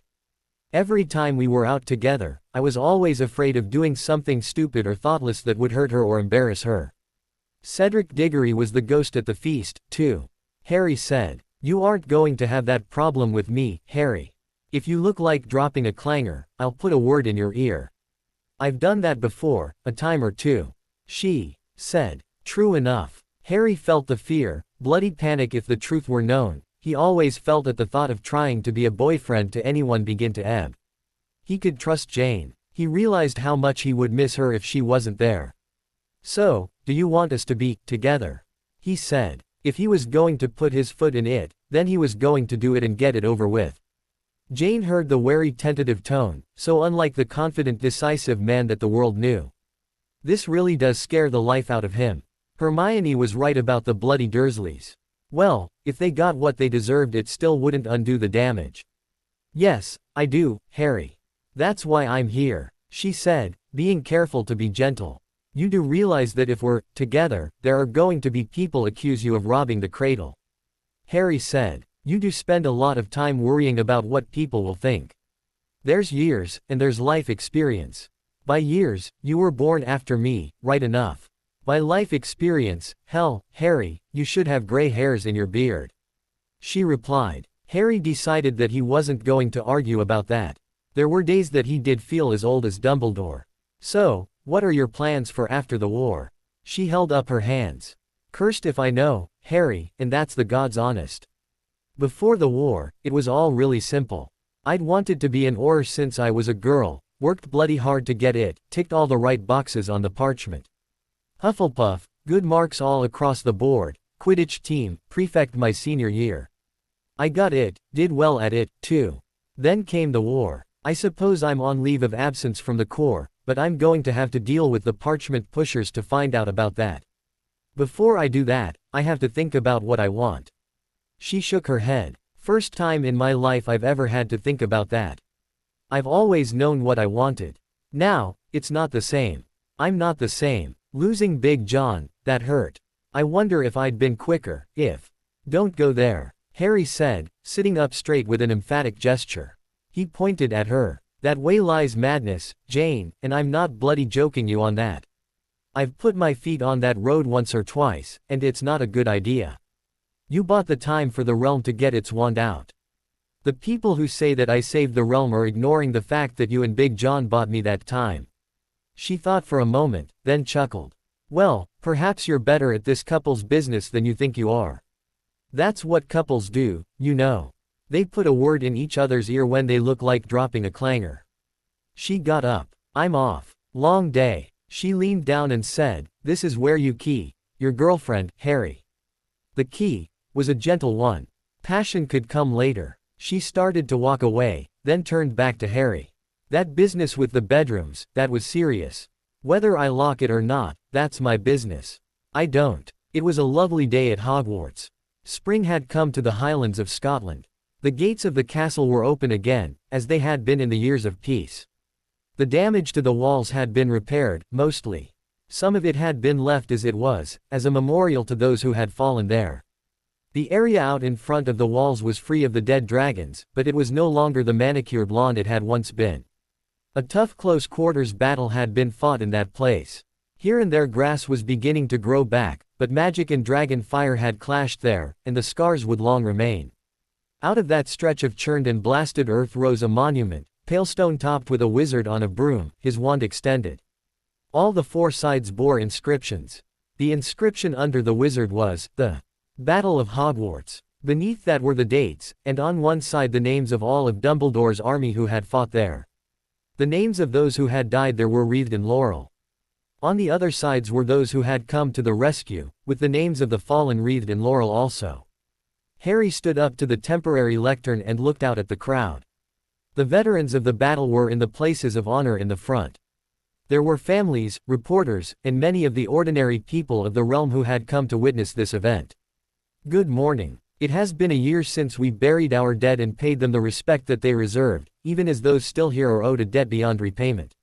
We are here today to dedicate a memorial to those who fought in that battle. In order to truly honor them, it is not enough to hold a funeral, however grand and solemn, or to decorate the living with high honors. Those are ceremonies, one and done. Important, and well-deserved, no doubt, but not enough." Harry looked up at the audience. "To truly honor those who fought here, we must remember. This memorial is a token of that, but the token must be based on reality. This battle did not just happen. A long train of events brought us to such a desperate place. Even time turners do not allow us to change the past, but we can learn from it. We can remember the things done and left undone that brought this struggle into being, and we can ensure that we do not repeat those mistakes. Harry swept his arm toward the memorial.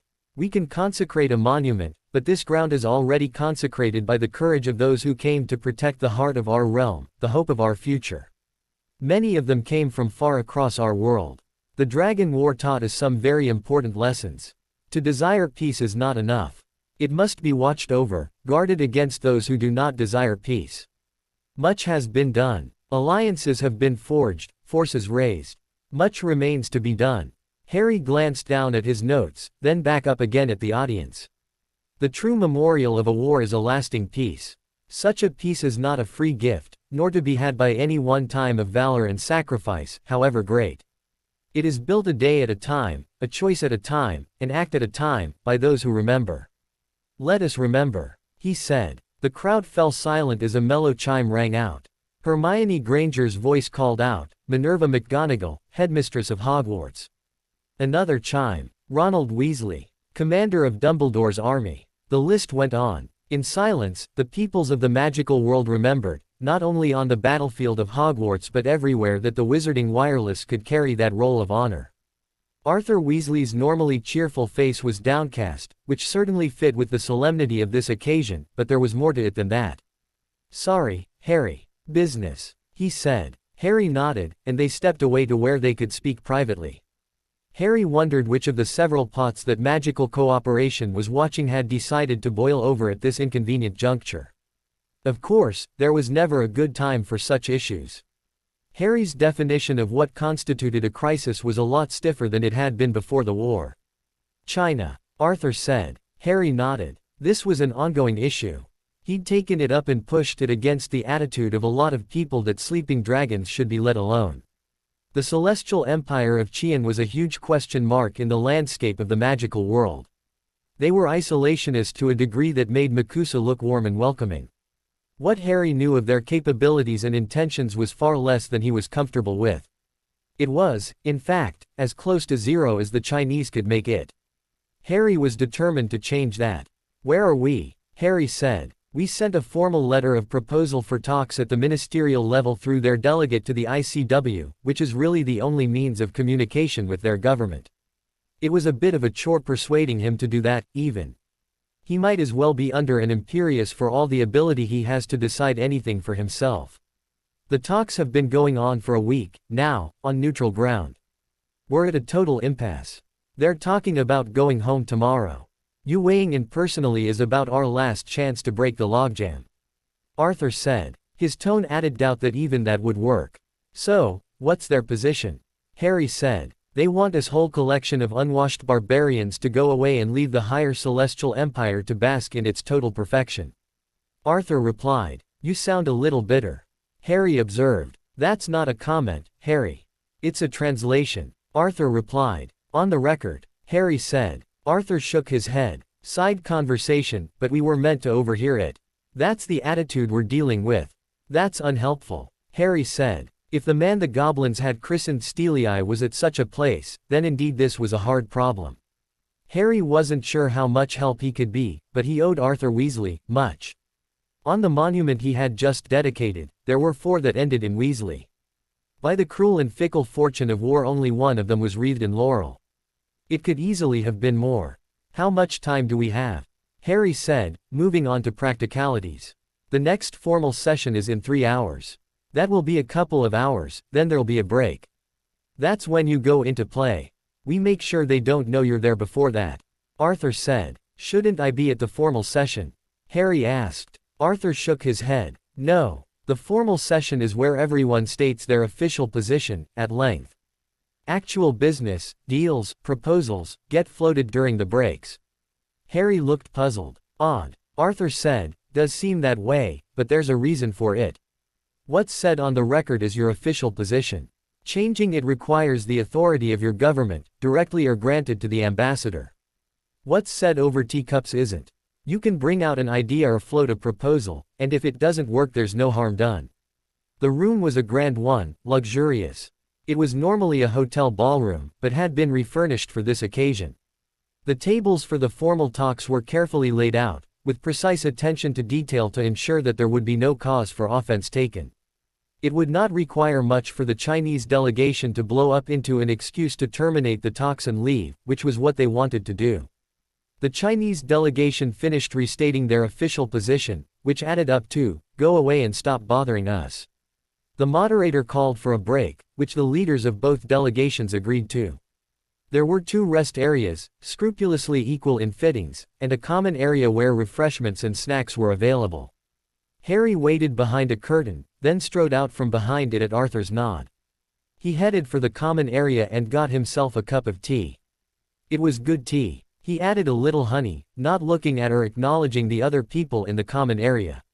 The ambassador of the Higher Celestial Empire looked up from his own teacup, brought to him by a servant with proper attention to his precise requirements, to see who had joined them in the common area where informal talks took place. He was careful to maintain the proper stoic face of an envoy of the Celestial Empire before barbarians in the face of an unexpected and unwelcome surprise. Harry Potter was no diplomat, and he was certainly not dressed for a diplomatic function. He wore the black dragon leathers that he had worn as the warlord of the magical world during the Dragon War. That earthquake event had been sufficient to get the attention even of the court of the Celestial Emperor, which was why the ambassador was here treating with barbarians in the first place.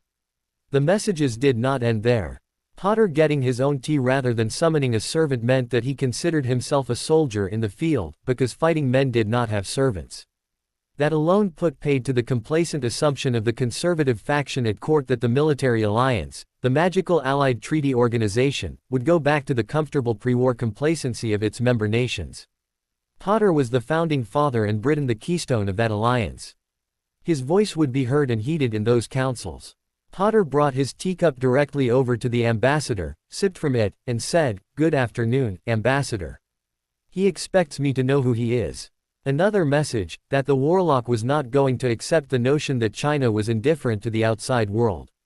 Warlock. An unexpected pleasure, that you should take time from your many duties to be here. The ambassador replied. The unexpected part was true.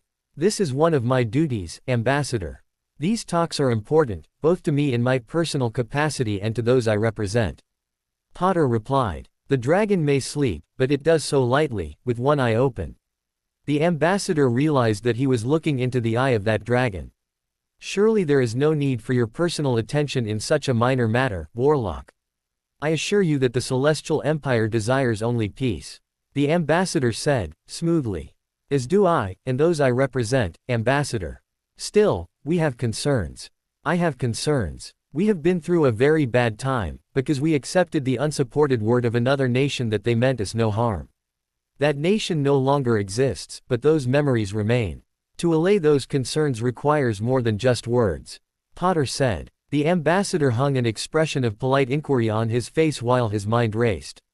Even in an informal setting, to ask the next question was a risk. He now considered that not asking it was the greater risk. What might allay those concerns, warlock?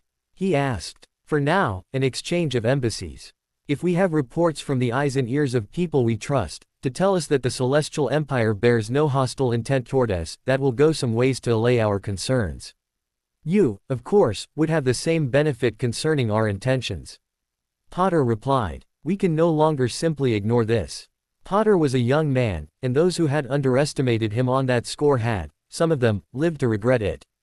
His predecessor's tenure had been as long as the current Celestial Emperor's. He had the time to play a long game. It now was evident that he had the determination, as well. An interesting proposal. To implement it would, assuming that the Celestial Emperor agreed to it, take some time. The ambassador replied. Potter nodded, his face as controlled as the ambassador's own. The councils on which I have the honor to sit, the ICW Security Council and the Council of Motto, will meet again in a month's time. This matter among others will be on their agendas. It would be helpful if I had some evidence of real progress in this matter to report to them. If there is none, then we would have to consider what further measures might be needed.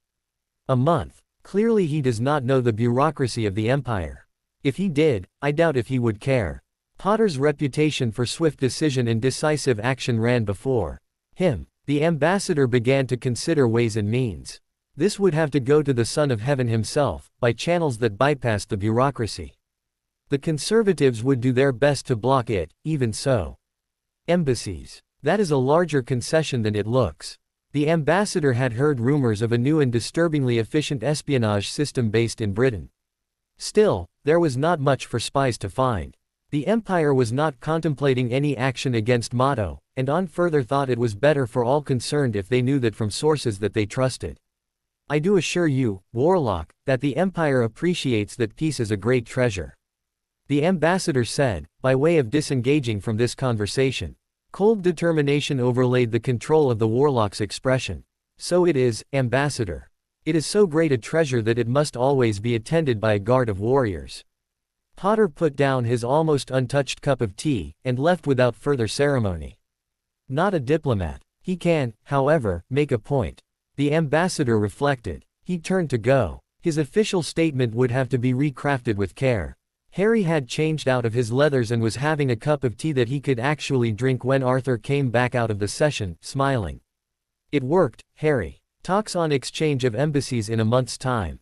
Good. I'd say that makes it a lot less likely that they are a threat, and if they know they're being watched it's less likely that they'll become one. Harry said. Never-ending job. Arthur replied. Harry looked at his watch and drank the rest of his tea. I have to go. I can't be late for the dedication of the memorial to Dumbledore. I'm afraid that I can't make that one. Arthur said. Harry nodded. Understood. We can build memorials of stone, but peace is the real memorial. This was a small brick, but that's how you build them. Harry headed back down to the Portkey station. Building this memorial was going to take the rest of his life, but it was work worth doing. He wouldn't be alone. Jane was waiting for him. To be continued. I hope you enjoyed this story. Also remember to subscribe and like this video. See you in the next video.